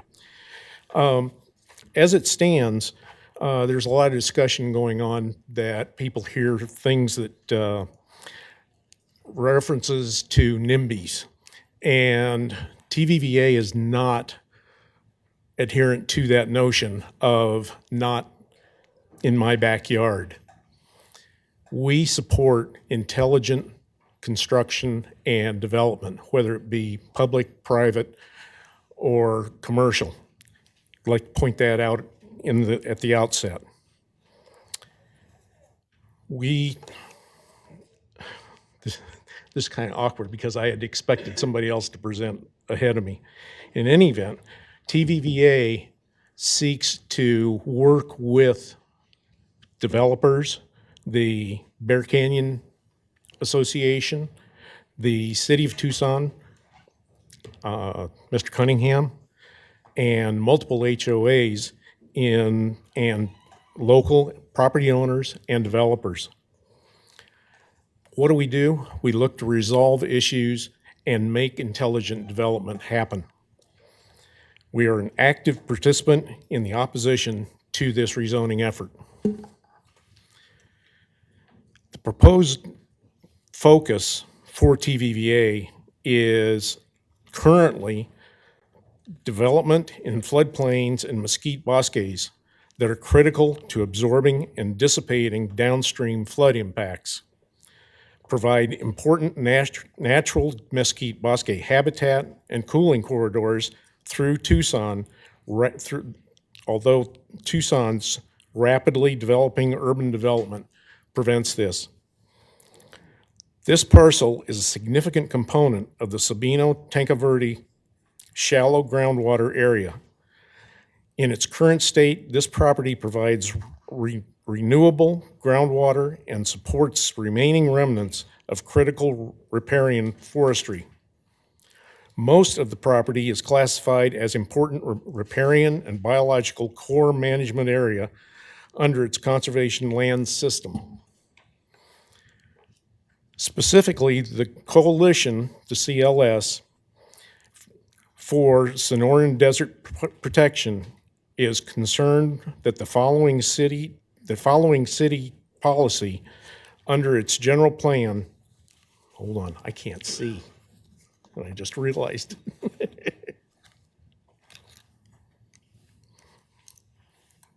Looky there. That this general plan has not been adequately addressed by this rezoning review, including no consideration of it in the zoning examiner's reports or staff reports. LT 21 says, consider the application of the conservation land system designation and requirements in rezoning reviews. The land in the rezoning request is entirely within the CLS and categorized as an important riparian area, IRAs. IRAs are designated for their high water availability, vegetation density, and biological productivity. Under the CLS, development in an IRA requires that 95% open space is set aside. The revised preliminary development plan dated November 19th, 2024 includes just 32% of open space and only 48% open space within the project boundary. Tucson is encountering increasingly severe weather and longer droughts. To mitigate impacts on Tanque Verde Valley and create resilience for climate challenges, we need to preserve, reclaim, and steward our existing riparian forests. The Tanque Verde watershed is of particular importance, and per a joint city council and county 2009 water report, Tanque Verde Creek is a particularly important watercourse because even small rainfall amounts, less than a half an inch, recharge the aquifer, which indicates that preserving floodplain function is particularly important along Tanque Verde Creek. We have unanimous opposition by the TVVA Board of Directors to this activity. I guess I better quit, huh? Come to a conclusion. Okay. We basically believe that this proposal is another example of development geared strictly to maximizing owner-developer profits while generally resisting or totally ignoring inputs from the area's citizenry. Thank you. Thank you.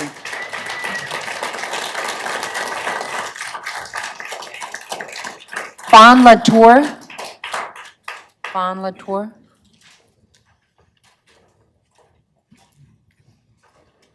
I am Vaughn Latour. Past president of the Bear Canyon Neighborhood Association and vice president of the Powderhorn Ranch, which borders this project. 10 items. Number one, it's a sham that this council ignores precedents set by your predecessors that have denied building permits on this site more than 4 times in the past 30 years due to non-compliance with the Bear Canyon Neighborhood Plan and flooding. These proposals were for only 21 homes. Why does our city bother with 148 neighborhood plans while you continue to ignore what is in them? Will the promises of this council be worth anything while annexing future neighboring neighborhoods? The landowner dumped 70 piles of dirt illegally in the FEMA floodplain. It's a sham that when that was made public at the 2021 zoning department hearing, the dirt was immediately removed, and then only after the dump site was graded, after dump trucks and graders had gone back and forth over the site, pulverizing the ground, only then was an archaeological study performed that ironically turned up no artifacts. It's a sham that after Paul Iorino's denial at that 2021 meeting, the developer presents a new flood study that doesn't mention Mr. Carroll's original one, showing that the southeast corner of the site has floodwater increases in excess of feet, his words, and that the southwest corner increases over 1/4 of a foot. Both are in excess of the 1/10 of a foot limit mandated by Tucson law and reason to deny. It's a sham developer's original traffic study collected their data during COVID, when local schools were remote learning and snowbirds were not here. They found that the CASITA's original 1,235 daily trips would not affect Houghton traffic. Last month, the zoning examiner said a new study probably should be done, probably because the 235 homes that have just appeared south on Houghton have already exacerbated that traffic. The application for a CLOMAR sent to FEMA did not contain available county reports that didn't fit their needs. In our 2023 meeting with Elizabeth Leopold, she claimed that she didn't know much about the CASITA proposal. Our group found out later that both she and her boss, Mr. Zuniga, had already signed off and sent off the proposal. Faced with incomplete data and the city officer's approval, FEMA has no choice but to issue a CLOMAR. That simply kicks the can down the road and puts the responsibility of denial of this project on you, the city council.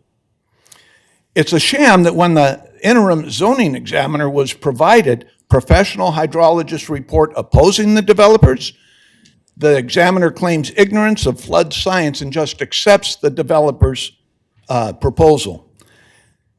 What we believe should have happened, especially since the developer's study relied on known, antiquated, and outdated data from FEMA's 2005 and 12 study, the data available from 2016 through 2023 local reports were left out altogether. The examiner should have called for a third-party, fully independent hydrologist to make a recommendation. Our councilman graciously told the group that he would take care of that and would fund it as well, stating he had $50,000 from the city to pay for it. A sham perpetrated by this city is that when flood modeling fails to accurately predict possible danger, personal recorded observations must be called for. This group has given that to the councilman and the zoning department repeatedly, but we've been ignored across the board. Even FEMA now publicly opposes fill and build floodplain projects. It's a sham that the current developers now claim they have a 20% reduction in floodwaters. When we asked Bill Carroll how big these ponds were, how much water they could hold, he said he had no idea. Knowing that the plan is to raise this site some 5 feet out of floodplain, simple math shows that the resulting displacement of only 3 feet of water on the 10.79 acres displaces 1.4 million gallons of water back into the agua caliente, increasing flow and velocity. And that because this is a sheet of moving water, that's being replaced Come to until a flooding conclusion, please. stops. Thank you. Don, it is Don Waffen. Hi, good evening. My name is Dawn Lucian. I live at 2051 North Powderhorn Drive, Tucson. I am one of several speaking on behalf of the Bear Canyon Neighborhood Association in opposition of the La MARIPOSA development. Just recently, I was reading through City Manager's report and the minutes from 2005 on a rezoning for this same property. The owner sought a rezoning for a much smaller development at that time, and I was struck by a number of things. Councilmember Carol West called attention to a small discrepancy in the mountains of paperwork, and it made me ask myself, if she could notice a minor discrepancy, why can't you all see the major omissions in this current rezoning request? How did you miss that flooding problems are not resolved despite that claim by the developer? That the developer failed to include the Bonanza Castle wash sedimentation in their analysis despite what is known about the overflow impacts. People almost died. That the city and county do not maintain nor inspect retention basins as it is. That the planning center cherry-picked words from our neighborhood plan to create the illusion that this development aligns with the goals and policies of that plan. That the developer has not had a continual dialogue with the neighbors, that there are no bus, retail, or employment services near this proposed development, that the zoning examiner, who serves in a quasi-judicial capacity, failed to swear in everyone who testified. And by the way, why aren't we doing that anymore? How could you overlook the archaeological treasures on this property after the city just got into serious trouble for destroying an archaeologically sensitive site at the Danny Lopez Park? But what really struck me as I read through the stack of paperwork is what Tucson residents have lost since 2005. From the zoning examiner to development services staff to elected officials, I could see as I read a real sense of responsibility to our community, to the environment, and to the rule of law. Their belief in protecting the environment, the rights, and the value of each property owner's investment, the idea that our government has a fiduciary responsibility to every citizen, not just to a developer, all of that was abundantly clear in those papers. Sadly, this is no longer true. We no longer have that. The La MARIPOSA development process, like the corridor tools process, has been a sham. You cannot approve a development that is little more than sprawl on steroids while claiming the CCT will prevent sprawl. You can't have it both ways. You can't claim that luxury development creates affordable housing. You can't represent yourselves as the champion of the environment by planting trees while you systematically destroy Tucson's last natural mesquite bosque. You can't say that you commit to prioritizing conservation by honoring the Sonoran Desert Conservation Plan, but disregard its setback requirements when it suits a developer.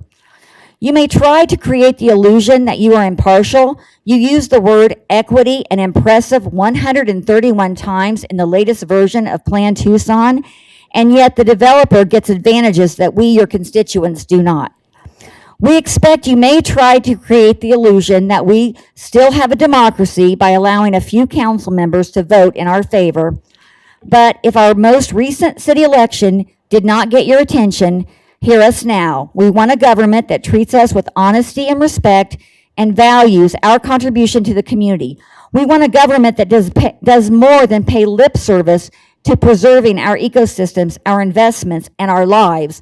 Show us you can be the equal of the government we had in 2005. Vote no on the La MARIPOSA development.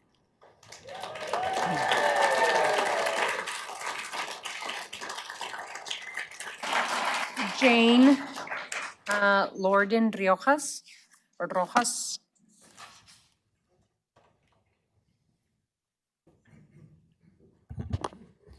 My name is Jane Lariva Rojas. My husband Martin and I live at 10024 East El Poso Trail, where we own 3 lots in Powderhorn Ranch, making up over 11 acres, all which butt up against this proposed rezoning on the Agua Caliente Wash. I am a Powderhorn Ranch Homeowners Association Board of Directors member. We are not NIMBYs. My husband worked in construction for more than 20 years. We were born and raised, both of us, in southern Arizona. We've owned our property for over 30 years, and Martin built our home and is remodeling the home next door that we purchased for our daughter and our granddaughters, ages 3 and 5. Thank you for this public hearing. We stand before you, Mayor and City Council, we who elected you to protect us, the public, from current and future probable risks and dangers. We hope that you hear us today as we explain all of the reasons not to approve this rezoning, as the risks are real and significant. I am going to specifically discuss the flooding, and we have submitted so many pictures and all kinds of information.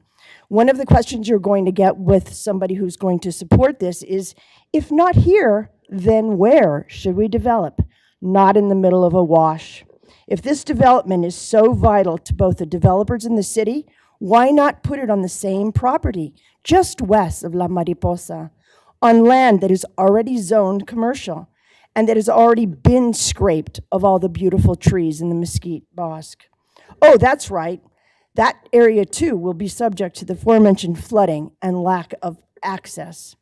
The flooding issues have not been resolved, as evidenced by floods in 1983, 93, 95, 06, 21, 23, and 27. That's 7 floods in 40 years, proving that this is not a 500-year flood, not even a 100-year flood. This is occurring all the time. The developer claims that the CLOMAR justifies the rezoning, as the development claims that it would be safe from waters breaching over the top of Houghton Road. That's not the issue. Houghton Road is 10 to 20 feet above the washes and the proposed development. The water should never breach it. Our Martina and I, personal experience and firsthand observation spanning over 30 years of living on this property, that the developer's biased and fraudulent modeling doesn't tell the true story of this very complex flood zone. During the building of our home, we were required to raise our building pad 3.5 feet to keep our home out of flood danger. This has worked for 30 years. The flooding has covered our entire 11 acres except inside of our home. Our fear is that this development will raise the water an extra 1 to 3 feet or more, flooding our home and all of the neighbors around us who have much lower floor elevations. Our pictures submitted with all the information that you've seen before shows water in 1993 rushing all around our property, a mile wide and several feet deep, from just south of Tanque Verde to north of Speedway. And then the pictures in 2006 of my husband standing in 3 feet of water, rushing. He was rushing out to save our horses from being taken away in the flood. All the other pictures too show that our whole inside out backyard was flooded under feet of water. Transformers could be heard exploding. My daughter recalls being terrified that her father and our horses would be killed.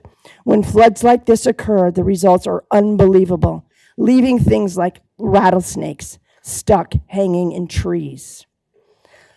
La Mariposa Resort was devastated and left abandoned for years. Our pictures show the before lack of bank protection and the after, where all their illegal dumping up to 4 feet or more. Yet despite this continual dumping, there still is more flooding. The city manager's letter, written by Ms. Swallow to the mayor and council recommending the rezoning, was inaccurate and full of misstatements. I submitted all of our information on our website, CASITA Village, at now with over 3,400 signatures protesting this, and we submitted 400 written protests too. We have flooded more than just a few times. Conclusion, please. Please do not accept this proposed rezoning. If they want to build, they can build an area that's already marked commercial. Thank you. Mark Weigel. Mark Weigel.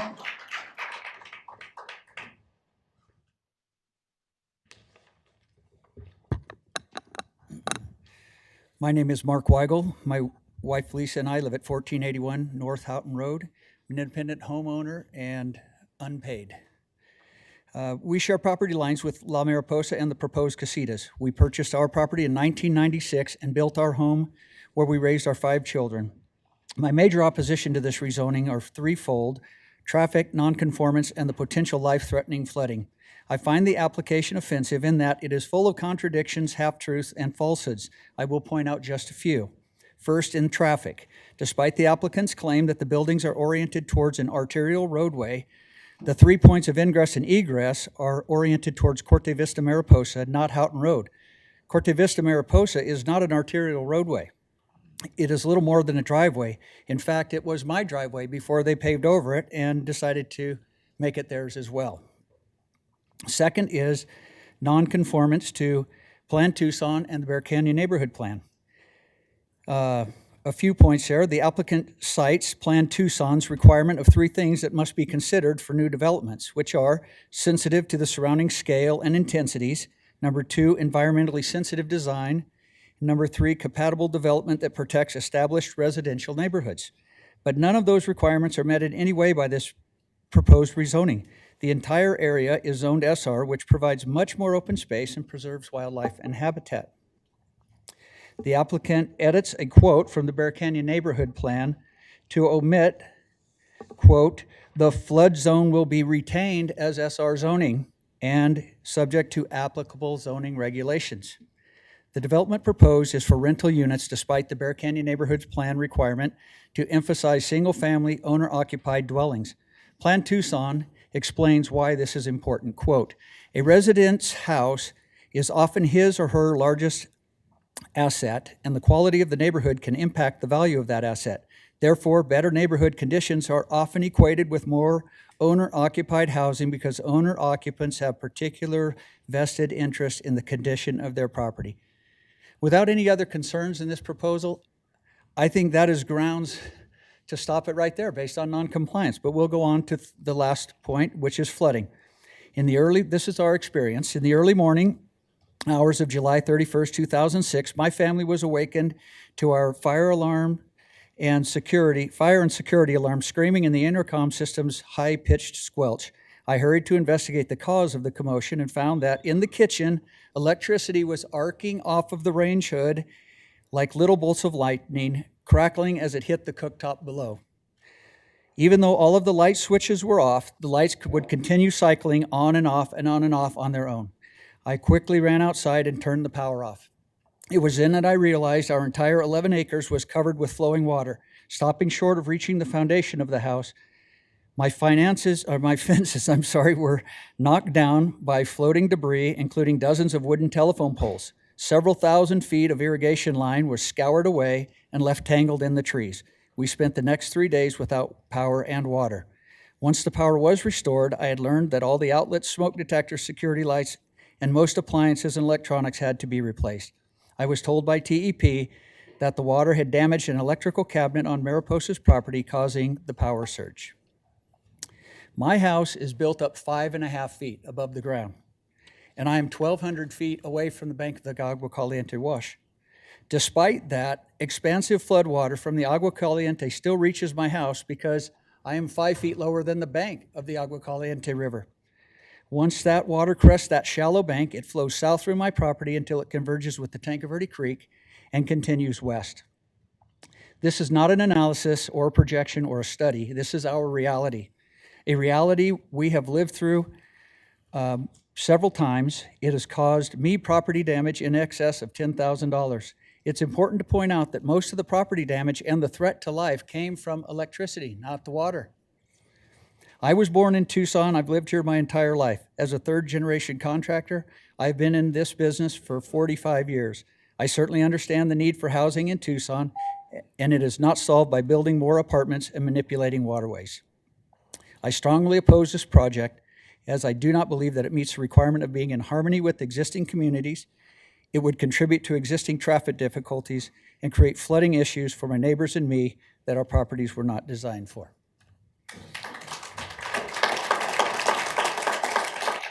Thank you. Catherine Karsh. Catherine Karsh.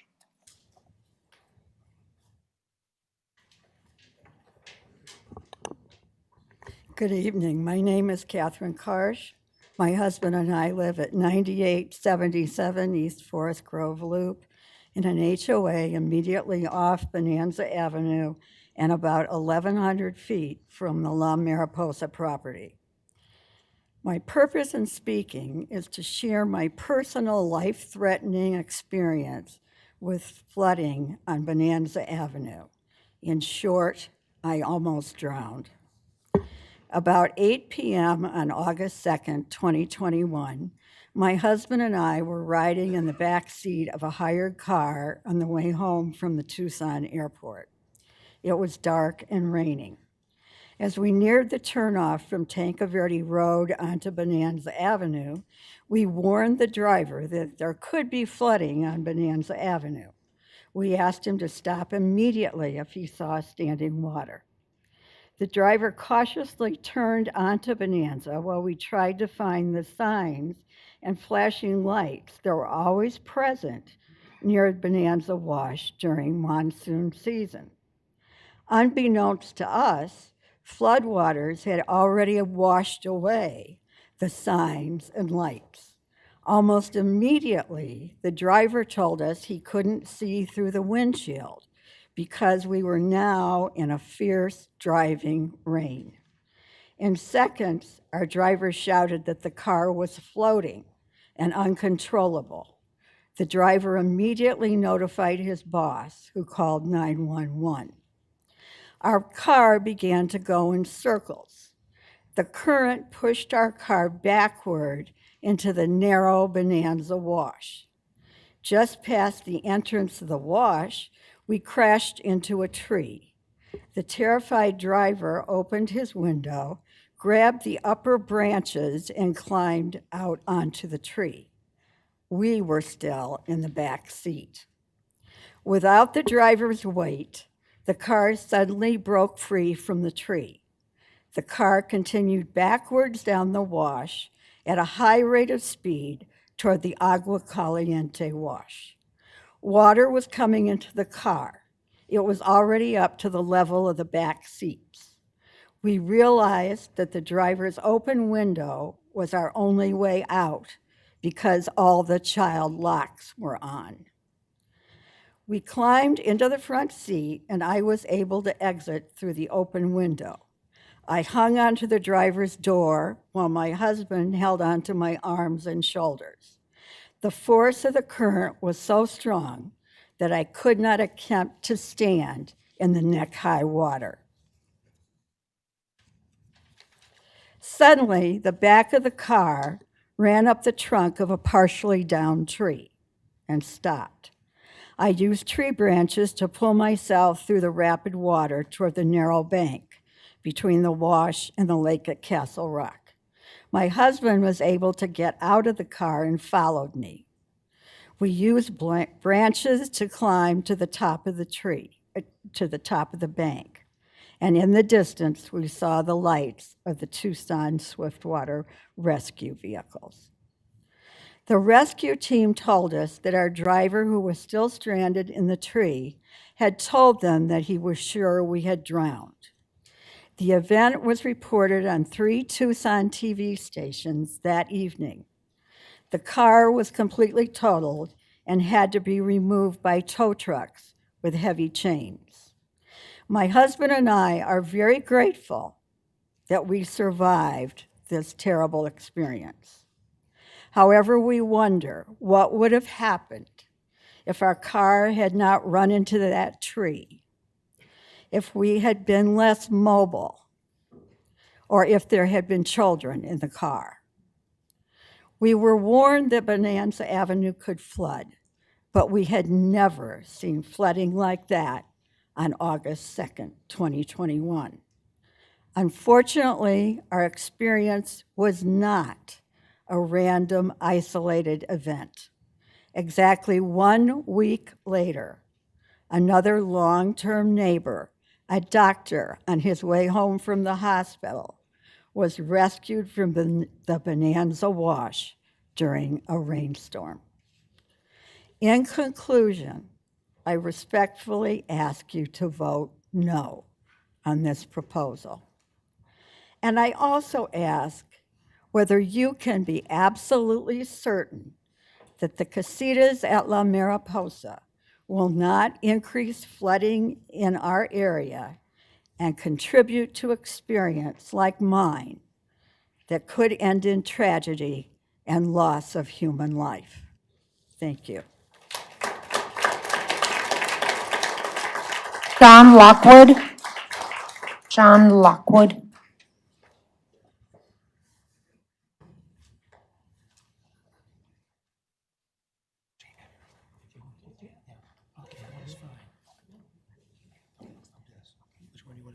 That's the first one. Good evening, Mayor and Council members. My name is John Lockwood. I'm currently the Vice President of the Bear Canyon Neighborhood Association and residing at 9859 Forest Grove Loop. I'm starting off by looking at the map. I assume you've all had a copy of this. The Agua Caliente and Tanque Verde washes are shown in sky blue. The Bonanza wash in dark blue, which is not regulated. All three washes enter the same floodplain. The open spaces are denoted in blue and enclosed in a brown border.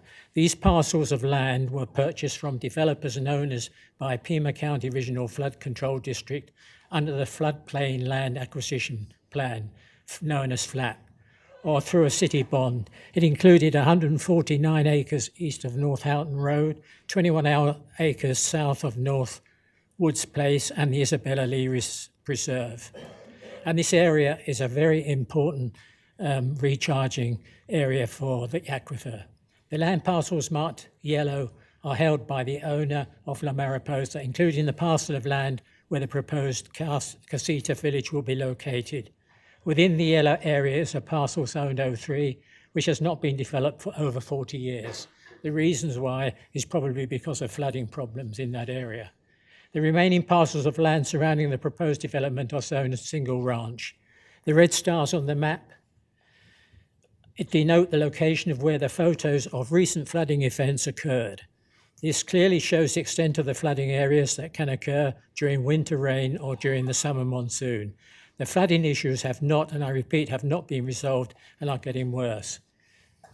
Okay, I now like to go into risk assessment. We'll skip the other. Well, actually, let's go back to the following one. This development is identical to the one that has been developed on the same. I've got the pages wrong. 9125 Catalina Highway. And if you look at the picture, you can see that the leveling of this area is exactly the same as what's going to considered at the La Paramosa, and it doesn't fit in with the integrity of the area at all. So going on to qualitative risk assessments, the risk is a function of likelihood and consequences, and FEMA maps provide a likelihood of a 1 in 100-year flood, and they are not risk maps. They do not take into consideration the consequences of the potential flood, including the value of loss and damage. Many people use the same meaning for a chance of a flood and a risk of a flood. This is incorrect. And how reliable are the FEMA maps? There are many uncertainties in the flood software computer modeling programs. This is not an exact science, but a best estimate for insurance premium reasons. There are many uncertainties associated with determining the likelihood of a flood from this wash. The existing climate obtained did not consider increased sediment flow, climate change, forest fire, more severe storms, calibration and validation of the model output, etc., etc. And one important thing I should go a little bit quicker is that there's the Ordinance 11396, Section 26 states that there should be no increase in the base flood elevation by more than 1/10 of a foot, and this requirement has not been met. Mitigation measures to reduce the consequences, like the flood alert system, which is subject to human error, if we've just seen, and FEMA's flood insurance program covering property damage, which is limited to $250,000 for the structure and $100,000 for the contents. And these measures do not reduce the risk to an acceptable level. And if you use the risk matrix, which you should have, you'll see that I've put it in the red area, and you need more mitigation measures to bring it down to an acceptable risk level. Okay, I've nearly... So if we take a cost-benefit analysis,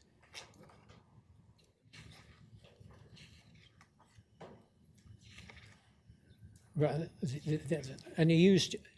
if you use adjusted scales, which weighs the benefits of the development against the loss damage to the community, you will see from that the benefits reside with the developer, the owner of MARIPOSA, though the profits and the city through construction and sales taxes. Sir, please come to a conclusion. Right, well, okay.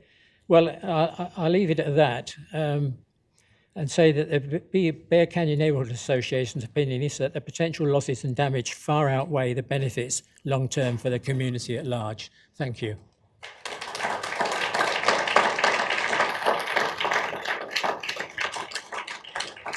Brian Wallen, Dr. Brian Wallen.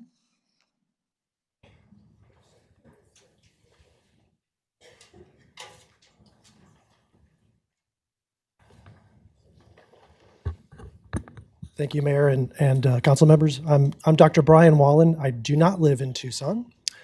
I am a hydrologist hired by the Bear Canyon Neighborhood Association as an independent evaluation of this. I have a PhD in civil engineering. I'm a professional civil engineer, and I'm a board certified water resources engineer. I'm going to talk a little bit more about hazards, risk, and uncertainty. So the CLOMR has already been obtained, and the CLOMR F has already been obtained. Went through FEMA's processes, but FEMA's processes only address the hazards that are associated, and it doesn't address risks. And the FEMA process itself is inherent with lots of uncertainties, and I'm going to kind of go over these here in the next couple minutes. Let's see here. So first, talk about the fill development on the fill. There's been some mention that fill and FEMA doesn't like that, or starting to not like that. FEMA has a advisory council called the Technical Mapping Advisory Council, and that they have looked at this issue, and they've said that fill can reduce the capacity in the channels, and the overbanks of the channels, and fill can also have a cumulative effect if you have several different communities coming in and building on fill, and this can actually increase the water levels more than they actually were designed to do. And this also gives the homeowners a false sense of security that they're protected from flooding when they're really not. And so FEMA's Technical Mapping Advisory Council has actually advised FEMA to go ahead and look at this issue and come up with a solution for this issue.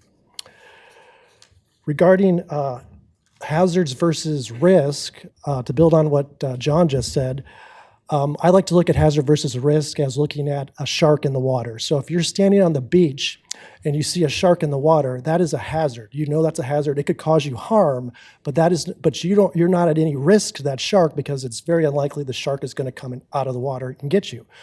However, if you decide to go swimming with that shark, then you have a lot of risk associated with that, because not only is there a hazard, but that hazard can do harm for you. So that's kind of the way I look at it.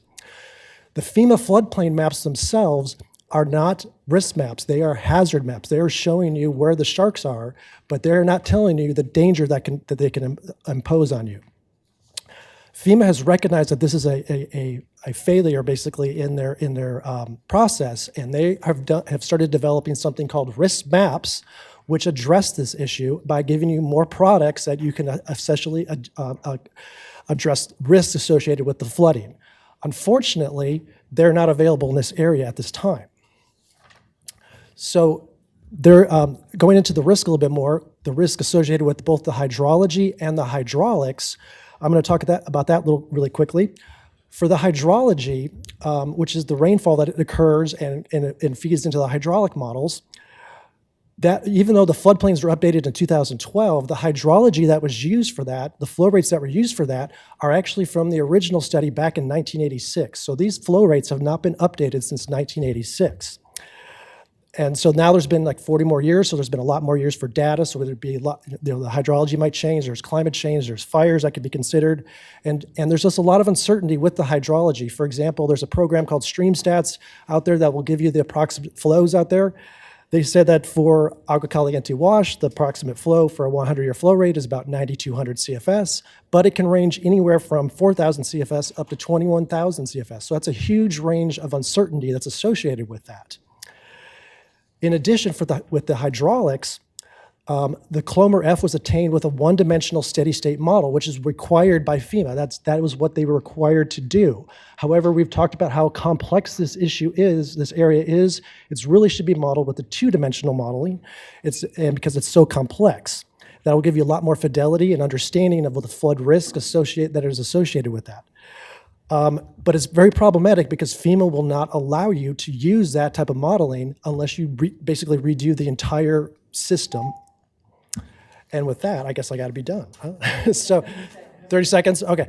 So we did a quick two-dimensional modeling. We showed that the water surface elevations on the east side increased by up to 2 feet, and we show water surface elevations increased on the west side by 1/2 foot. We saw the velocities increase by 2 feet a second on the east side and 1 foot a second on the west side. So I would recommend that we would do more studies in this area to basically assess the risk, because assessing the risk will allow City of Tucson to better serve their customer or their constituents, and at the same time protect them from the sharks. Thank you very much. Thank you, Doctor. Peggy Carson.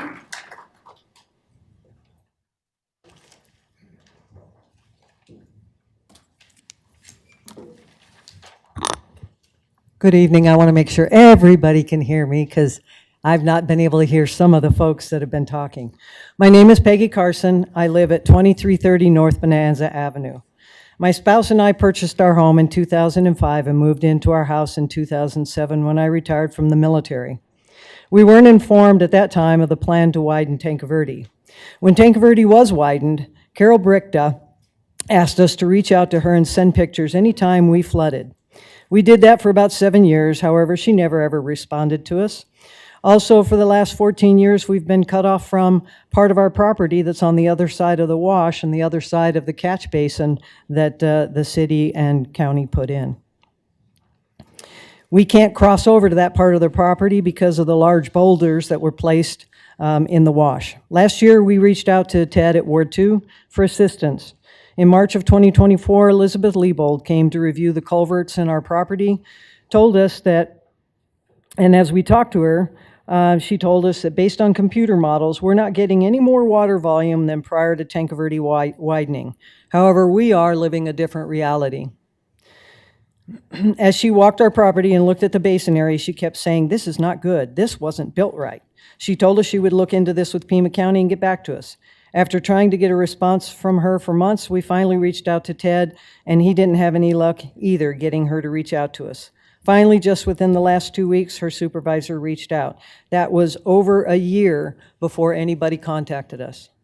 From 2005 until the project started in 2010, we had no flooding at the Bonanza Wash. However, in July of 2010, the first flood occurred just after the contractor started to dig ground for the box culverts. That was also the first water rescue. A vehicle tried to cross the wash on Tanque Verde without realizing the water was flowing over the concrete barriers placed on both sides of the road. The flood was so severe, the contractor had to wait 2 to 3 days for the pooling water to subside before they could redig the area nearest the concrete barriers. My pictures in the PowerPoint show what that looked like after the flooding and when they finally cleared the area for the culverts. In December of 2010, we had flooding again after the culverts were completed. In June 2011, the rock baskets and rock blanket were completed, but no vegetation had been planted. In July, the next flood occurred and partially filled in the rock blanket with sediment. We were told by the city and county personnel the rock blanket was to slow water down so we would not experience higher water velocities once the water hit our property. The culverts were 100 feet across, but our property, when it hit our property, was only 8 to 10 feet across. In September of 2011, we had another flood, completely filling in the rock baskets and blanket with sediment. 2013, we had another flood that created a secondary wash further into our property. You can see in the pictures that the basin is starting to fill in with bushes and trees. By 2016, the basin was filled in, and when that flood occurred, it just made the primary and secondary washes on our property deeper and wider due to velocity. From 2021 to 2023, we had at least one flood each year. 2021, we had 2 floods, 1 week apart, and each required a water rescue. Thankfully, in all 3 water rescues, there was no loss of life. We might not be so lucky the next time. The pictures from 2021 show the basin filled in and no longer slowing water down, only directing water with increased velocity. The secondary wash is now wider and closer to our horse stalls and arena, and in 2021, when Mrs. Karsh and her husband had to be rescued, we had to move our horses to higher ground when 2 stalls in our arena were a flowing river. The city's floodway fringe development code says shall not generate adverse impacts, which we've experienced, shall not result in higher floodwater velocities, which we have experienced and now have damage and loss to our property, shall not significantly increase channel or bank erosion, which we have also experienced. Nobody maintains the box culvert basin, and we have experienced more often and worse flooding than ever before. The Bonanza Wash feeds into the Agua Caliente, and when it floods, Bonanza Wash flooding becomes worse for us and our neighbors in Forest Grove and Castle Rock. At this point, why should we believe anything the city or developer tells us? The developer said they worked with the neighborhood association, but as a former BCNA board member, the developer never reached out to work with us. While the Bonanza Gate was open, we lived with La Mariposa's patrons' lack of respect for our neighborhood and street. They would drive down a half-mile street. They would drive down our street because we didn't have speed humps like La Mariposa. They would speed to get to their workout class or a wedding. They would throw their liquor bottles, beer cans, and cigarette butts along our property. We found smolder marks along our property and in the easement across the street. Now that the gate has been closed for 2 years, we're safer walking down our street without speeding cars causing dangers for us, our neighbors, and our animals. Without sidewalks or safe easement on Bonanza, La Mariposa Gate should be permanently closed and not used as a business access in the future. I recommend disapproval of this zoning. Thank you. Heidi Schul. Heidi Schul. Mayor and Council, my name is Heidi Schul. I live at 9227 East Lakeside Court. I am not a paid speaker. I'm a Tucson native. I've lived in the Tanque Verde Valley for 50 years. I have a lot of flooding stories as well. You've heard enough of them. I just want to point out, in my neighborhood, some of the pictures show flooding is, we are downstream from the proposed development, and flooding is a year-round phenomenon for us now. The one flooding story I will briefly share is that in 1993, east of Houghton Road was flooded. I was working for the Forest Service, and we assisted Pima County Sheriff's Office and Army Corps of Engineers with their large vehicles to bring people out of East Tanque Verde who were flooded in. They couldn't get out. So flooding and evacuations are already an issue in the valley. I worked for 30 years with U.S. Forest Service in an interdisciplinary career. Relevant experience is biology, watershed management, incident management, including wildfire and flooding. I want to talk a little bit about climate change. We all know it's real. 2024, NOAA has just told us, has been our warmest year on the planet. Prior to that, 2023 was our warmest year. We're seeing it, we're feeling it, and it's affecting wildfire season, which that's what I want to talk a little bit about. It used to be a summer phenomenon, now it's year-round. Wildfires are becoming more difficult to suppress with increasingly damaging results. Just a little history from the Santa Catalina Mountains. 2002, the Bullock Fire burned 30,000 acres. That was the largest fire that we had seen in our history as the forest. And it was like, whoa, how did that happen? Well, in 2003, the Aspen Fire was larger at 85,000 acres, and it took out over 300 residences and commercial buildings in the village of Summerhaven. And then along came the bighorn, and then we experienced big fires elsewhere on the forest, but I'm focusing more here. 2020, the Bighorn Fire burned from June 5th to July 23rd. We couldn't stop it, and it was 120,000 acres. So these fires are burning larger, they're burning hotter. A lot of it has to do with longer fire seasons, drought, the condition of the fuels. All of that causes these things to burn in ways that we can't really realistically stop them without the weather helping us with that increase in humidity and drop in nighttime temperatures. So what happens after a fire burns through? It's not always a big black spot. Fire burns in a mosaic. So where there's low severity, sometimes you wouldn't even know a fire went through, and it's wonderful. That's what used to happen. That's what needs to happen.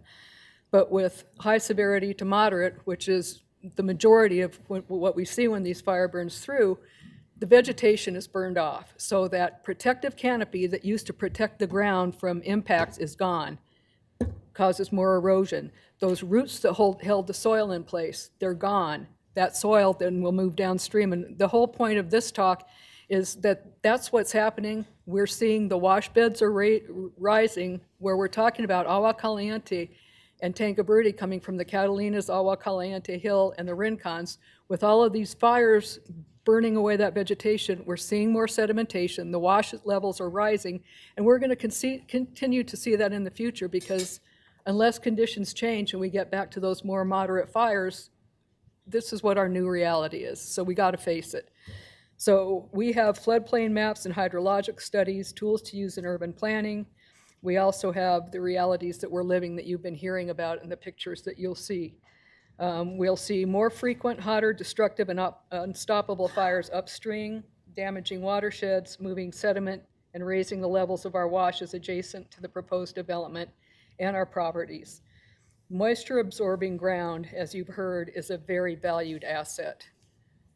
Please consider the tremendous costs versus benefits of this proposal. The choice to prevent increased flooding and additional loss of life and property. That's a choice we have right now. And then I just want to add quickly another thing that we're concerned with is what we've talked about before, emergency exit capacity.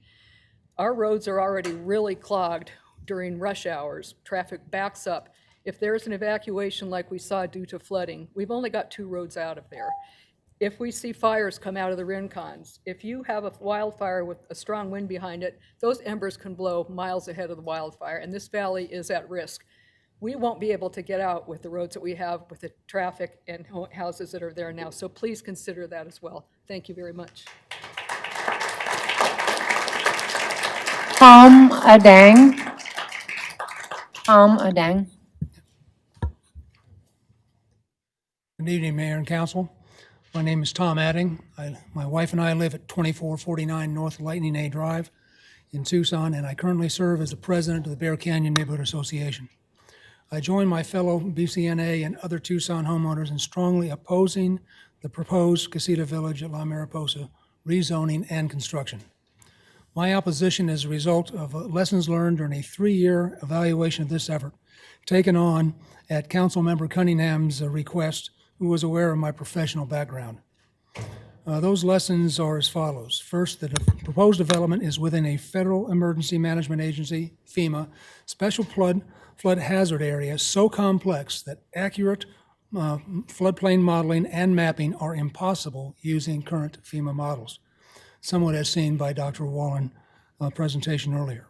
Second, there are unresolved hydrological and safety issues with the proposed development, which have yet to be satisfactorily addressed. The biggest concerns are FEMA models' poor quality, the lack of validating the model's forecast results against observations, and the lack of all-weather access to the development site. Third, there have been substantial damages caused by multiple floods adjacent to the project area over the past 40-plus years, and you have seen evidence of those in previous presentations. Next, NOAA and FEMA County recently forecasted a 15 to 20% increase in flooding risks. So look at what we've already received. Now we're going to have an increase.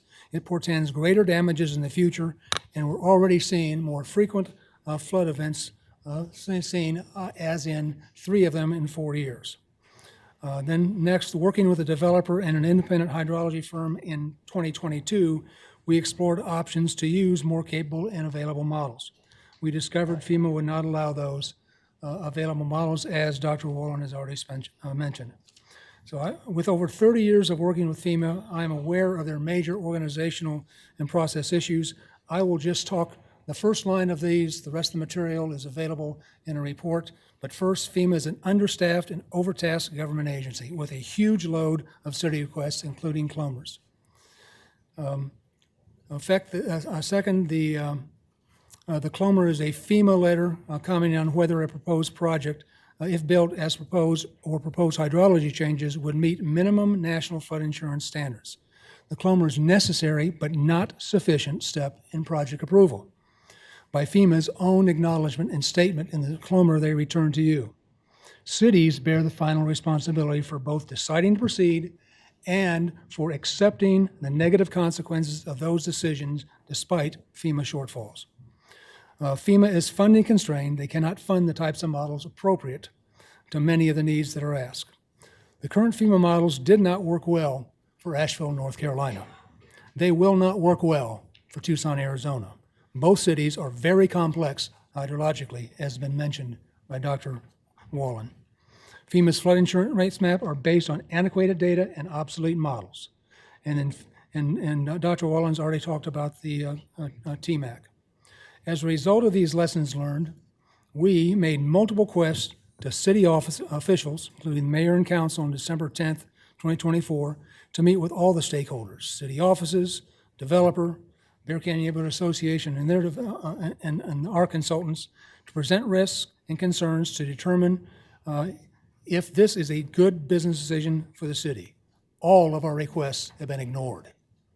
Why? Did the city believe the CLOMer was sufficient despite its weaknesses? This is a disturbing lack of transparency and collaboration by the city. As a result of the unwillingness to meet, we, Bear Canyon, changed our focus and reached out to 2 independent hydrologists for reasons discussed below. Through the Environmental Protection Network, EPN, we met with Dr. Hari Kandel in late 2024 to evaluate U.S. Geological Survey rain gauge data and other observational, to look at their risks. And then he presented initial findings to the zoning examiner on January 9th. And now the rest of this is the zoning examiner understood that. We then approached Councilman Cunningham to ask the city to fund the independent assessments. He said the city refused to do so, so we took on the costs. You've seen Dr. Wallen's his final summaries, but based on higher fidelity model than the one used by FEMA, Dr. Wallen confirmed the project's high risk, including convincing evidence that the proposed access to the Come to a conclusion, please. I'm on my last 2 concluding positions, that the proposed access to the development will flood the no access area. The 3 flood rescues you have will occur. Come to a conclusion, please, Yes. Mr. Adam. The final conclusion then is this. I strongly recommend the rezoning be denied, or at the very least, the proposal be tabled until the collaborative meetings recommended by Dr. Wallen and me for over a year are held to thoroughly assess the flood risks in order to better serve the community. Thank you. Thank you. Andy Courtney. Andy Courtney.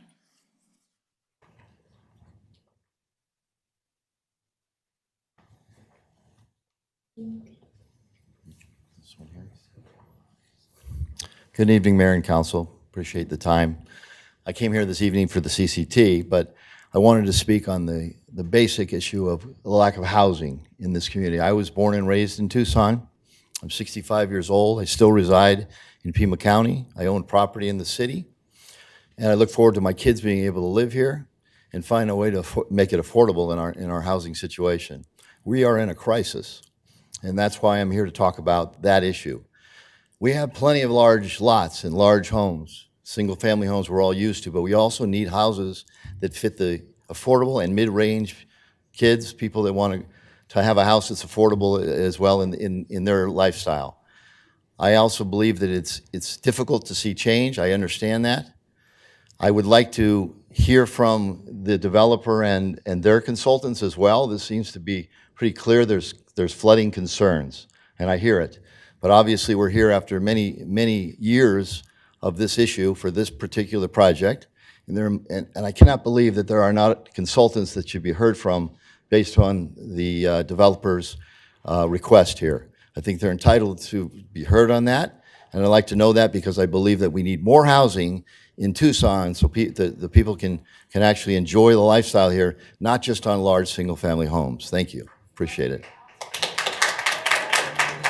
So we're going to hear from Rob Tablin, and then we're going to have the applicant present as well. Rob Tomlinson.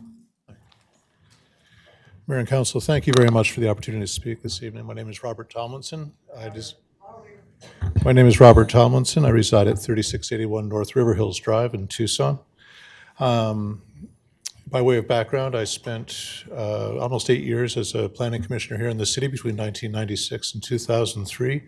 I briefly lived in Sahuarita, where I served as vice chair of that planning commission for 7 years. I've been through a lot of these hearings before, and I heard some of the same arguments before as well. I'm here to speak in support of the proposed development. The last time I spoke in front of you was speaking in support of the Mountain Preserve development, which is at Fort Lowell and Mountain. Similarly, I spoke to county in support of the Avia development at Sabino Canyon and River Road, approximately the same size as this project. Many of the same concerns were brought up there as have been brought up this evening. In almost 10 years of having that development there, we've not experienced the problems that the neighbors were worried about at the time, me being one of the neighbors. Additionally, I've spoken support for a development at the corner of River and Craycroft, right at the trailhead that I use every day at the Loop, and I'm looking forward to that construction as well. The reason I'm here is to make a very, very strong plea for infill development. It's absolutely something that the city has said that they're committed to. There's been recent changes to our land use code which allow infill development. And when I sat behind that same desk that you're sitting now, when I was on the Planning Commission, it was frequently the same sorts of arguments. If this is a great project, but just not here. Well, how many not heres can we have and ever be successful in achieving the infill that we're looking for? I think I'm here to say that this is something that the city needs to commit to as a policy for infill development. I'm not here to speak about hydrology or the zoning issues specifically. It's very difficult to get city approval to these projects. It's a rigorous process. It's not an offhanded process, and city staff is not in the pockets of any developer. It's a difficult thing to do. And so I'm here to say that we need to start saying yes to these projects. We need to start saying yes to development within our own boundaries so that we don't sprawl as much, we take advantage of existing infrastructure, and we're more environmentally sensitive. Thank you very much for your time.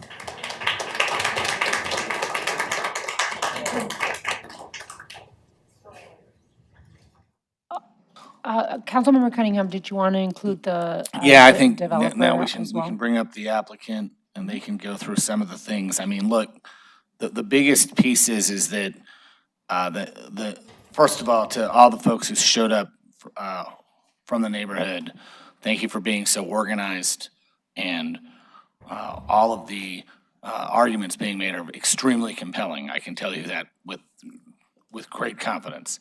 But we didn't get all the way here without at least some pieces to this, that there's the other side. So the other side needs to be able to talk to. So the applicant's going to come up. I mean, this thing has gone to the zoning examiner twice, and I'll have some comments after that, and we'll kind of discuss those things after that. So I think the applicant has a presentation or some type of discussion to answer some of the concerns brought up tonight.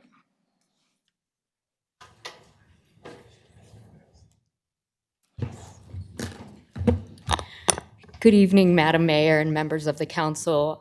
Thanks for having us this evening. My name is Lexi Weil, and I'm a principal at the Planning Center. I'm also joined this evening by Linda Morales, the owner of the Planning Center, as well as Bill Carroll from CEC, our hydrologist and civil engineer on the project, and then also by the future developers of this site, should it be approved, Philip Amos and Philip Aries, who are Tucson local, born and raised gentlemen who intend to develop and operate this site well into the future. They are not planning to flip this over, but rather manage it for the exact same reason that some of the previous speakers just said, so that their children can live in Tucson and it be an affordable and attainable place for the community. And so, Please, I'm sorry, Lexi, please, everybody has given you the opportunity and the privilege to speak. Please be respectful to others.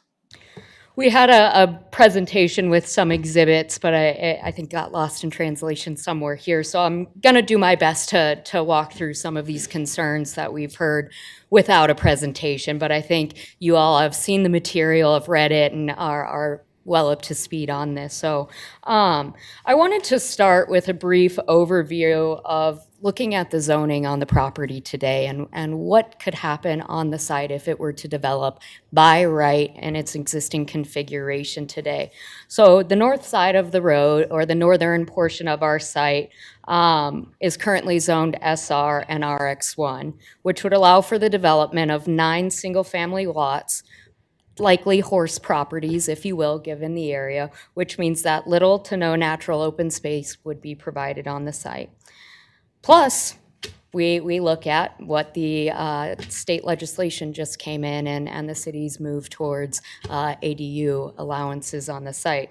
So with that 9 unit with new regulations that have been put in place, we can do an additional 27 units on our property today. So in the SR zone portion of the site, we could do effectively 36 units in that space today by right. Something else to note that's allowed in the SR zone that could occur today by right, per the development standards of the code, is travelers accommodation lodging. So what this means effectively on our property in the SR zone, you could do a resort property, so as long as it was developed to the city standards in line with the SR zoning designation. Now we move to the south side of the road and the 03 portion of the site. This is a 5-acre area where we effectively could do 22 units to the acre with a maximum building height of 40 feet.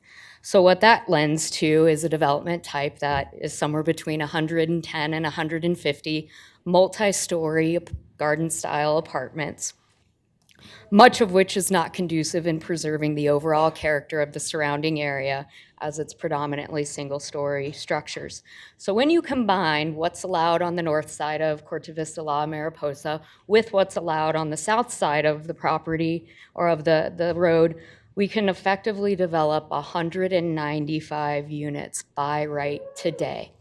And so what that means is that we are effectively asking for a rezoning to do less than what we are able to do by right today. And the reason for that is not only to maintain the single-story character of the surrounding properties in and around this space, but also to aid in establishing a transition between La Mariposa Resort, which carries C1 and 03 zoning, and the single-family residences to the north and the east.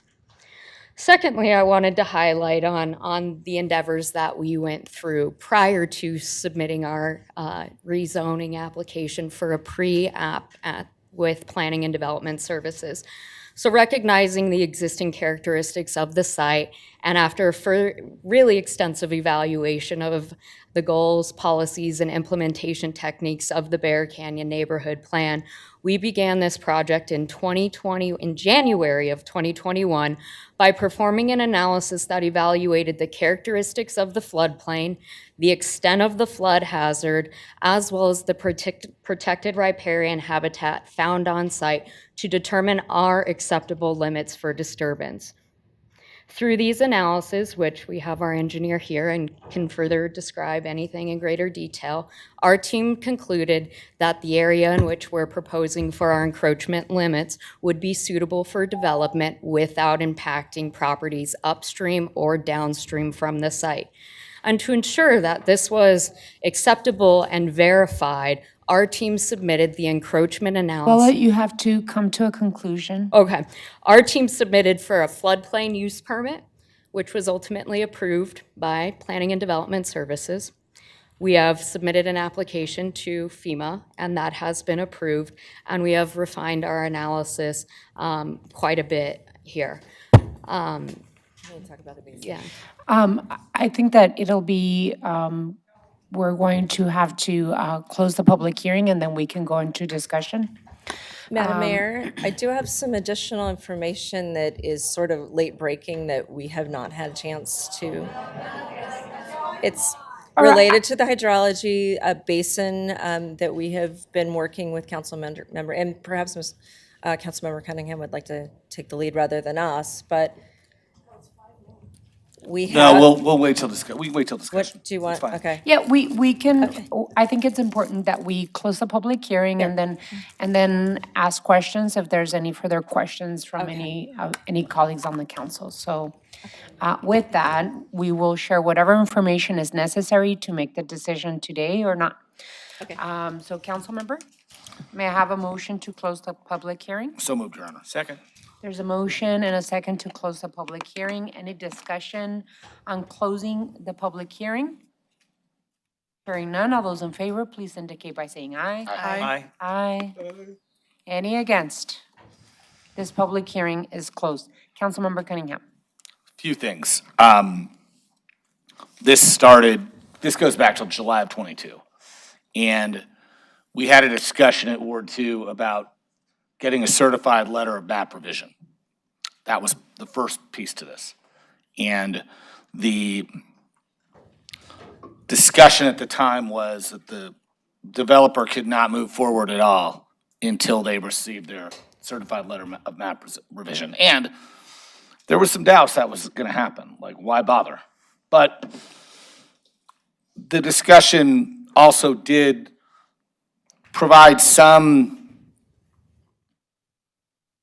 I guess, some impression for the developer, and fairly, I think fairly, that if they got their certified letter of MAP revision from FEMA, that there'd be negotiations in good faith. I don't think the developer would have ever gone and gotten a COMAR not doing that, being objective as I can. Multiple different versions of this concept came through the office. My hard ground at the beginning of this was you have to mitigate flooding. It has to be mitigated in order to even pass muster. When the floods happened in Florida, I even went off that. And I went back to the developer and said, you know, you can't put anything in the floodplain. It shouldn't, you can't. There's just no way to do this. So the developer came back with another proposal that removed every single home from the 100-year. And I don't even think there's more than 2 or 3 homes left in the 500-year floodplain is in the latest version of this proposal. And I still wasn't that comfortable with any type of moving forward, but we were now down the road 5 years. We were now down the road to 2 zoning examiner hearings. We're now down the road to 3 different agencies, Pima County Flood Control, the city of Tucson, and FEMA, all stating their own things. I will say that Tom's right.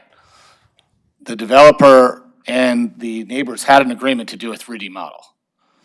And that 3D model was never actually produced because FEMA said you don't need a 3D model and they didn't have software to do it. I'm trying to convey this as accurately as possible. Moreover, in this scenario, I still wanted that public benefit. And so some negotiations went on over the past few months in which of the 20-acre site where the ranchitas would be, where the actual development will occur, that's going to be cut down to only 7 acres. So the other 13 acres would be conveyed to Pima County Flood Control so they could manage it. The other piece was just west of the MARIPOSA property where they want to build something else someday would be moved to a 12-acre basin. Now that doesn't sound like a lot, but 4 feet would be removed from it. So it would actually be a 48-acre, 16 million gallon capacity retention-detention basin. And on about 2.5 inches of rain, which can cause a flooding event in the area, that would actually make a dent. It would actually make a dent. So I felt that was a good discussion point. But truth be told, as you can see today, not everybody knows about this. We don't have enough information out there publicly. And we can't drop the, hey, look at this basin last second, it's a good thing. I actually think it's a good thing, but our neighbors deserve the chance to have that discussion about it. Now, I don't know, since we've just closed the public hearing, what kind of procedure we can do to allow that discussion to take place with the neighbors. And if Dr. Wallen wants to present some type of 3D piece, I'm kind of in favor of doing something like that. But at the end of the day, how we got here, I feel we were really active in this. I take a little bit issue with the transparency of development, especially out of my office. Tom, you have a key to my office, man. You visit me every day. I mean, you can't tell me that we haven't been open to you. We've tried to be as much as we can. All of my constituents, I look down the line here with 4 of them up in the front row, all have my cell phone number. They can call me anytime. So I've tried to be very, very conscious about being a good public servant, especially with this specific issue. I don't know if this is the perfect development. And I don't know whether or not this is the right thing. But what I'll tell you is that when it comes down to the idea that they have 195 units by right, and what comes down to the idea that we get to build the basin, and when it comes down to the idea that we have an opportunity to convey 30 acres of land to Pima County Flood Control, who can properly manage that flood district to mitigate flooding, I actually think that has some public benefit. And I think that's worth discussion. But that discussion hasn't happened because we came to an impasse. We came to an impasse where the discussion was no or yes on the build. There was zero discussion about whether or not there could be actual public benefit on the mitigation. I think the developer's done pretty well if they do everything they say they're going to do. And I got to tell you, in my opinion, they will. All right, now that's my opinion. There's a lot of people who don't trust developers and don't trust this product. I get it. I don't want to belabor that piece. That's a lot of give and take. What I want to talk about is if we're talking about this large basin and we're talking about this opportunity to convey 30 acres of privately owned land into the flood control district, should we or should we not do that? Because at the end of the day, that's an opportunity to help mitigate flooding long term. So I think that merits discussion. So I'm trying to figure out what avenue we have to do something like that. And I asked the city attorney to try to help us with some direction here.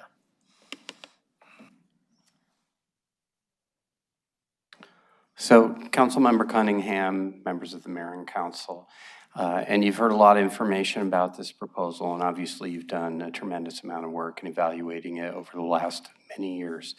If in the event the mayor and council move forward and approve the rezoning. Then there is a mechanism under state law under which those who may challenge that rezoning can bring a referendum within 30 days of the action and approval by the mayor and council. So I'm trying to ask this then, is there a mechanism in which we can continue this item?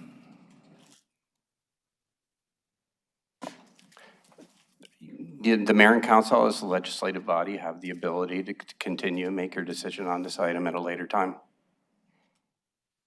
Councilmember Cunningham, I just want to ask, I want to ask if any additional time will be able to bring the parties together to be able to figure it out, or is it that the neighbors in this area will have a predisposition to just say no? So And that's their prerogative. Okay. But based on look, I gotta have some faith in my neighbors and that I know them. I talk to a lot of these folks a lot. And I've gotta have some faith that we're gonna have some discussion there and there's some give and take. Look, I get it. We've got a few neighbors where there's just no way they're ever gonna say yes, and it's fine. And that's fine. But I think there's some neighbors who probably have a little bit more of an open mind if we're really talking about the basin piece, which is kind of new to the project, and the fact that all the homes have been removed from the floodplain. That was a big piece to this that I think we're operating on. When this first came in, there were 9 or 10 homes on the northern parcel that were in the 100 year. And we really didn't know about the ranchitas being able to build up to like 45 structures, because remember, the ranchitas would get the 2 ADUs, they get the house, and they get a barn and possibly a shed. So you've got like 45, and there's 0 mechanisms to control what kind of dirt gets moved on that north parcel. And so that's the dilemma I'm in, y'all, is that there's no, for those of you who've talked to me and come to my office and know me, you know that I try to do my best every single time to do the right thing. But that's the big piece to this. And here's the other thing, and this is really quick for a couple of the neighbors that might be upset about the idea of asking for the continuance. The big piece is that several of you told me that this developer would never get their CLOMAR. And some of you are gonna tell me they're never gonna build this thing with 180 units on the south parcel and do the ranchitas. And I don't think that's true. So we've gotta be really aware we might have an opportunity to do something good here. And I've tried to say that from the beginning.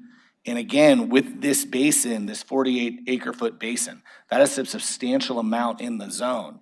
That comes out to 16 million gallons of water.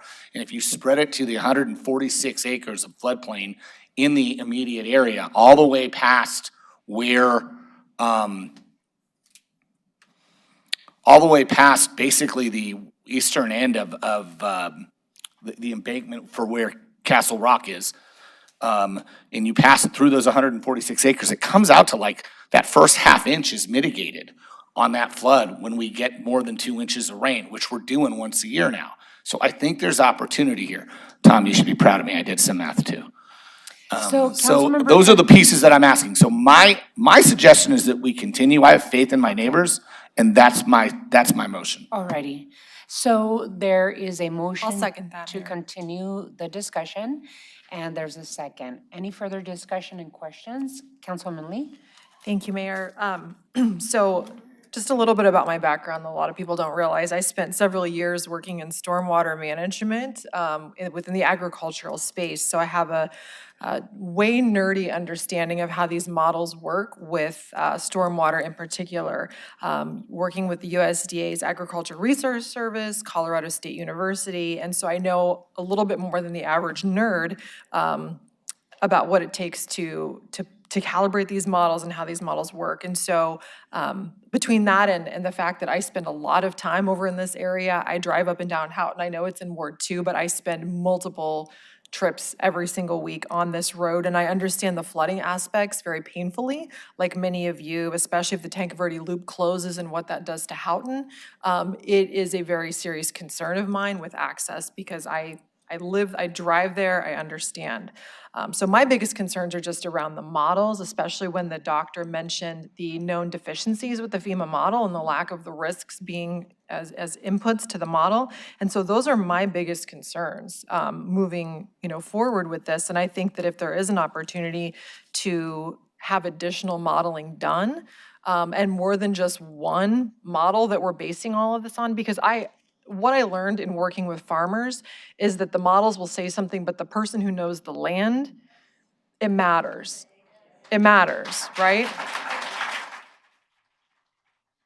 And we know that the climate is changing. We know that the rainfall is getting more intense. And I have introduced new doubts into my mind about the model and what the model is saying that is, to me, the biggest issue in this. So I appreciate the opportunity to continue the item. I know it's Ward 2 and we always defer to our council colleagues, but I know I would feel a lot better for future generations to know not only that these properties are going to be protected from floods, but that the neighboring properties will not be impacted. So I would really like to see when future modeling is done, what the basin would look like. Because if this is a new development or a new feature here, we haven't really calculated that into the model, if I'm understanding correctly, and that needs to happen. So sorry to get a little nerdy with you all, but I understand. I spend a lot of time in that area. I understand the concerns and appreciate the opportunity to do more due diligence and reduce the risk of this impact. Absolutely. I completely agree with the motion and being able to take your time to see any new information that is presented. I hear you loud and clear of what you presented to Mayor and Council in terms of flooding. The concerns are there. And for me, this land being within the conservation land system is an important piece of the information that we have to consider, and how we work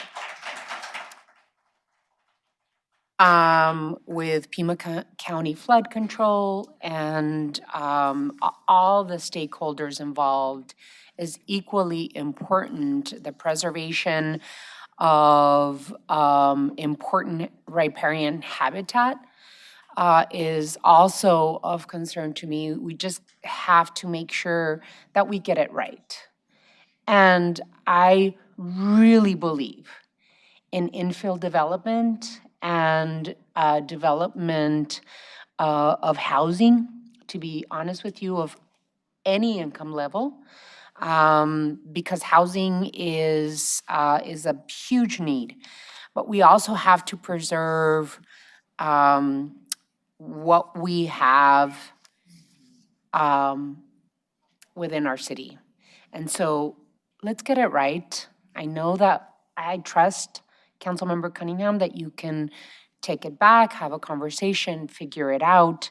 But I will also ask the neighbors to come to the table, to please add your voices, and see if we can get to a point where, see what happens when you have underlying zoning.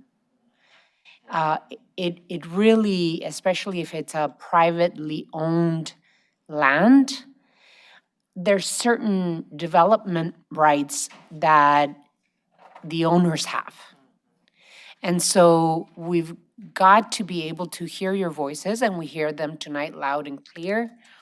But we also have to kind of thread the needle in terms of development rights that landowners have. And that's not something that, we can change if they have certain zoning and land use abilities. But I trust that we can work on this and bring something back that is not only good for the landowner, but good for you, and that it protects you and it protects the riparian habitat and the land and the value of the biodiversity that we see there as well. So let's get it right. Thank you, Councilmember Cunningham, for taking your time, hitting the break, and asking for additional time. Councilmember Dahl. I just want to call the question. So there's a motion and a second. All those in favor of the motion signify by saying aye. Aye. Aye. Any against? Motion carries. Thank you all for your presence. And Honorable Mayor, just one point. Just keep in mind that what's proposed now is authorization of rezoning. And so when it comes back, you're still in a position to review the recommended conditions and potential modifications of the recommended conditions to try to address issues raised here tonight, including those associated with the basin and the other matters that have been brought forward. But we are at the authorization stage rather than ordinance adoption. So you'll have that opportunity. Thank you, Councilmember Cunningham. Thank you all so much for coming. Sometimes you gotta read.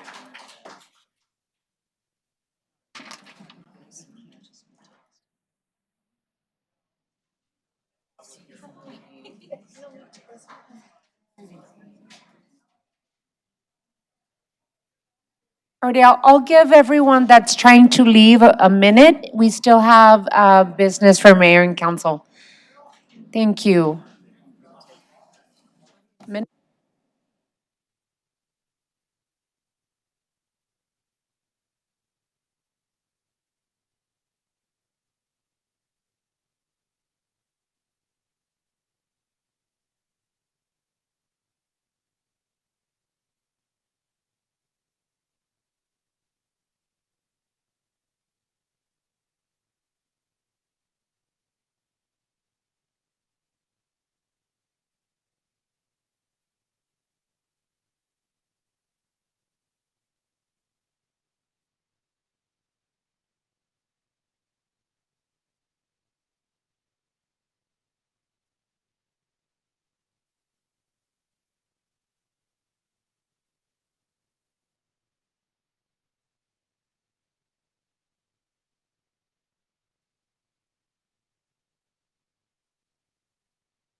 Alrighty, if we can continue, we still have a few items to go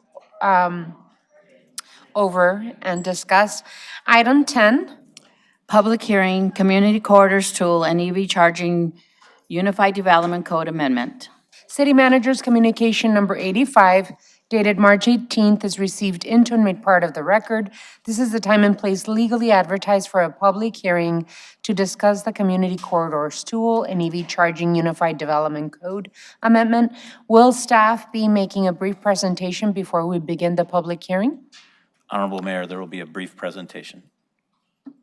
Yes, we have a brief presentation to give a short overview of the amendment. Is that ready? Or-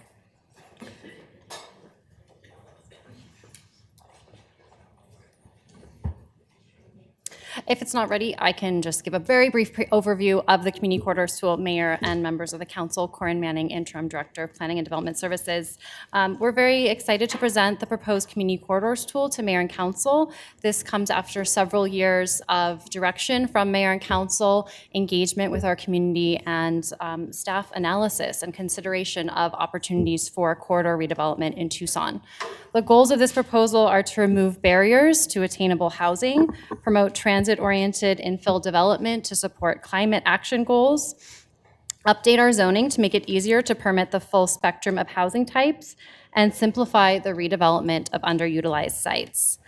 This item stems from direction from Mayor and Council going back to 2023, when Mayor and Council had recommendations from the Commission on Equitable Housing and Development to look at zoning reforms to foster more affordable housing and make it easier to build affordable housing in Tucson. Based on that direction, as well as a subsequent study session on tools for the redevelopment of underutilized sites, Planning and Development Services began looking at opportunities for redevelopment of underutilized sites and tools to spur that affordable housing and mixed-use development on corridors. Much of this is in response to our rising housing costs and acute need for affordable housing in Tucson. But we know that we need actually over 30,000 units in the next 10 years to meet our existing and future need for affordable housing. Very high number, but it's not just about the number of units. Through the Community Corridors Tool, we're really trying to create housing that meets many community goals, including more climate resilient infill development, spurring more transit-oriented development, creating more walkable neighborhoods, and creating complete streets and more age-friendly neighborhoods as well. These are policies and goals that have been established through a number of documents and policies and plans adopted by Mayor and Council based on community input over the past decades, including Move Tucson, the Housing Affordability Strategy for Tucson, Tucson Resilient Together, and other plans and policies. Those all went into shaping the Community Corridors Tool, which is a tool that will be an optional zoning tool to create optional development standards that foster more mixed-use affordable housing on our corridors. It's an optional tool that will apply on our arterials and collector streets and applies to sites that have existing commercial or multifamily zoning. So it's really tailored to look at where there is opportunity for more housing supported by our existing infrastructure and sites that are already zoned to allow commercial and multifamily. It allows more flexible zoning standards on those sites with respect to height, density, and setbacks, making it easier to develop those sites. Also includes reduced parking and parking that can be right-sized to the needs of the development. Another aspect of the proposal is that it requires transitions in height and scale to surrounding neighborhoods. So any sites adjacent to single-family neighborhoods would require transitions to lower heights adjacent to those neighborhoods. That's something that responds to some of the community feedback that we received in the community outreach process. Thank you. Thank you. This point, probably just skimming through the slides. I do want to mention that with respect to the proposed heights, there is a baseline height that's allowed through the Community Corridors Tool, which generally allows an additional story beyond what is allowed and the underlying zoning. The proposed Community Corridors Tool also includes a number of height incentives to promote affordable housing, ground floor retail, and the preservation of historic structures. I do want to mention that there was one correction that we need to make to the code that was provided to Mayor and Council. There was a typo in section 511(7)(b)(1)(a), which restricted the use of the affordable housing incentive in R2 and O1 zones. That was actually intended to apply to all zones that allow multifamily residential development. So that is a typo. and as the intention is to allow the affordable housing height incentive in those zones. And then I think we can move to the final, one of the final slides. I just want to summarize the Planning Commission feedback on this item. This item was reviewed by the Planning Commission, and at their public hearing, they voted unanimously in support of the Community Corridors tool with a number of proposed modifications. Those modifications were to provide more protections for historic resources, historic contributing resources. That has been amended in the code. And they also requested more flexibility for sites that may not meet the standard criteria for using the Community Corridors tool, but could be good candidates for redevelopment, to allow some flexibility for those sites to opt in to the Community Corridors tool. And finally, they recommended that this proposal be reviewed in 2 years to review and assess whether it is meeting the goals of this code and our community goals for mixed-use development and revitalization of our corridors. Thank you, and myself and other staff are available for any questions now or following the public hearing. Thank you, Corinne, and sorry the slides didn't work. I know that you work on those hard. Alrighty, so we don't have an applicant, so I don't need to read that. This public hearing is scheduled to last for no more than an hour.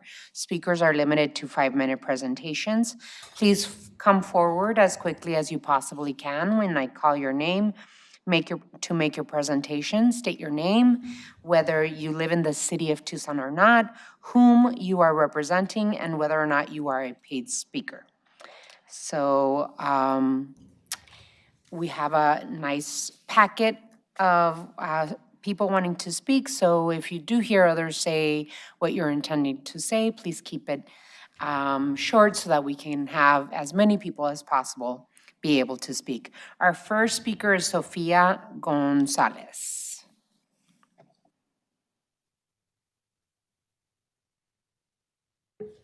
I'm Sofia Gonzalez. I'm co-chair of the Complete Streets Coordinating Council. Our work is unpaid, and I'm sharing a letter that we approved at our last meeting. So housing is greater than parking spaces. Dear Mayor Romero and City Council members, as well as everyone here tonight, the Tucson Complete Streets Coordinating Council supports the adoption of the CCT, the Community Corridor tool. This code amendment makes tangible our vision for a walkable, equitable city. The CCT incentivizes development aligned with the Complete Streets Coordinating Policy, the Complete Streets Design Guide, that current zoning practices make costly and difficult to attain. In order to address the current housing crisis and future growth, Tucson needs to be able to build more densely with transportation, equity, and energy in mind. The CCT encourages humanizing design at the ground level while allowing for many Tucsonans to access several places efficiently. Many residents do not have a car, cannot drive, or cannot keep up with costs associated with car use. We can't afford to delay critical investments in public transportation infrastructure for the people who use it now, or for a future where transit will be our only accessible, energy-efficient option. The CCT better supports future development projects to be transit-oriented by more effectively connecting residents to their destination and lessening parking requirements. Attracting denser developments while reducing required parking spaces dignifies the person who walked or rolled. They're more than a parking lot full of cars to dodge on your way to the front entrance. Current parking minimum requirements are antiquated and based on 1960s car culture created by automotive industry executives as referenced on the Suntran history timeline. Tucsonans deserve and need the land set aside for parking spots to serve a more economical, culturally significant purpose. Tucsonans need to be able to travel by their own means, especially by foot or wheelchair. This means that increasing the possibility for denser development needs to exist. We believe that the CCT is an achievable first step enhancing the current zoning code and support its adoption. Thank you. Thank you. Abriza Zagir. I don't think she's here. Alrighty, our next speaker is Javier Martinez.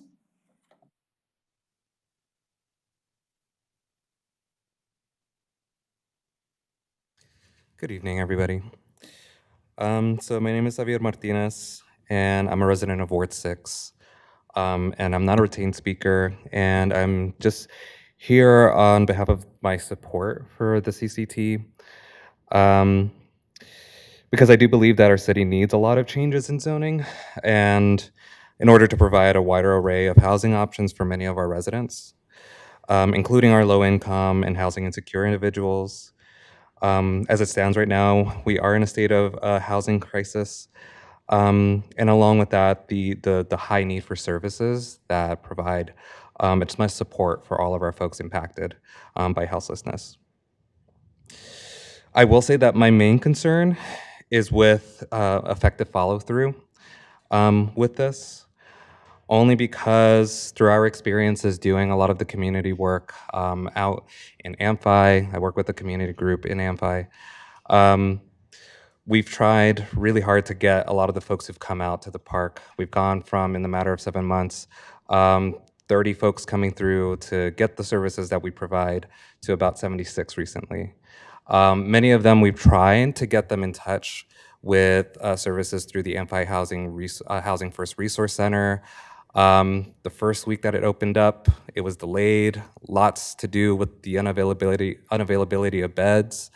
And even so, we're still having trouble getting in touch with the low barrier director.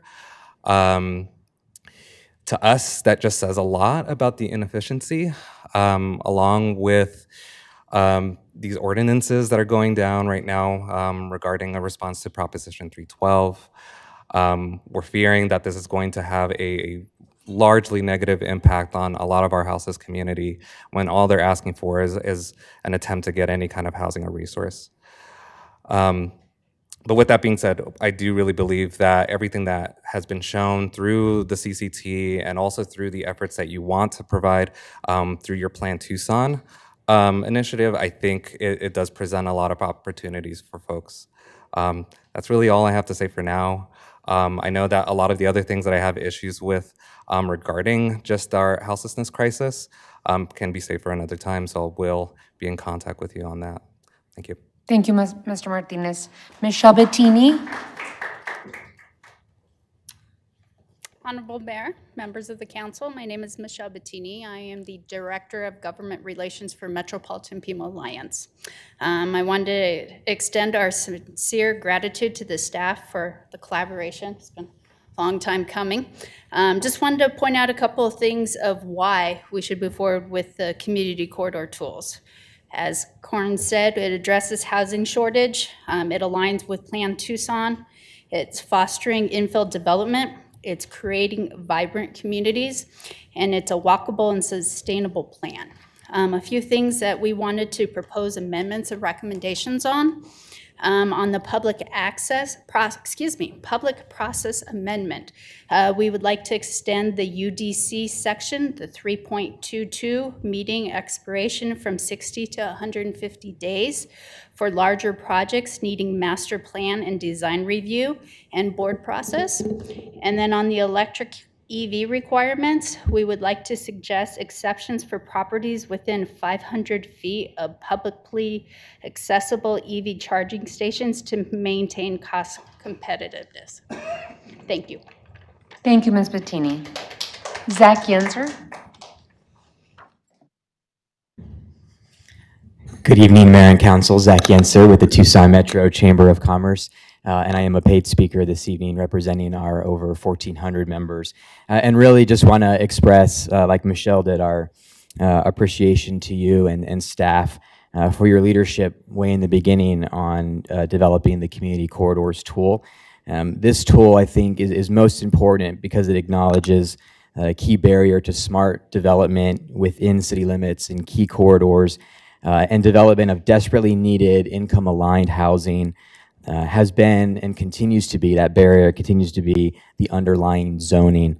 The Community Corridors tool is a meaningful first step, we believe, to providing zoning flexibility that streamlines and addresses some of these challenges. And as many of you know, for the Chamber, many of our priorities along with you are reflected positively in this tool. Everything from increasing housing supply, advocating for efficient and effective land use, accelerating and modernizing permitting and zoning processes. This work took into account some of our feedback to the EVSC efforts, not only our initial comments when that was passed, but also in the feedback process. And we think along with what MPA is offering as some potential thoughts on this going forward, it is really positive. And on it goes. So this is really a positive step. Over the past few months, the Chamber, along with other industry groups, such as the Southern Arizona Home Builders Association, the Arizona Multifamily Association, as you heard, Metropolitan Pima Alliance, have sat down with Tucson City staff and our members to explore the tool and provide feedback. And I think it was cool that our representatives that were sitting in those meetings with us, with staff and us listening to them, included not just the development community, but also small businesses, nonprofits, community members, and more. So we're thankful for that opportunity, and based on their feedback, are here tonight to encourage adoption of the tool.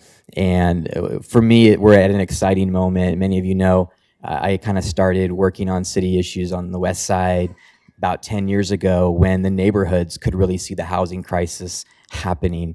And we did a listening tour, the Chamber did, with our businesses, and just asked an open-ended question: what are some of the top issues to you in retaining a workforce and to having a thriving business? And they brought up housing affordability, that we're having a hard time having our pay keep up with the cost of housing. It's impacting our ability to support a strong workforce.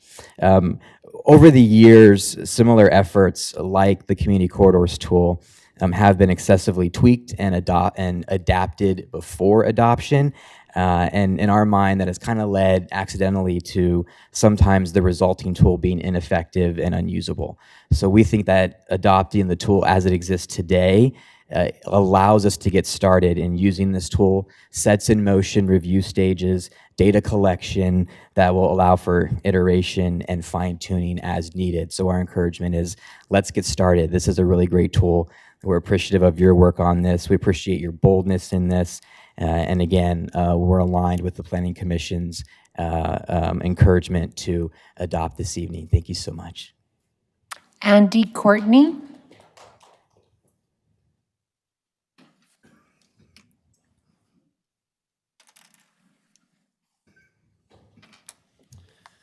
Good evening again, Mayor and Council. Appreciate the opportunity to speak. I want to comment clearly that the staff did an amazing job of doing the research to really explain the needs that we have in our community as we move forward, trying to address the housing crisis that we are truly in. I want to express my support for the concept. I think clearly on these corridors, that's where we should be focusing. Whatever the zoning is, we do have antiquated zoning on these corridors. We have vacant parcels that are sitting there unused.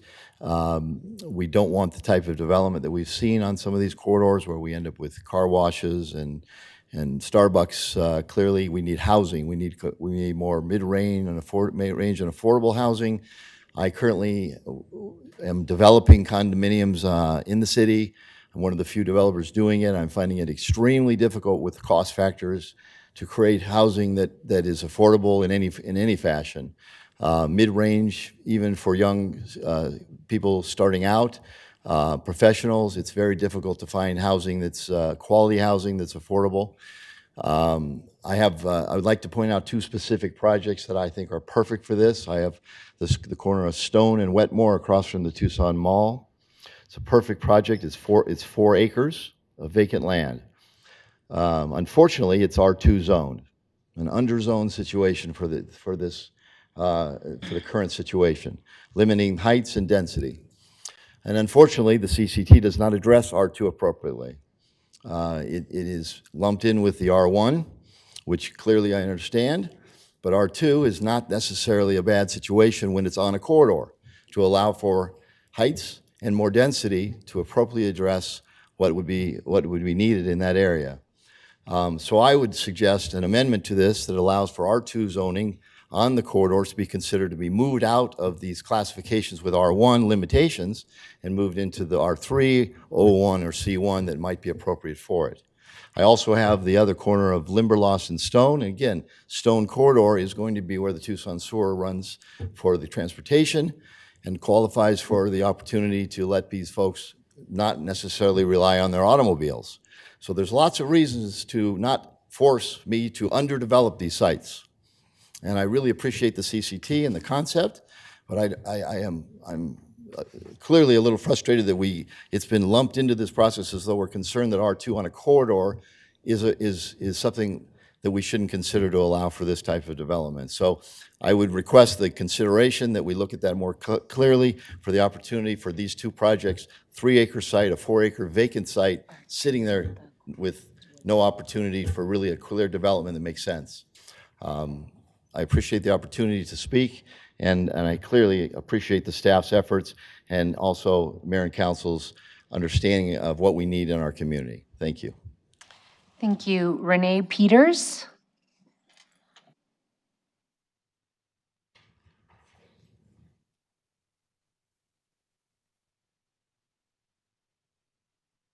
Good evening, Mayor and Council. My name is Renee Peters, and I am a resident of Ward 3.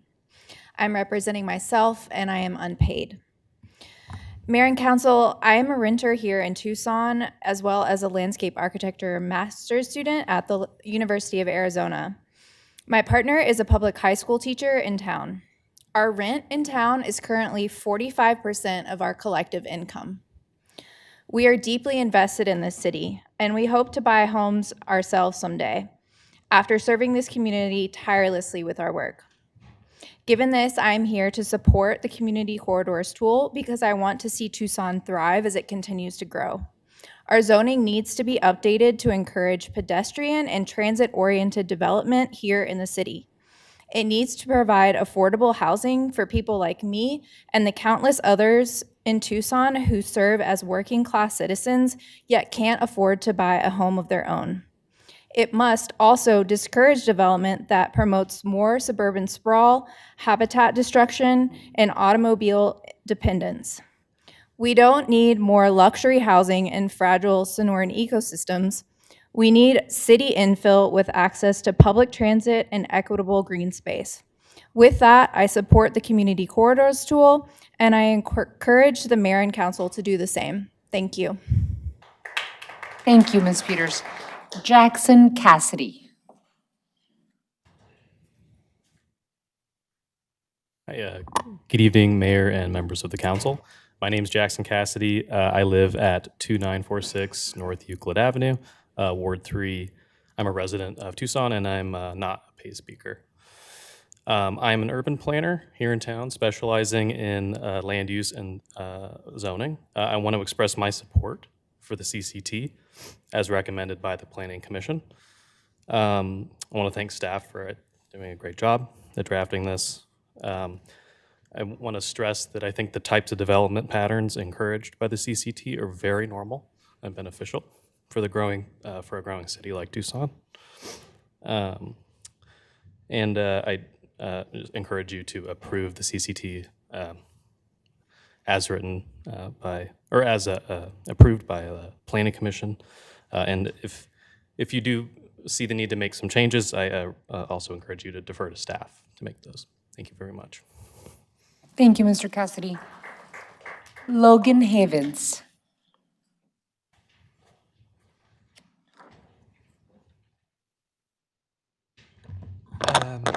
Mayor and Council, thank you for all of your work in presenting planning and development with the opportunity to present a proposal for us on how to add housing to our city. I had prepared different notes. A lot of us are coming here a little bit surprised. There was a lot of negativity in previous meetings from people against everything. So a lot of those people kind of, I guess, gave up. But overall, I'm a board member. I'm a resident of Tucson, unpaid speaker. And speaking for myself, I'm also a member of Living Streets Alliance Board. During this preparations for this meeting, I was putting together media for Living Streets Alliance for how to illustrate how this is affecting us. And one of the biggest examples I found was the Starbucks on Grant and Campbell. That Starbucks is on a piece of property that is 45,000 square feet. That's about an acre.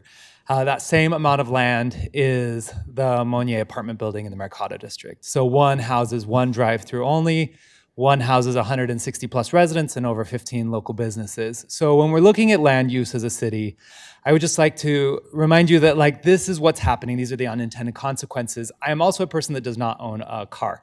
So as I'm looking at my neighborhood in Feldman's where one drive-through only coffee shop is next to another drive-through only coffee shop, I am unable to attend those businesses. I can't go to those Starbucks because I cannot drive through those drive-throughs. So as we're looking through our city, this is a beginning. As we're moving forward, just be prepared.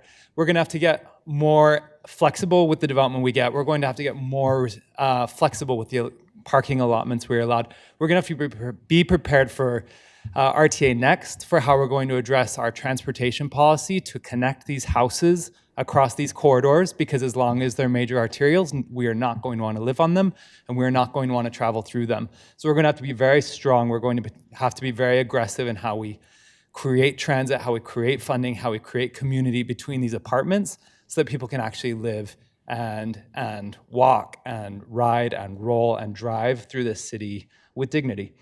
So if we aren't passing this, it seems like we're just caving to people who didn't bother to show up. So I think we're going to probably, but I really do appreciate planning and development for all of their work on this. I appreciate all of you for all of your forward-thinking policies on creating more affordable housing. I'm sad for my friends who used to live across from me that had to move away from the neighborhood because rents nearly doubled in the last 5 years. So as we're addressing this policy, we appreciate all the forward thought, and I'm excited for a future, and I'm going to be here pushing to make it more and more able to build more and more housing in this city. Thank you very much. Thank you. Gustavo Silva.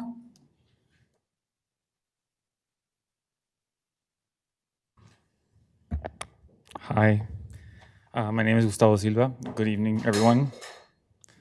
I am a resident of Ward 1, and I'm speaking on behalf of myself and Unpaid.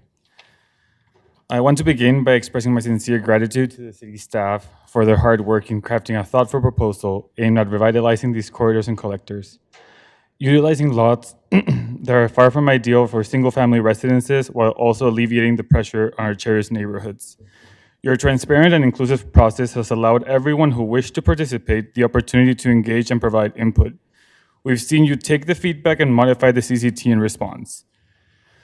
Then I want to take the time to remind everyone, especially people behind Zoom screens who thinks we are paid propaganda by some sort, that it is a privilege to sit in the confines of your single-family residence and complain about development. If you're to step outside of your house and face the reality of the housing crisis, you would understand the need to let go of your selfish personal desires and invest in our community's collective needs.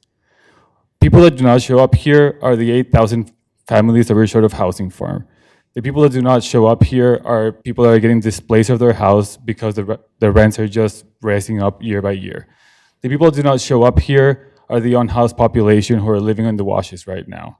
So I urge the mayor and council to remember that the policies we implement must reflect the needs of everyone, not just of the very loud voices that we saw here earlier. We must not forget the voices that are absent. If we cater to only one demographic, we will be doing a disservice to the broader community you pledge to serve. Please approve this proposal as presented and do not add any additional hurdles. Every time we provide additional hurdles, we stack the process of housing. We can see it with the past MARIPOSA project, which is taking more than 5 years to provide less than 200 units. We're 8,000 units short. Let's approve this now and be ahead. Thank you. Thank you. Guy Dobbins or Doblins? Guy. Thank you. Good evening, Mayor and Council. I am a Tucson resident. I'm unpaid. I'm the president of the El Presidio Neighborhood Association, just north of downtown. We have concerns about the wide latitude provided by this tool. I understand it's hard to consider every scenario, but we need to include some boundaries and notifications. We have an architect on our council who published an opinion in the Star today. I would like to read 2 paragraphs from that opinion. The proposal affects thousands of properties and would effectively allow 6-story buildings to be built within 50 feet of existing single-family residences, while 4-story buildings could be built within 30 feet. The next paragraph talks about a lack of respect for existing neighborhoods in this proposal, punctuated by the failure to notify owners of affected properties, thereby eliminating public participation in any kind of process. Given that, city staff will now have wide latitude to interpret much of the new code. It is not hard to see how staff will only be lobbied by the developer long before the residents even know about a proposed project. I'm not against the tool. In conclusion, on behalf of El Presidio, I would hope that appropriate processes and guardrails be incorporated into a well-thought-out revision to this tool. Thank you. Thank you. Robert Freitas. Good evening, Mayor and Council and City staff. I am Robert Freitas. I live at 423 North Main Avenue, resident of Ward 1 and El Presidio neighborhood, and a member of the Council El Presidio Neighborhood Association. As Guy just mentioned, one of our residents and an architect did an analysis of the tool and found that there are some things that need to be addressed. Guy just mentioned the notification to neighborhoods and requirement to work with the existing neighborhoods. Remember, we did urban renewal by bulldozer, of which you can see the evidence of that in a number of the lots that are vacant in El Presidio. Let's not do any mass unforeseen and unchecked development. Let's require, if we're looking at affordable housing, let's require that the housing be the primary and not be a vehicle for other commercial development in residential neighborhoods. We have fought for the maintenance of the residential character of El Presidio for a long, long time. That must be maintained. We are flexible in how it's going to be achieved, and we have specific track record of working with both the city as well as developers for affordable housing, as well as housing in the neighborhood, infill housing. We currently are working with a developer on what's called a platform site, also known as Los Miradores. And we have worked long and hard with that developer, and we have achieved a good balance between the neighborhood concerns and the developer's requirements. And the highest height is towards Stone and St. Mary's, 6th Street, and it grades down to the existing structures, including historic structures and the Steinfeld warehouse that the city has put a lot of money in the redevelopment of that. So we need to be mindful that this tool may be too blunt of an instrument without some modifications. We need to take the accountability into effect of the existing residents' concerns. And so that's what I would urge in that respect. The other is the reduction in parking. If it's not balanced with the height and massing that's being put on that development, we can't require that people don't have cars. Those cars, if people choose to use them, will land on the streets. Those streets are already taxed with respect to existing residences. So we have to use this intelligently and balance the requirements of what that developer is proposing with what actually will occur on the streets. So I urge you to consider modifications where it makes sense to take into consideration existing neighborhoods existing historic neighborhoods, existing historic concerns. Thank you so much for your time. Thank you. April Putney.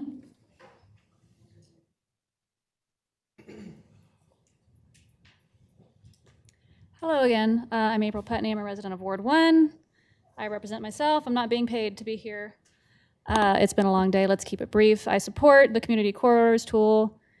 I believe it is a good solution to many of the issues that we've seen, illustrated by multiple of the agenda items tonight, including the ordinances coming up after this to criminalize homelessness, and what we saw with MARIPOSA. What we do need is more infill development. We do need more housing. I don't think the tool is aggressive enough, but it's a great start, so I think we should take it. Thank you.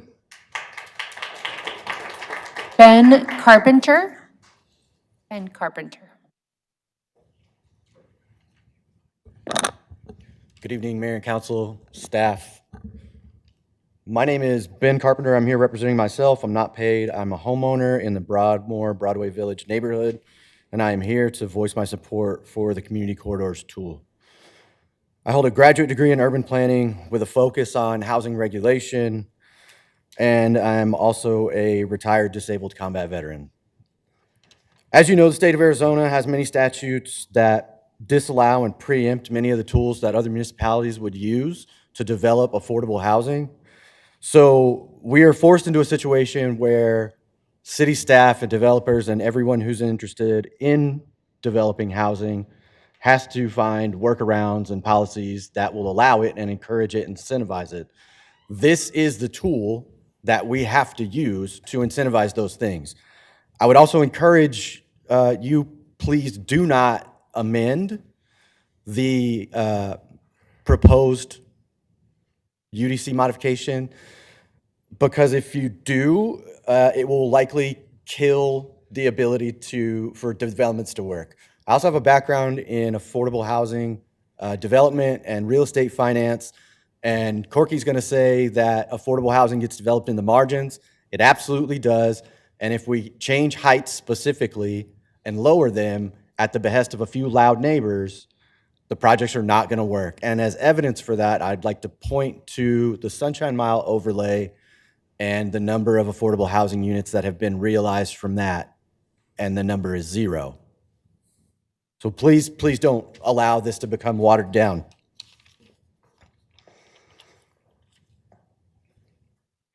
We have to embrace meaningful zoning reform. If we don't, we will not get the type of development that we want to see and the housing that we desperately need. The CCT is an important step toward that reform. As evidenced in the previous hearing, land use regulation in the United States has often been used to concentrate wealth, favor certain groups over others, shape access to resources, deny access to resources, and deny access to opportunity. Tucson is no different, but through meaningful zoning reform, our community can continue to address historical injustices suffered by disadvantaged communities throughout our city. In closing, I would like to ask the council to consider our neighbors who cannot be here, are unaware of this hearing, and whose voices are often drowned out by the noise of privilege and wealth. They potentially have the most to gain from these efforts to create more housing, lower housing costs, and ease pressure on families. Up to this point, this has been a conversation about land use and a fairly academic conversation about regulation. But this vote and this measure are about social environmental justice and righting wrongs that have happened historically, as well as healing as a community and moving forward in a way in which we can become a model for other municipalities around the country, and not a city that becomes known for its tendency to exclude. Thank you. Thank you. Ryan Stevenson.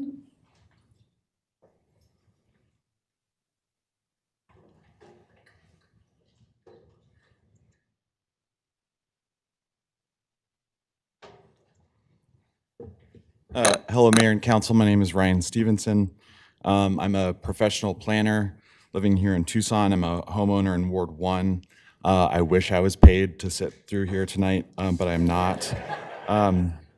A few points to make. I want to encourage you to include all the zones in this tool. If you conceptualize zoning as bins, taking out zones in this would be basically spreading the densities into these other bins, and then we're going to get this sort of like vicious cycle where we get a bunch of white heads coming here holding signs at night, screaming because of how tall the next development's going to be. So we need to spread that load that staff have described of being 30,000 units short. That needs to be in all of the zones, all right? So I encourage you to include R2 into this tool. The voters of Tucson have given you a resounding no on Prop 414. This is your next tax revenue opportunity to increase the density for residential and commercial in the city. So this is the next thing for you to jump on here. Land use and transportation are in an intrinsic relation. Our BRT program that we've been planning for with your city staff here has been a long process, and you need to support that BRT with the appropriate TODs and uses surrounding that future equitable transportation mode. This tool is necessary, but it's insufficient. There's more to be done on top of this once it's included. I've worked with your city staff doing site visits along the BRT route. Chris Nelson, my favorite planner, academic, Kapla emeritus professor from the University of Arizona, he established the Masters in Real Estate Development program. He noted that we could basically double or triple the density along that corridor and it would be virtually invisible. I am ambivalent towards building heights, but what I'm really about is the historic density of Tucson. You take our most popular and well-known neighborhoods in the historic areas of the city of Tucson, those neighborhoods are extremely dense, and they're all 1- and 2-story buildings. That's the kind of density that I want to see here in Tucson. 20th century zoning and development standards, including parking requirements, those things have been instilled here, and they outlaw the kinds of the reason why people come to Tucson for its classic iconic neighborhoods. So we need to basically do away and defenestrate those crappy old models of planning and zoning development regulations. And I see this tool as a way to help Tucson evolve and change into a better form. So it's my request that tonight you approve this approved motion on the CCT tool. Thank you. Thank you. Rory Juneman. Madam Mayor, members of the council, I'm Rory Juneman, 60 East Calle Primarosa in the city. I've lived in the city for 17 years in central Tucson, 25 years in Tucson. Most of what I wanted to say has already been said, so I'm not going to bore you with that. What I want to point out, it's been really fascinating to me, is the people that have showed up at the Planning Commission meeting in support of this, and the folks that have showed up tonight are mostly young. It's very different than the MARIPOSA matter that you just had, and I think that's an important reason why you all initiated this, why staff has put so much work into it, and why it's extremely important for the city. I think it's the foundation for the future of Tucson, how it's going to grow. Infill is essential. I just wanted to point that out, and I thought that was very interesting. And I think by passing this, I don't know that it's going to make a lot of difference in 5 years, but I feel very confident in the 10, 20-year mark, it's going to make a huge difference in how our city grows, and I want to thank you for that. So, thank you. Thank you, Mr. Juneman. That was the last card that we received, but I know that there are others in the audience wishing to be heard. So is there anyone else in the audience wishing to be heard on this item? Can you come over to the mic, please?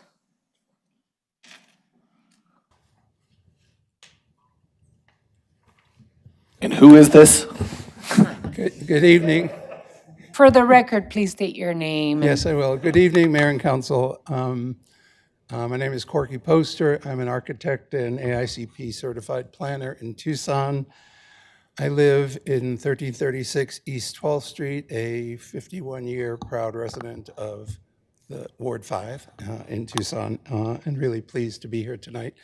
With Rory's permission, I think an older person is still allowed to speak. And I'm not sure I fit in the same white hair categories of many of the speakers have referred to. We're in a housing crisis right now, and a very serious housing crisis, and we're at a housing crisis at all levels of housing and housing need. I have, for the last 50 years, worked in the production of housing, particularly with a focus on affordable housing. I'm proud to say that we have now built 4,900 units of housing. 95% of those are affordable housing. And to put that in more human terms, 145 million times, someone put their head down on a pillow and went to sleep in a unit that we designed. Development does make a difference. I'll remind everyone online and in the room that chances are that 90% of you are living in a home that was developed by a developer. And that all of us live in neighborhoods and units that were developer designed. So that nasty title really doesn't fit very well, particularly when we're talking about everyone's homes. In my experience, both in affordable housing and housing, I have come to understand that it is not an easy thing to do. It is very difficult from a financial point of view, from code, from zoning, impact fees, a whole variety of obstacles that make navigating the construction of housing quite difficult. And as was previous speaker pointed out, because it's difficult, the success or failure of a development really occurs at the margins.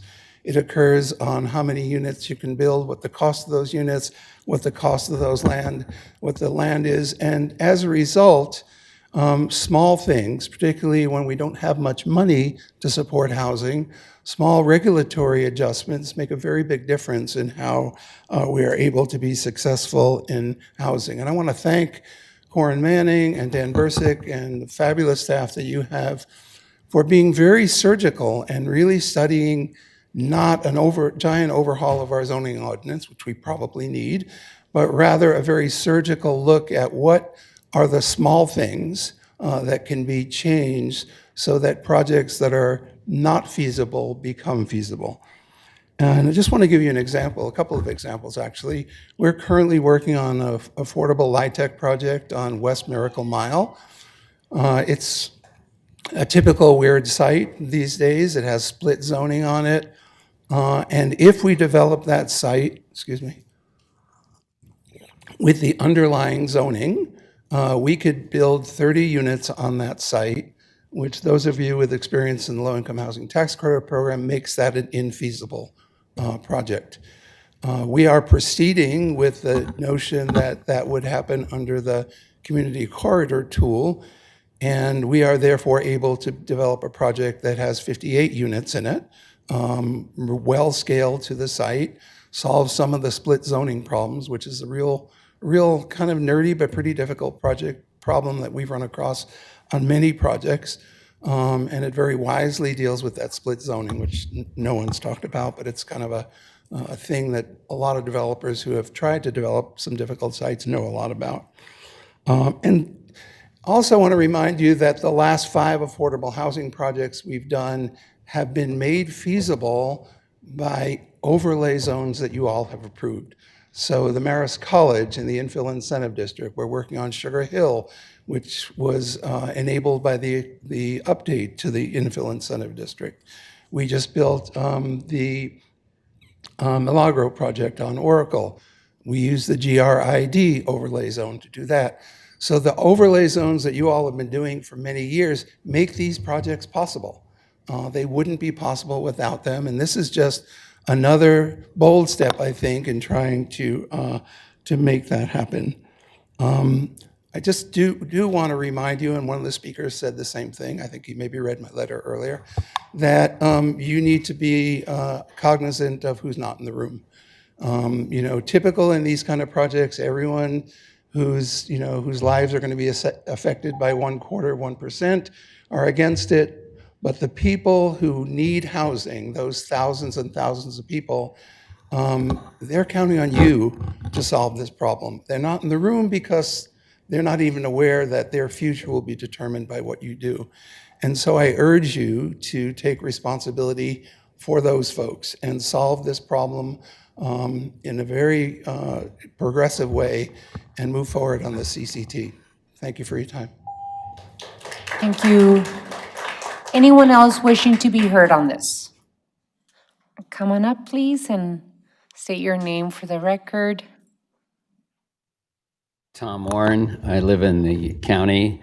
All my development, except for 2 projects in Maricopa County for 55 years, has been in the city limits of Tucson. And I am definitely the oldest white hair person here. I'm older than Corky.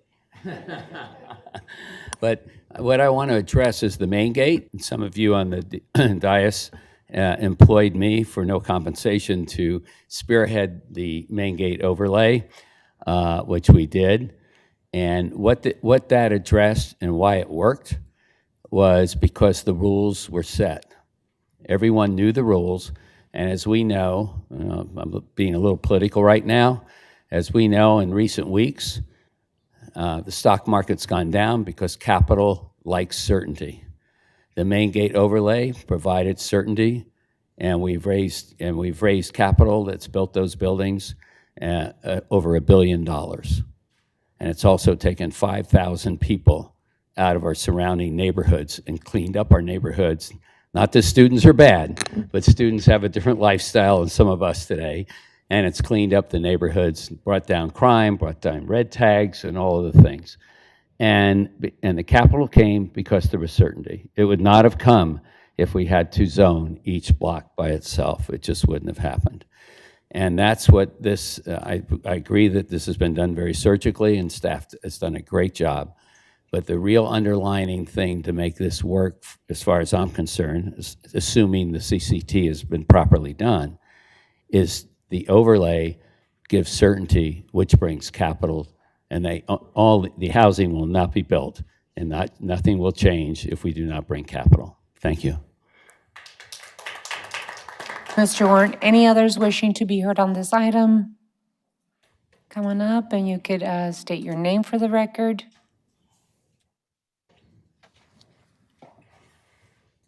Hi, my name is Serena Warake. I live within City of Tucson limits, and I'm speaking on behalf of myself today, specifically as a student.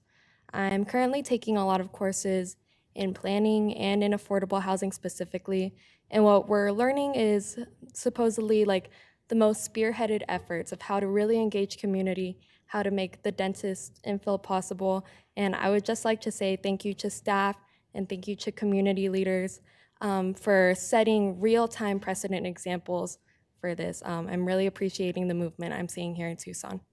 Thank you. Thank you. Any others?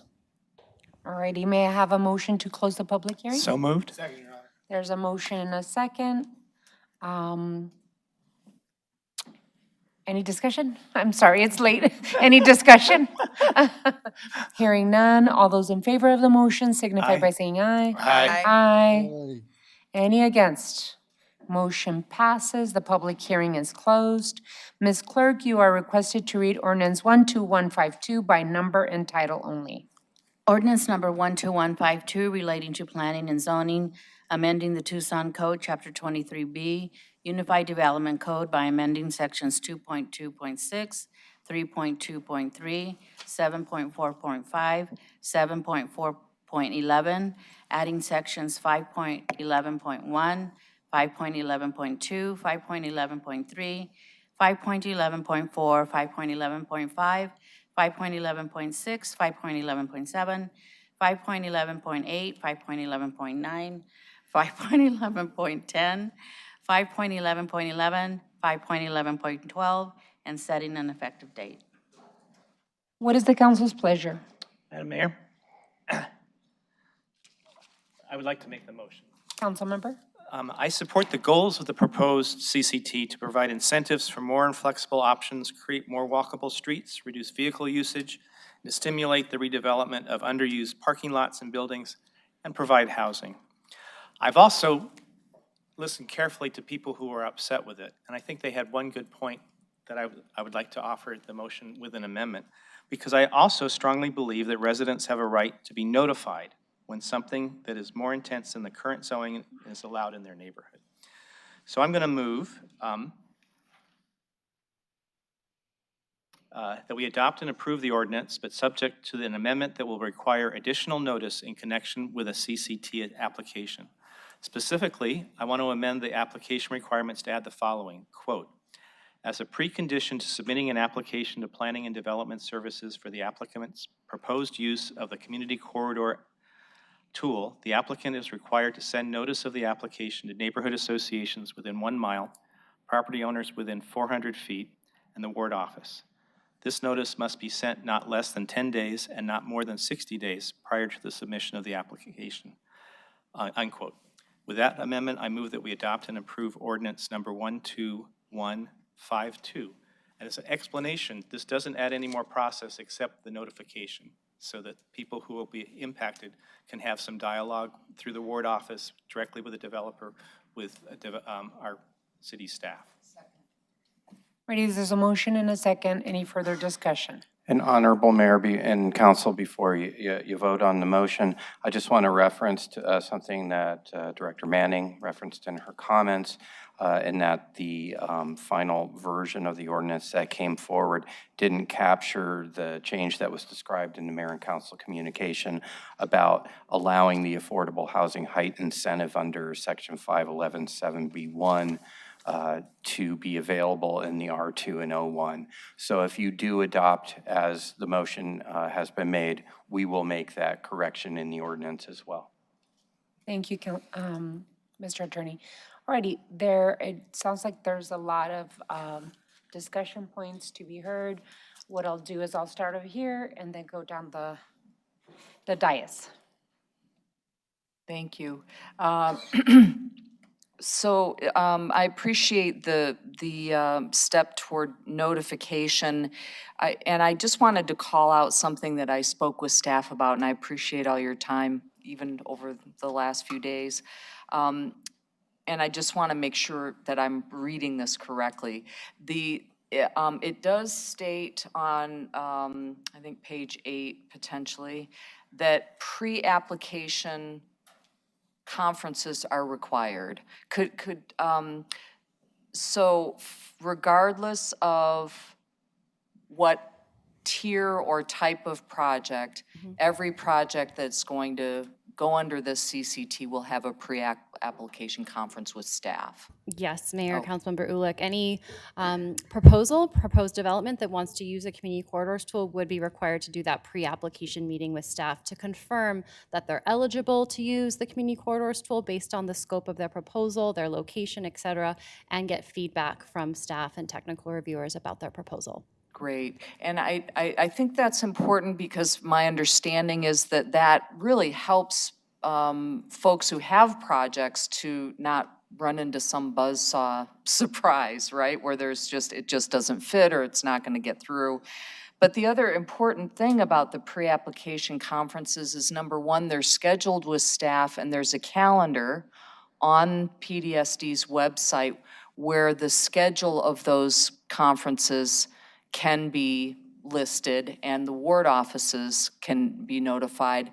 And we talked about the site plans that are submitted for those conferences and the staff notes associated. Those are also publicly available.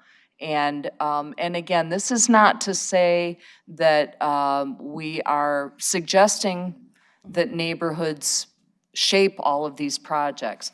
I just think transparency really is important. If people can see those pre-application documents and they can look them up online as a page or however it gets organized. So that transparency piece is key, because then if notification comes, hey, this application is going forward, it also provides the initial site plan and the staff comments. And so I think there's a higher degree of transparency than people even realize at this point. So I think that that's critical, and I was glad to see that in here. I did have a couple of other questions. I know it's late, but I really, I sent these and I just didn't see the answer come across, but I just did want clarification.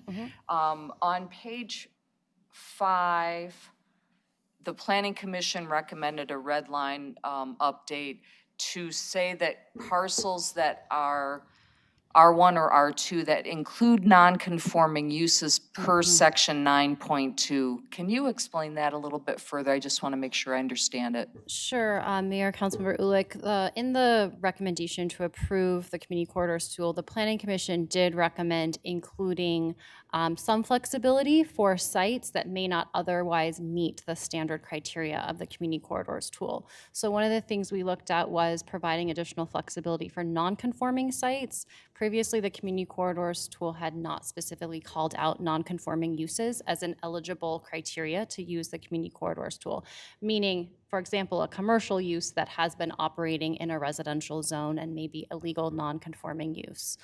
So that was added to provide some flexibility for those types of uses to use the community corridors tool to maintain or expand their site. Okay, thank you for that explanation.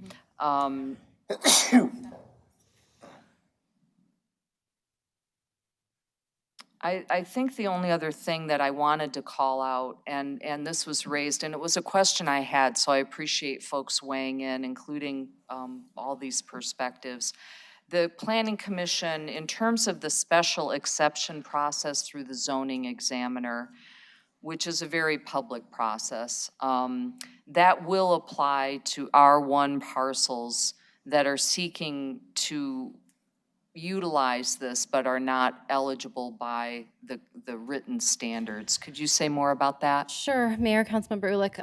Actually, the way the code is right now, it's a little confusing because it says that special exception is not R1 or less intensive is not eligible to use the special exception. Right. And that's specifically to, because this isn't really geared towards those lower density residential sites. The change that was made based on the Planning Commission recommendation around additional flexibility is to allow R2 sites to use that special exception process if they are not otherwise eligible for the CCT. So just to clarify, R2 sites, which R2 is a zone that allows multifamily development already, but at a lower density than some of the other zones. The R2 sites are eligible to use the CCT if they are currently vacant at the time of ordinance adoption, or if they are between two sites that are eligible to use the CCT. So if you have commercial zoning on both sides of an R2 site, it is eligible. This additional special exception process would mean that an R2 that doesn't meet either of those two criteria could request to use the community corridors tool, but through a special exception process that does include neighborhood notification and a required neighborhood meeting, as well as a hearing with the zoning examiner. So there would be additional review to make sure that site is truly suitable for use the community corridors tool. Thank you, that's very, very clear. Very good. The only other thing I want to call out and I want to make sure is incorporated in the motion as we're passing it is a 2-year review. And so in 2 years, this will be coming back to us. Not me, but whoever's here. For review and for, checking to see how we're doing and whether we've gone far enough. It's just so important to always ask, if not this, then what? And we're seeing it. We have so many vacant Walgreens, retail space, office space. We have a city built for a society that doesn't really function that way anymore. We have way too much office space and a lot of increasingly empty retail space along our corridors, and it worries me. And so to folks who are concerned about this, I hear it. I do hear the concerns. I am asking for everybody to consider what's been raised here, which is there are other additional compelling concerns. not the least of which is the need for housing, but also the effect that those kinds of vacancies and underutilization have on everybody, including people who've invested in their homes, because vacant and underutilized properties tend to create some real problems as well for everybody. So I'm in favor of the motion, and I'm glad for the addition of a 2-year review. Thank you, Councilwoman Lee. I will be super brief. Corin and the team, obviously you got a good amount of accolades tonight, so great work to you and the team. Thank you for explaining the R2 component again. It's about an hour and a half past my bedtime, so I appreciate you explaining that again, because that is something I hear a lot of, right? When we approve big developments in Ward 4, people complain about sprawl, but if we want to go up, people complain about height, and we have to build 30,000 units over the next 10 years, then we have to go up or out, or both. So I appreciate you explaining that and making that available. Agree on the notifications, that will be very helpful. And then to Councilmember Ulick's point about revisiting, hopefully in the spirit of continuous improvement, we can continue to learn as people use the tool and bring back future opportunities to improve along the way. So great work.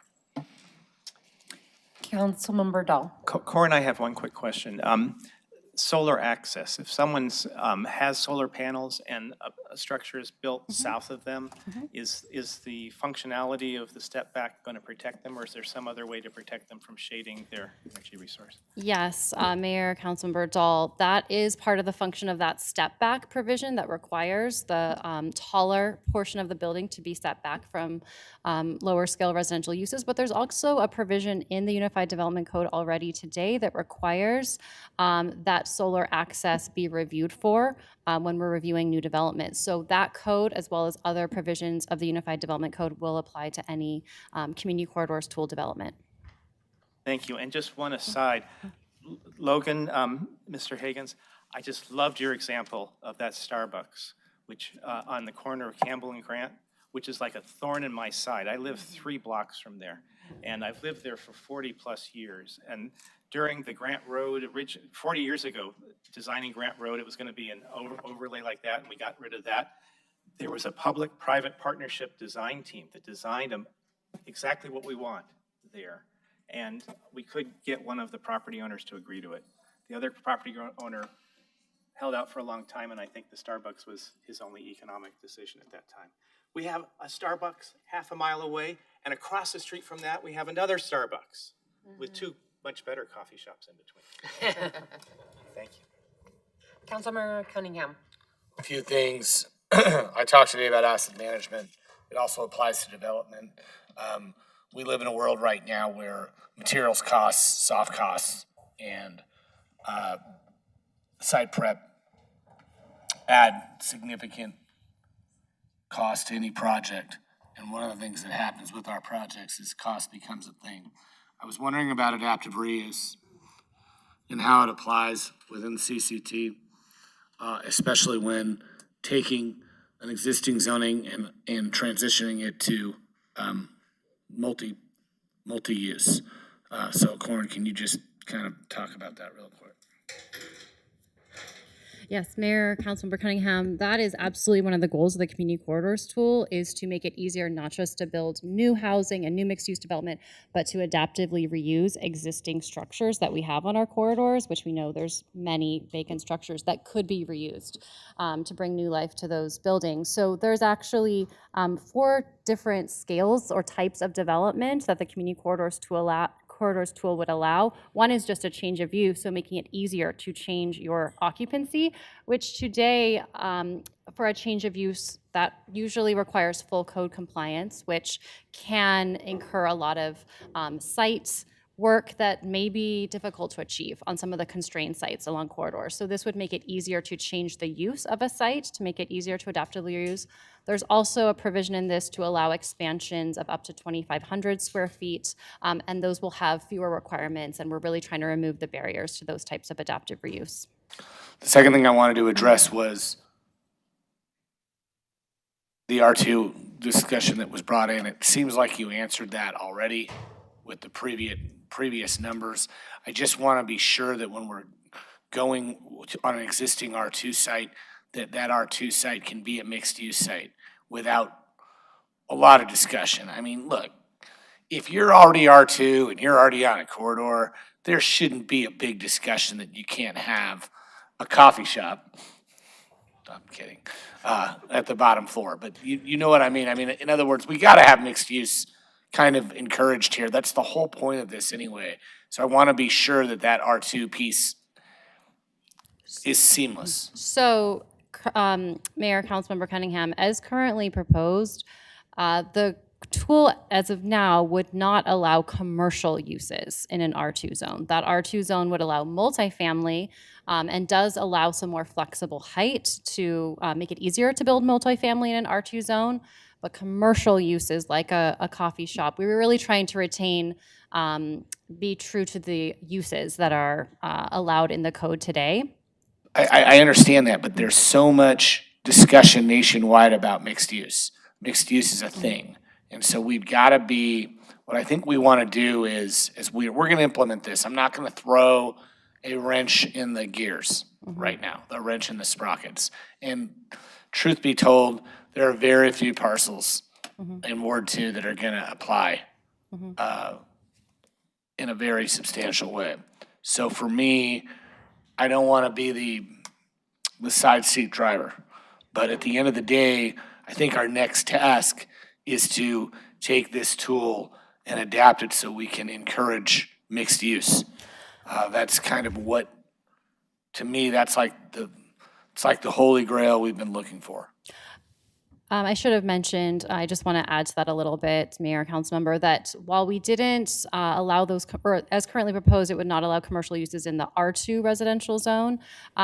There is some additional flexibility for office zones. I think several of you have mentioned that office uses are just declining, and our office zone was a very limited zoning district that did not allow any commercial uses. So using the community corridors tool, an O1 or O2 zoned office site could do some small scale retail, such as a coffee shop, restaurants, et cetera. But could you take that O3 or O2 and do both R2 and C1 on it? That's my A split question. zone site could use the portion of the site that is zoned for office or commercial for the commercial uses, and the R2 portion could include multifamily uses that are blended across the site.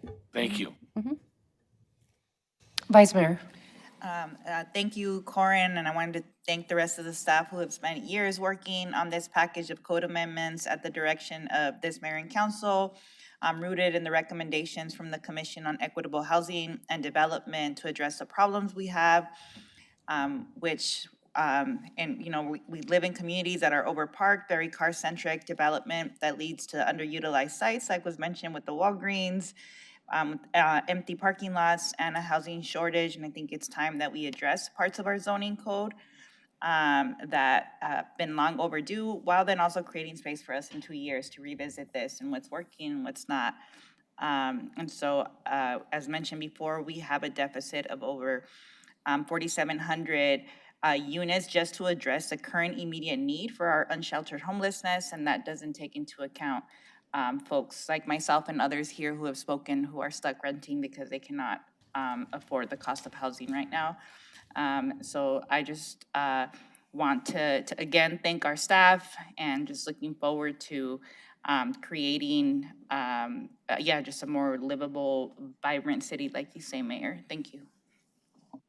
Thank you, Vice Mayor, and I just wanted to thank this mayor and council for thinking about the policy that will affect our community in a positive way for generations to come. For far too long, we have been living, and I believe someone said this, with the 20th century land use codes and zoning codes that don't make sense to what we want to see Tucson become from now into the future. This amendment would represent a major step forward for Tucson as we work to address housing affordability, climate resilience, and smart urban growth. By making it easier to develop housing where people live, work, and play, we create a more connected, sustainable city. First, the CCT targets growth where it belongs, along major streets in transit corridors while protecting the character of residential neighborhoods. By transforming underutilized spaces along with these corridors and including open space requirements, the entire community benefits. As we bring additional tools for development, the community corridors tool will provide much needed certainty to housing developers. It will streamline the process and produce much needed housing and provide a space for creativity and infill development in our communities. I drive along major corridors throughout the city, and I get so upset. Sometimes I take pictures and send them to Corin and the city manager. Because I see horrible development in our community with the underlying zoning that we have. We see the drive-throughs, we see the storage, we see the car washes.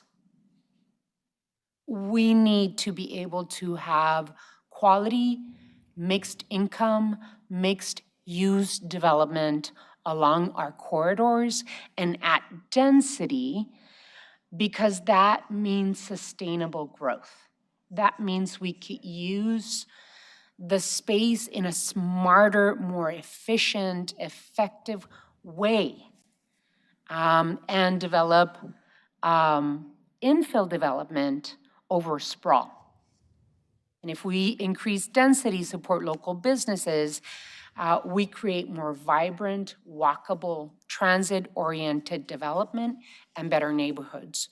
We are seeing the effects of overlays in our downtown and throughout the streetcar route. We've seen billions of dollars of private investment. And I'm proud to say that much of it is affordable housing. And so the community corridor tool is a step in the right direction. And by adding the review process over 2 years, we will see if we can, pull the levers in different directions to make sure that we are creating good development in our city. So I believe that the community corridors tool aligns with the vision of sustainability, promotes multimodal transportation, and turns underutilized parking lots into opportunities for housing, for businesses, and for community spaces for all of us to enjoy. Smart growth means strengthening our local economy. Smart growth means reducing infrastructure costs. And it means making our city more accessible for everyone.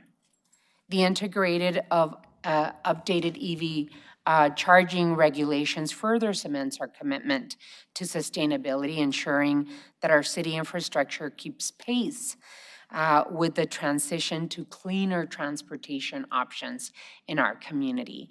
All of it makes sense. And I was really happy to see such a diverse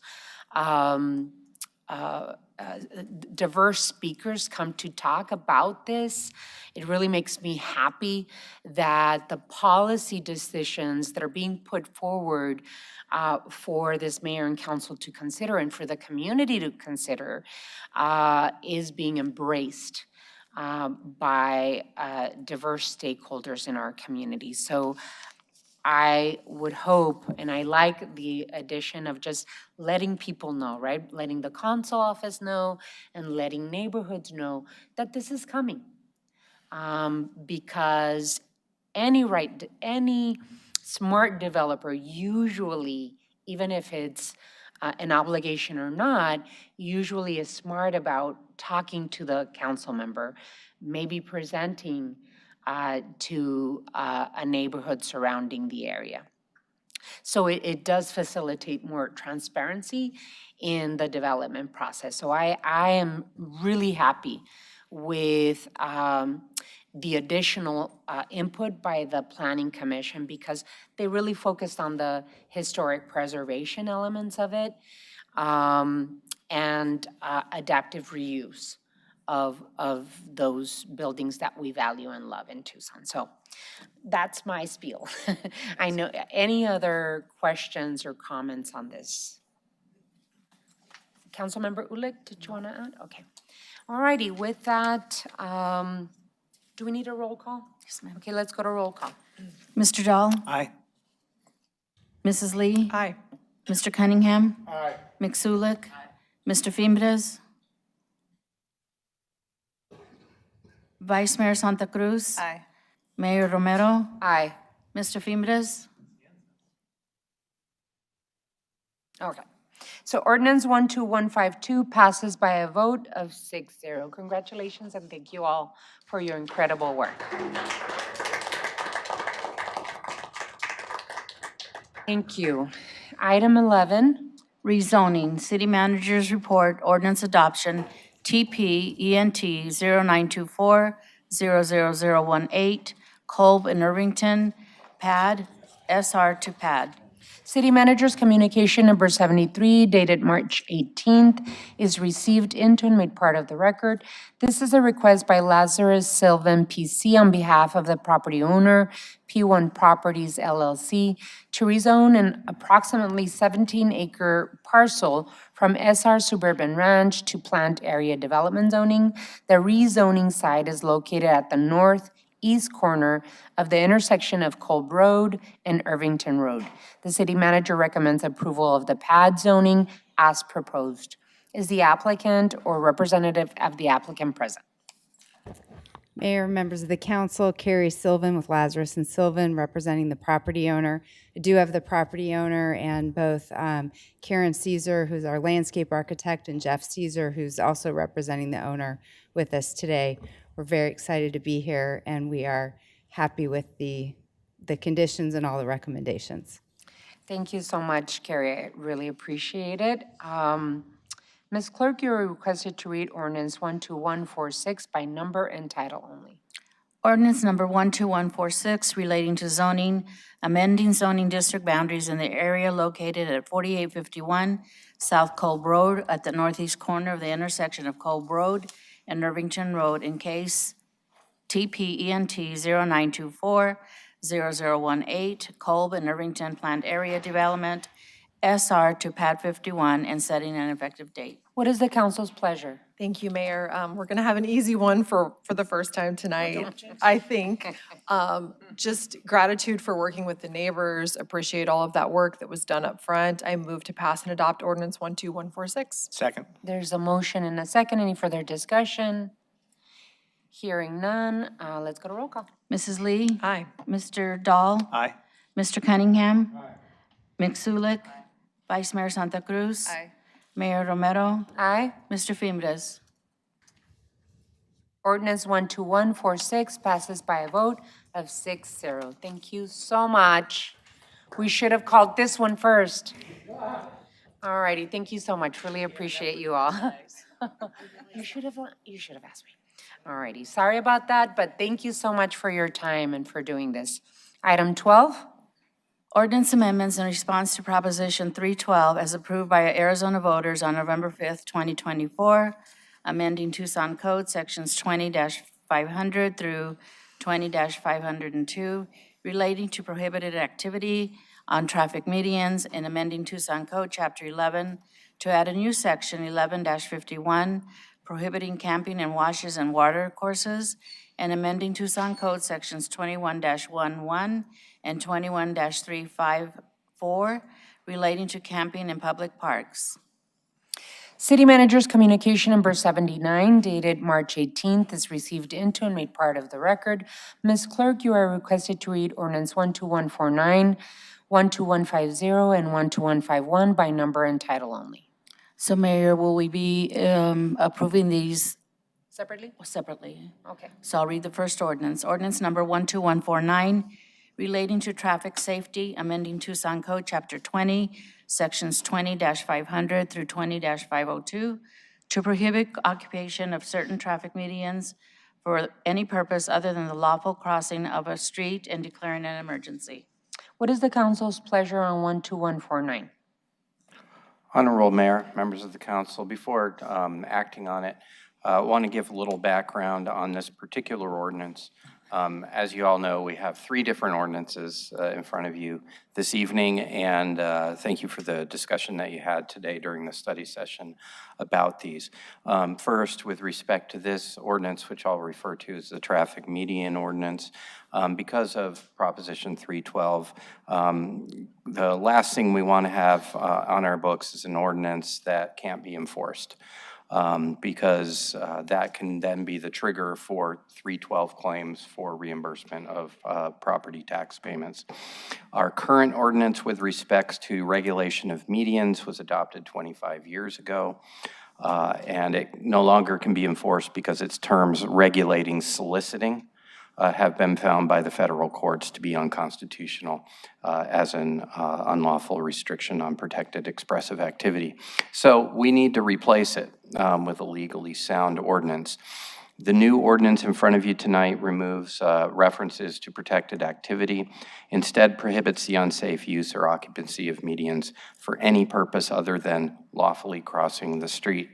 Tonight, I'd like you to hear briefly, it's been a long night for everybody, from the Director of Transportation Mobility to explain that medians are not designed for pedestrian travel or occupancy, from TPD Chief Kazmar to refresh the information you received at the recent study session about the need to reduce pedestrian injuries and deaths on our streets, and from the Fire Chief about his department's review of pedestrian injury calls for service that established that there is a meaningful number of our pedestrian injuries that have occurred at or immediately adjacent to traffic medians. So with that said, I think if we start with Sam, that would be helpful.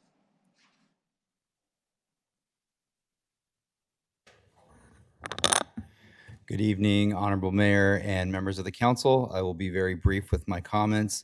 As Mr. Rankin said, medians are not designed and constructed for pedestrian travel. They are designed and constructed to separate opposing lanes of traffic. Medians are also designed and constructed with landscape materials such as large rocks, gravel, sometimes plant material, and in many cases concrete, especially near the intersections. The other thing I want to point out is that near the intersections is where medians are the narrowest. The last thing that I want to mention is regarding the median refuge. I know that several of our medians at the crosswalks do have an opening. Those openings are intended for the crosswalk to pass through and allow pedestrians to pass through. The vast majority of our signalized intersections are timed such that sufficient time is provided for a pedestrian to make a full crossing. All new designs omit pedestrian push buttons in the median. I know you've seen some of those around town because the time is provided and the median stops short of the crosswalk. And if we do receive complaints about insufficient time, we do add additional time so that way we can allow for a full crossing. Therefore, in most cases, there should be no reason for pedestrians to be in the refuge portion of the median. That concludes my remarks. Thank you very much. And thank you, Mayor. We'll have Chief Kazmar come up and talk a little bit about pedestrian safety and the statistics we've talked about before. Good evening, Honorable Mayor, members of council. It continues to be my professional opinion that it's not safe for pedestrians to be on traffic medians for any purpose other than lawfully crossing the street. Pedestrian movement on or near medians presents multiple safety hazards, including a risk and enhanced increase of collisions, visibility issues for our folks driving vehicles, and it certainly contributes to high fatality rates here in our community. I'll recap just succinctly that we peaked in 2022 at 99 traffic fatalities, 49 of those which were pedestrian traffic fatalities. In 2024, we had 91 traffic fatalities, 34 of those were pedestrian fatalities. Our 5-year average, I'll talk about this year in a moment, our 5-year average are 35 pedestrian fatalities, so we are talking about saving lives here tonight and giving your officers the tools that they need to make our streets safer for everyone. Just tonight, we had our 16th traffic fatality and our 6th pedestrian fatality on the south side of town. I'm asking you to support the city code ordinance that Mr. Rankin has put in front of you, that we've been discussing. You've all put a lot of thought and time into the complexities around these issues, but ultimately you'll be giving the officers a tool that will contribute to a safer Tucson. Thank you. And Chief Ryan will come up next to discuss the review of incident reports relating to pedestrians struck by vehicles to which TFD responded. Good evening, Mayor and Council. Looking back over the past 5 years with respect to incidents to which Tucson Fire has responded to persons struck by some type of vehicle in or very close to a median, the number varies anywhere from 5% up to 10% or higher of the number of calls we run in that particular part of the roadway. So, yeah, obviously to echo Chief Kazmar's statements and to be even more brief than he was, definitely a safety concern. Thank you. And finally, just from me, the purpose of the ordinance, this ordinance as revised, really is about traffic safety. It's not about suppression of protected expressive conduct. In fact, the prohibitions as revised apply only to medians, and I want to be clear, so it wouldn't extend to sidewalks and other areas where expressive activity can still take place. And in fact, it only applies to medians that meet the conditions of the ordinance, which means where the traffic speeds are posted at 30 miles per hour or greater. So in the combination of those things leaves ample alternative locations for expressive conduct to occur in more safe locations. All righty, thank you. May I have a motion, please? Mayor, I will move to pass and adopt ordinance 12149. Second. There's a motion and a second.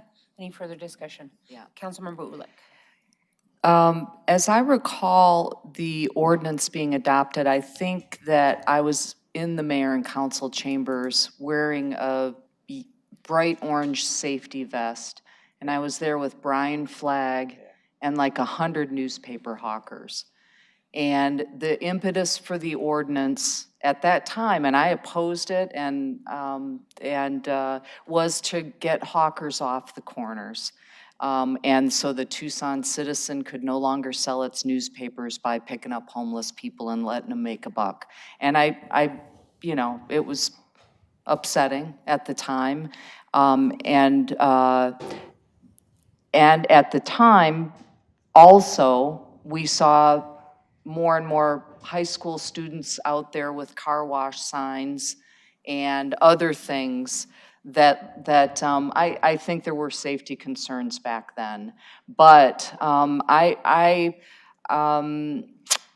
you know, I think that I personally am acknowledging the huge numbers of people out there now who are on the streets, and that there are safety concerns within the community that relate to people behaviors and choices, and it's tough for people surviving who have very few choices. And of course you'd want to be on a median if you're asking for help, because you can engage with hundreds and hundreds of more people within a short period of time. I understand that. I think that there are genuine and real safety concerns. And I just want to note that. I think that, and I think some of the responses that we need to develop together related to working with folks who don't have housing need to be how can we create opportunities and spaces and paths as alternatives. And I hear loud and clear from advocates that there's not enough. I hear that loud and clear from folks who are on the streets and unhoused as well. And at the same time, I think it's a concern that we need to address when it comes to the broad safety of housed and unhoused people. I don't know about the nexus with 312.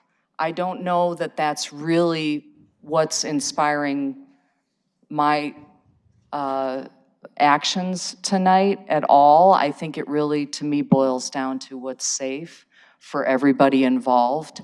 So that's why I'm supporting the motion. Vice Mayor. I guess for me to respond to what Councilmember Ulick just said, it's that it is because it's couched under Prop 312 that I won't support it. Because if we were talking about pedestrian safety, this would look very differently. As many of you know, I got hit in a crosswalk. And so that a lot of times who is the threat on our roads are our vehicles. It is the way that these roads are designed. So if we were looking at it more holistically, then I get the safety concerns and I'd be about it. But because we're putting this under the 312 umbrella, I'm not supportive of it at this time. Any others? Well, I just want to add to what we talked about today during the study session, which I think was a really productive conversation. I'm really perplexed, very perplexed on the voting patterns of our community.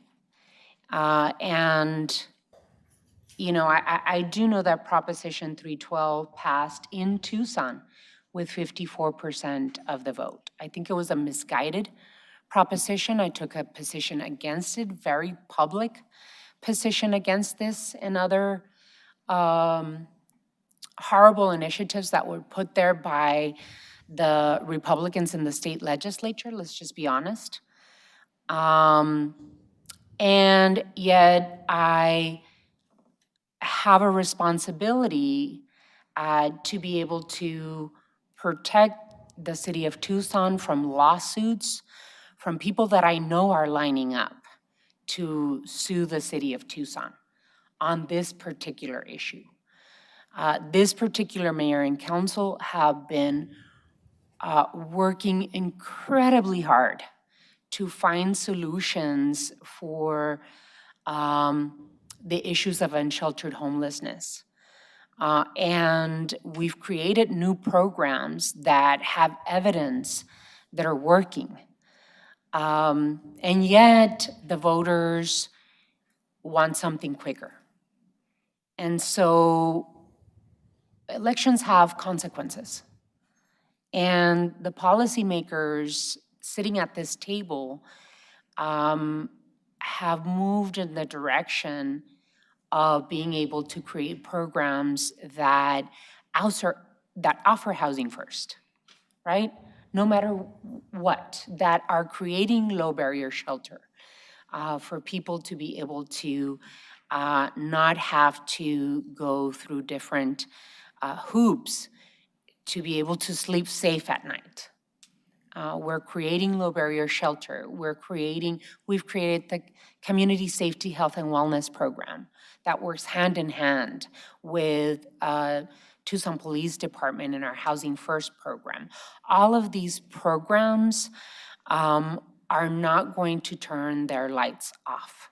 This particular mayor and council, because we have to protect ourselves from 312, and we have to be responsive to the voters, are not going to turn off the lights on the approaches of the tiered approach to encampments. We're not changing our minds in being able to find solutions that protect the dignity of human beings that are unhoused. I recognize the concerns and feelings of various groups regarding this proposition. I shared those concerns, but the voters have spoken. And what I see happening in Valley cities, up in the Valley, they're passing extreme measures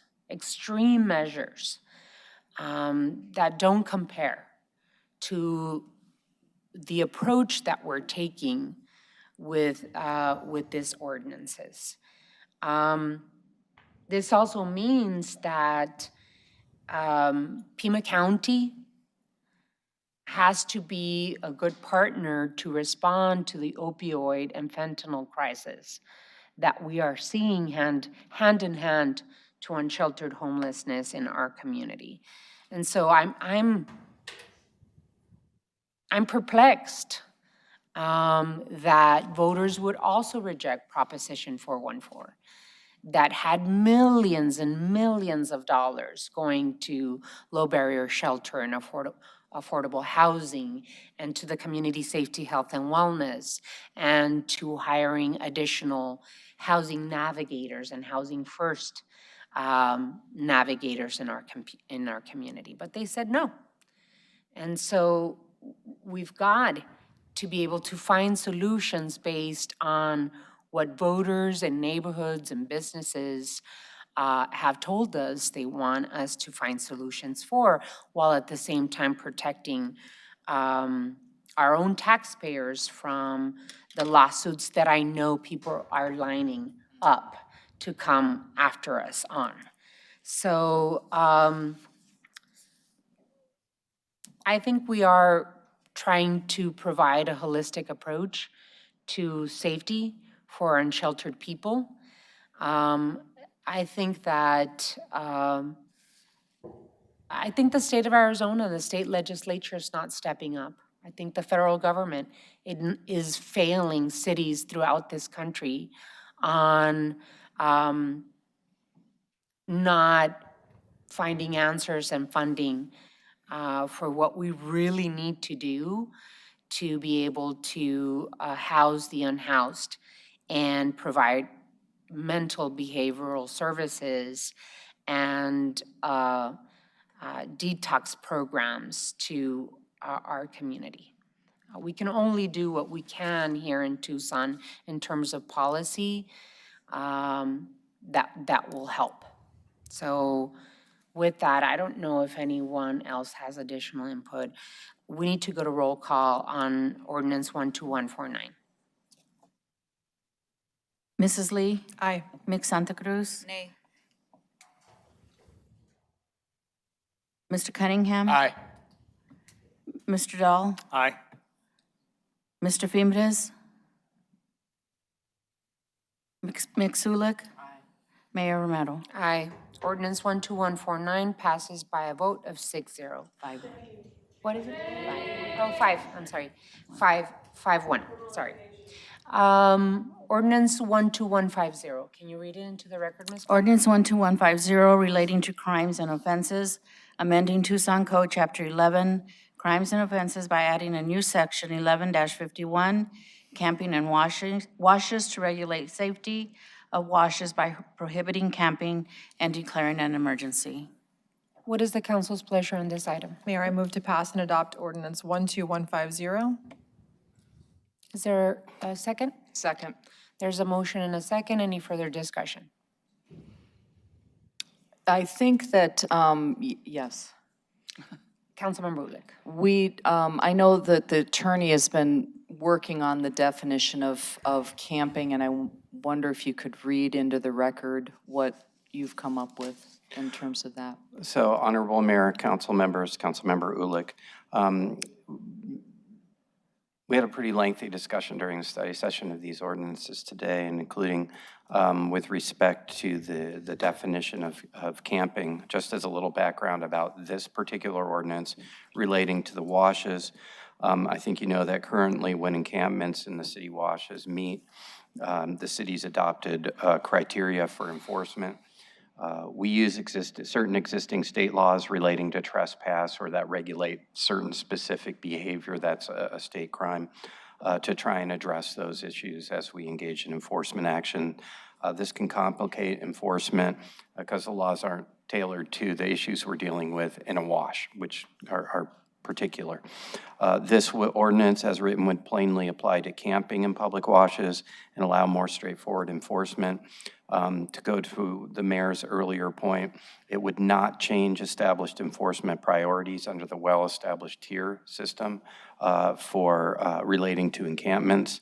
But as Councilmember Ulick noted, there was some discussion today about that definition of camping. And I explained that in the proposal, we used the definition of camping that flowed from the United States Supreme Court decision in the Grants Pass case out of Oregon last year because it was upheld you know, that's a good place to start. But there was a concern expressed by the mayor and council about whether that was too restrictive in terms of the definition of camping and its reference to the evidence of camping, including, you know, sleeping bags or a blanket or other certain types of bedding.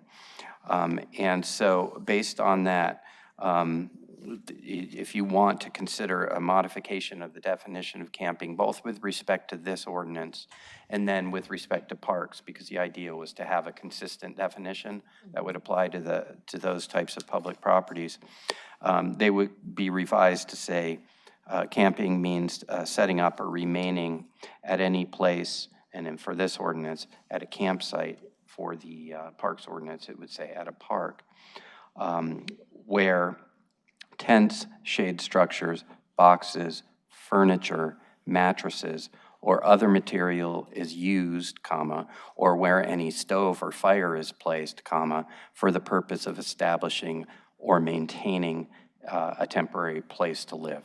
And so that's changing the focus of the definition of the camping to really apply more narrowly to when a person is really establishing a homestead, if you will, as evidenced by the types of things, items that are described in that list. So if you want to incorporate those modifications to the definition, you could do that as part of a motion in connection both with this ordinance and then the next one. Mm-hmm. And that would be changing the definition on both. And then it would be removing like a blanket or... Right, it would remove specific references to sleeping bags and bedding generally and sleeping bags. Okay. Would you like to modify the? Yeah, to incorporate that revised definition. And just to note, this is not an easy decision to make. And I do believe that there are, again, well, in this case, fires in our washes and things that are reported to us either through our own staff or through folks who are living out in our wards that are legitimate concerns. I think they're legitimate concerns. Is it fair that people are outside and can't start a fire to keep themselves warm? I don't know. I don't know that it's fair to deny the fact that there are impacts related to starting fires in washes that are heavily vegetated. Washes are designed also to move floodwaters. And what we're seeing oftentimes is that when camps get swept through washes, culverts get blocked, and it does create flooding issues. So I see more of a nexus here, I think, with the potential impacts more broadly. So to me, there's consideration that needs to be given to these kinds of steps that take into account the implications for the entire community of where people end up staying. And I include in that safety writ large in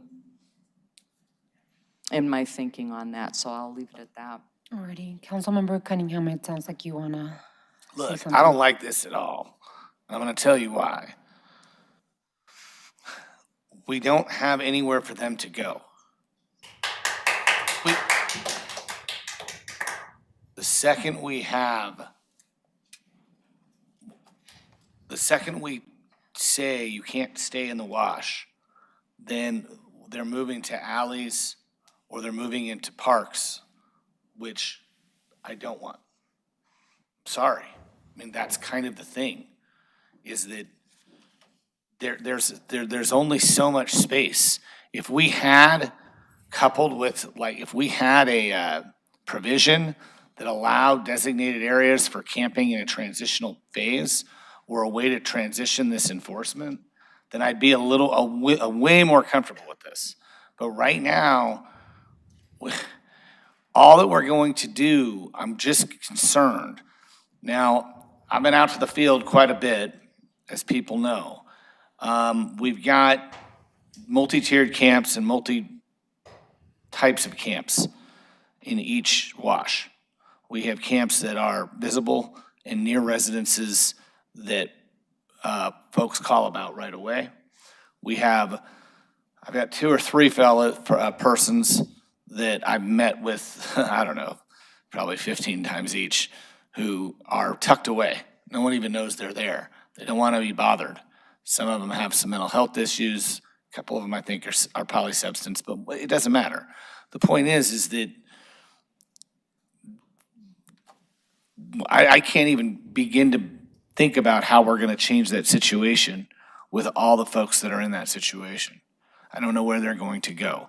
If we had 500, 800 bed spaces for everybody all of a sudden exiting the wash, that'd be one thing. Or if we had a designated area for people leaving the wash, or if we had camping facilities that had expectations. I mean, it's okay to have expectations for our folks, even our unsheltered folks. It's okay to have expectations for them.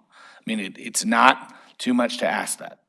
And so I want to have those expectations in place. But think about it this way. Yes, we've got bad actors in camps and washes, but we have some good actors too.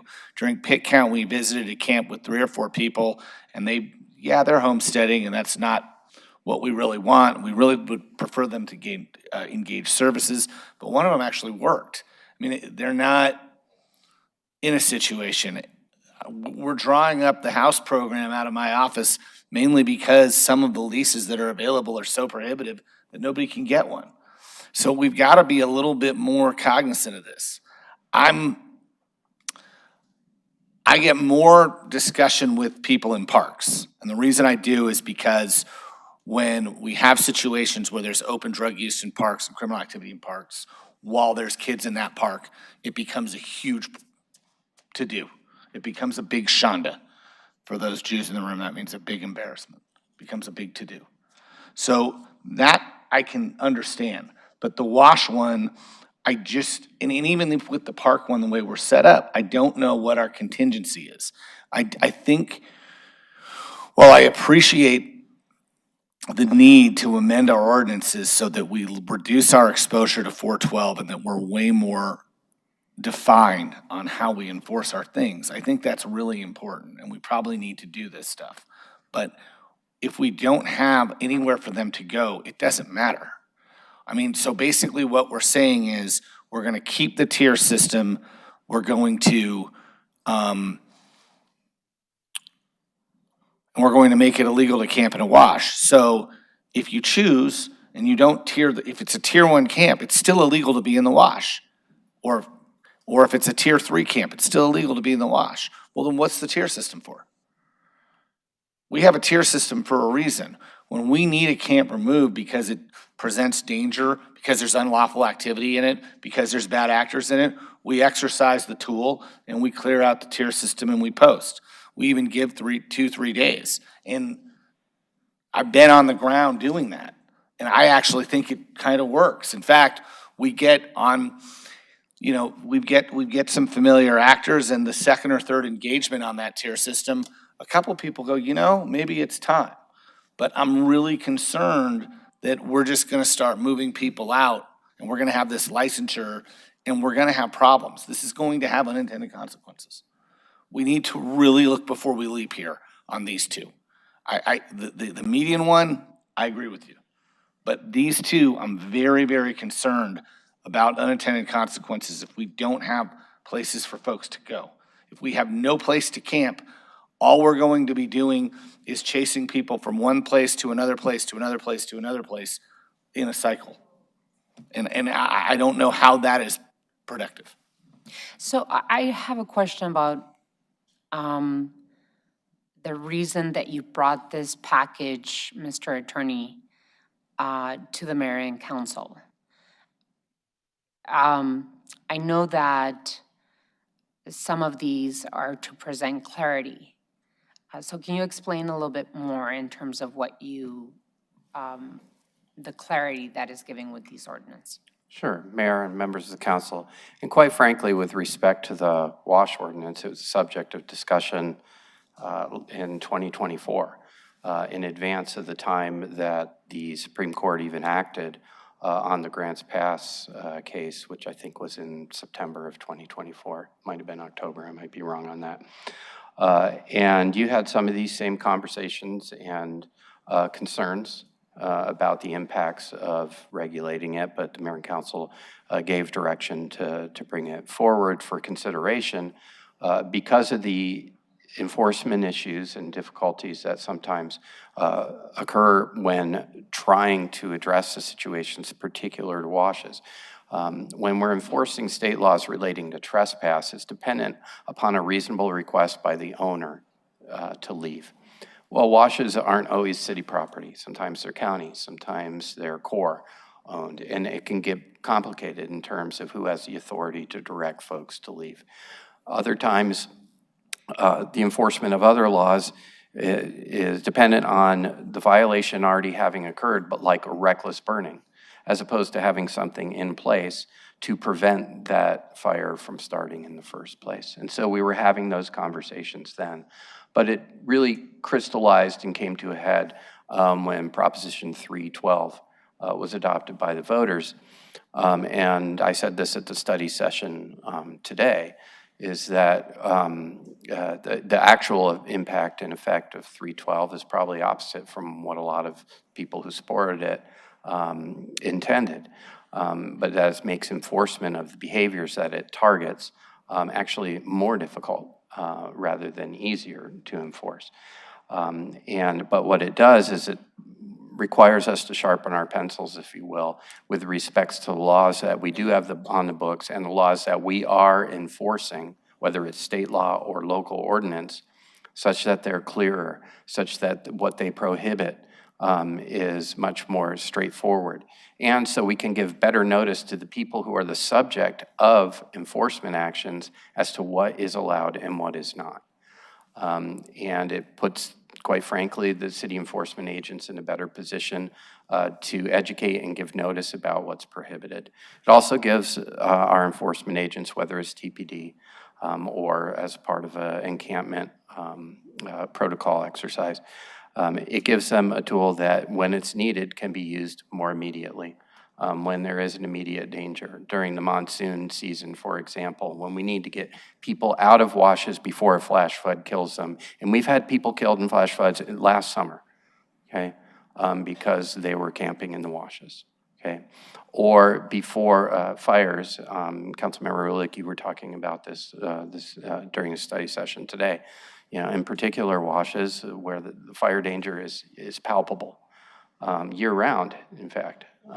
It's worse at different times of the year, of course. So the idea isn't just to respond to exposure under 312, but that really was a catalyst to bring these issues to a head, to say, okay, are we gonna revise these ordinances or not? Part of it is to position ourselves better against claims under Proposition 312, but it's also a double-edged sword with respect to 312 as we adopt ordinances. You know, they can later become the basis for a Proposition 312 claim if someone says we're not enforcing it as much as they would like to see. And to that end, I want to point out that in each of these ordinances that's presented for your consideration, we've included a provision that says that in the event that these ordinance revisions and their new terms become the basis for successful Proposition 312 claims, in other words, where we have to reimburse property tax monies, then we have an obligation, manager and I, to bring it back to the mayor and council to make changes that might be necessary because we don't know how 312 is going to play out. Nobody does. It's terribly written, quite frankly, but we're trying to position ourselves as best we can based on what it says now. And what about planning that needs to go into the whole process, right? How do we have a plan if it is not in the washes and the parks? Then how do we put together a plan to be able to offer a place for people to be able to accept housing? Like how do we plan that? And maybe that's a question for both you and our city manager to respond. Yeah, and that's a question that you all grapple with every month with your regularly scheduled discussions during the study sessions on dealing with this crisis. It's not like you don't recognize what the issues are. Mayor, you're the one who led by making sure those are on the agenda so that you continue to plan. How do we respond to encampments? This is just about an ordinance to be used under the policies that you've already given direction as to how to enforce under the tier system, and which has been modified over the past 2 years as you want to try new initiatives and move folks into housing, move folks to a point where at those moments of opportunity where maybe there is a chance to make a difference and get them into services, that we try something different, right, to maybe help address that situation. So that planning is an ongoing thing. With respect to these ordinances individually themselves, I can tell you that, and this has always been our approach with enforcement, with ordinances, even where they allow immediate enforcement, the enforcement is first, hey, you can't do this. You need to move on. And by the way, do you need services? You have dedicated tremendous resources to offer to the folks who may be the subject to the enforcement of these ordinances. And the goal of the enforcement of these ordinances is not to round folks up and take them to jail. And it never has been. But when they are needed, the ordinances need to be clear. They need to be straightforward. They need to be enforceable. So that we can take the enforcement action that is required. And that's consistent with the policy and direction that you've already given as the governing body. Mr. Tamir, did you want to add anything? Honorable Mayor, members of the council, I think Mr. Rankin captured that pretty well. These ordinances, whether adopted or not, are not going to fundamentally change the basic approach and the basic policies and the basic procedures we've been following for a couple years now that do evolve on a monthly or weekly basis as necessary. What they do is provide clarity to the folks who are subject to the ordinances and the people who are trying to provide services and or enforcing on the higher tiered impacts when we need to take those types of actions. It does not signal a fundamental change in our approach. Councilmember Dahl, Vice Mayor, and then Councilmember Ulick. Thank you, Mayor. We had a robust discussion of it during study session, and I stated my intention then. I'm not going to vote for this one or for the parks one. We have systems in place, and we are refining them. We do offer services, and we have tools to deal with illegal behavior. I think this is stepping over the line and criminalizing homelessness. So while the median made a lot of sense to me, I think people in the median are distracting and are subject to dangerous conditions, to say nothing of breathing the fumes.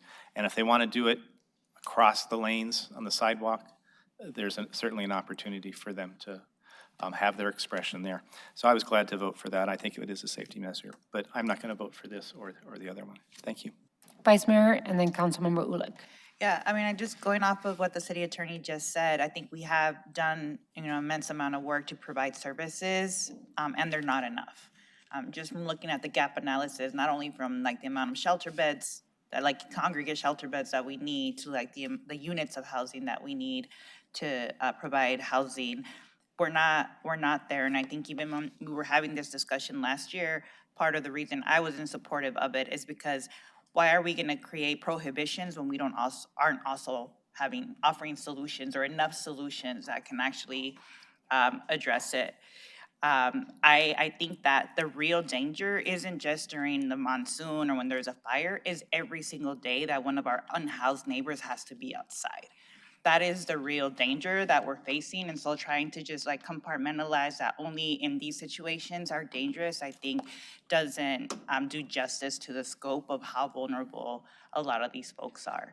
So I will also be a no vote on this one. Okay. What is the council's pleasure? Should we go to roll call? Mrs. Lee? Aye. Mixulic?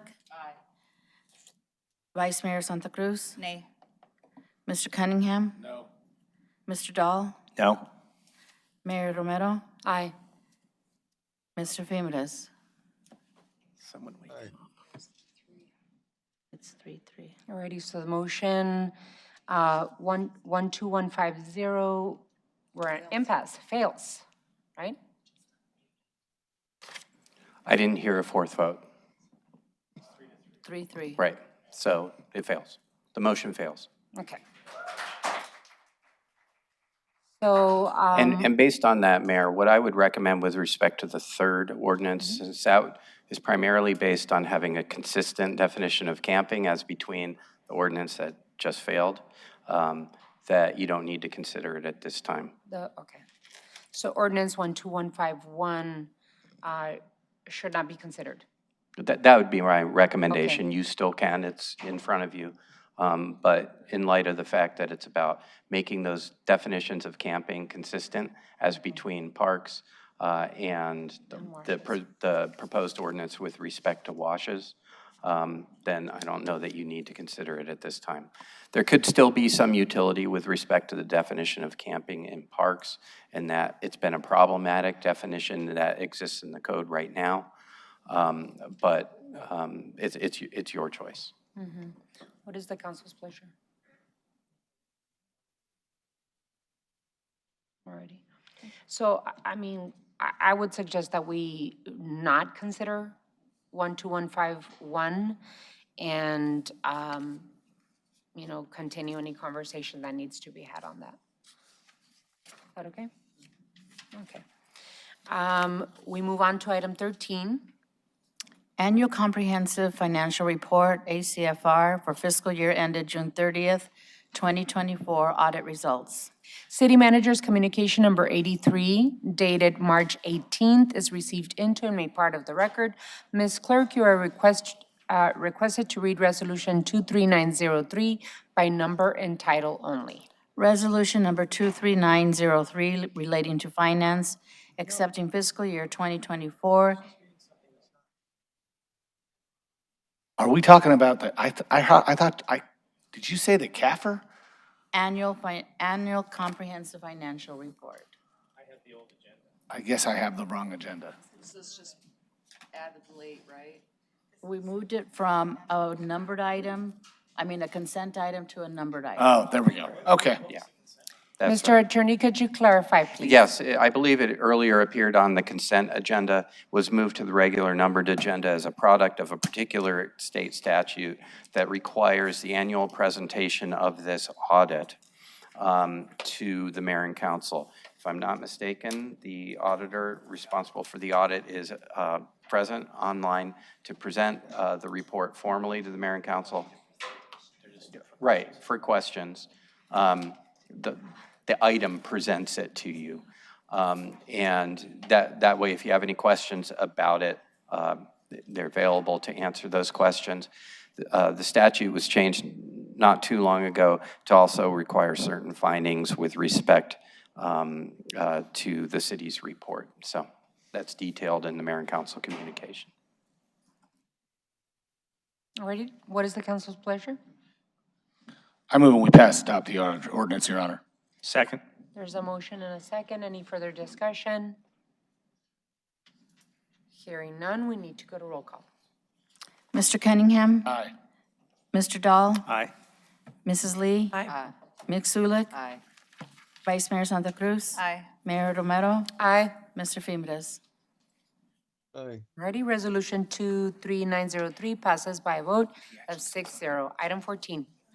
Elections, canvass of the returns and declaration of results of the special election held March 11th, 2025. City Manager's Communication Number 76 dated March 18th is received into and made part of the record. Ms. Clerk, you are requested to read Resolution 23901 by number and title only. Resolution number 23901 relating to elections, canvassing the returns and declaring the results of the special election for Proposition 414 held in the city of Tucson, Arizona on March 11th, 2025. What is the council's pleasure? Councilmember Ulick. Thank you, Mayor. I'd like to make a motion that Proposition 414 passed. No, I would like to go ahead and pass and adopt Resolution 23901. 23901.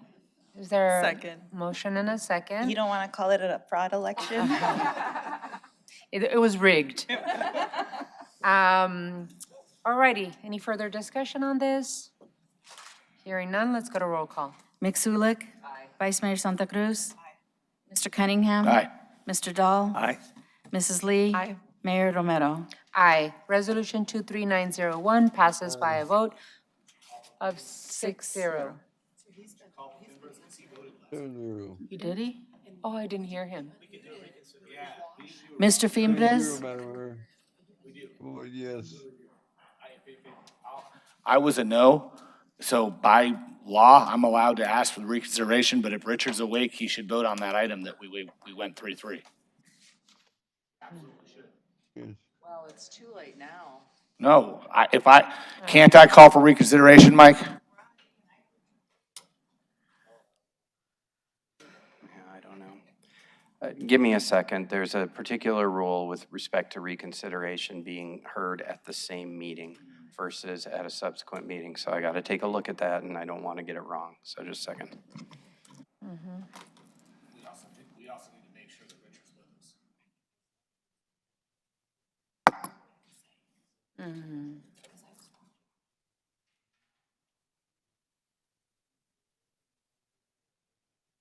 Yeah, he's not with us, he's not tuning in, yeah.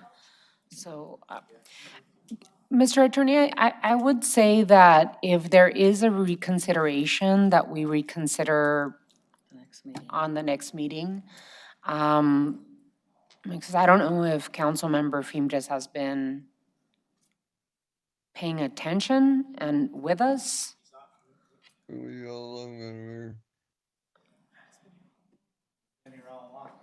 Yeah, Madam Mayor, there is some confusion about the sound volume from Mr. Fimbres, because we are hearing him a little bit now, and we may not have been hearing him when he was registering votes. But let's let the attorney do his quick review, please.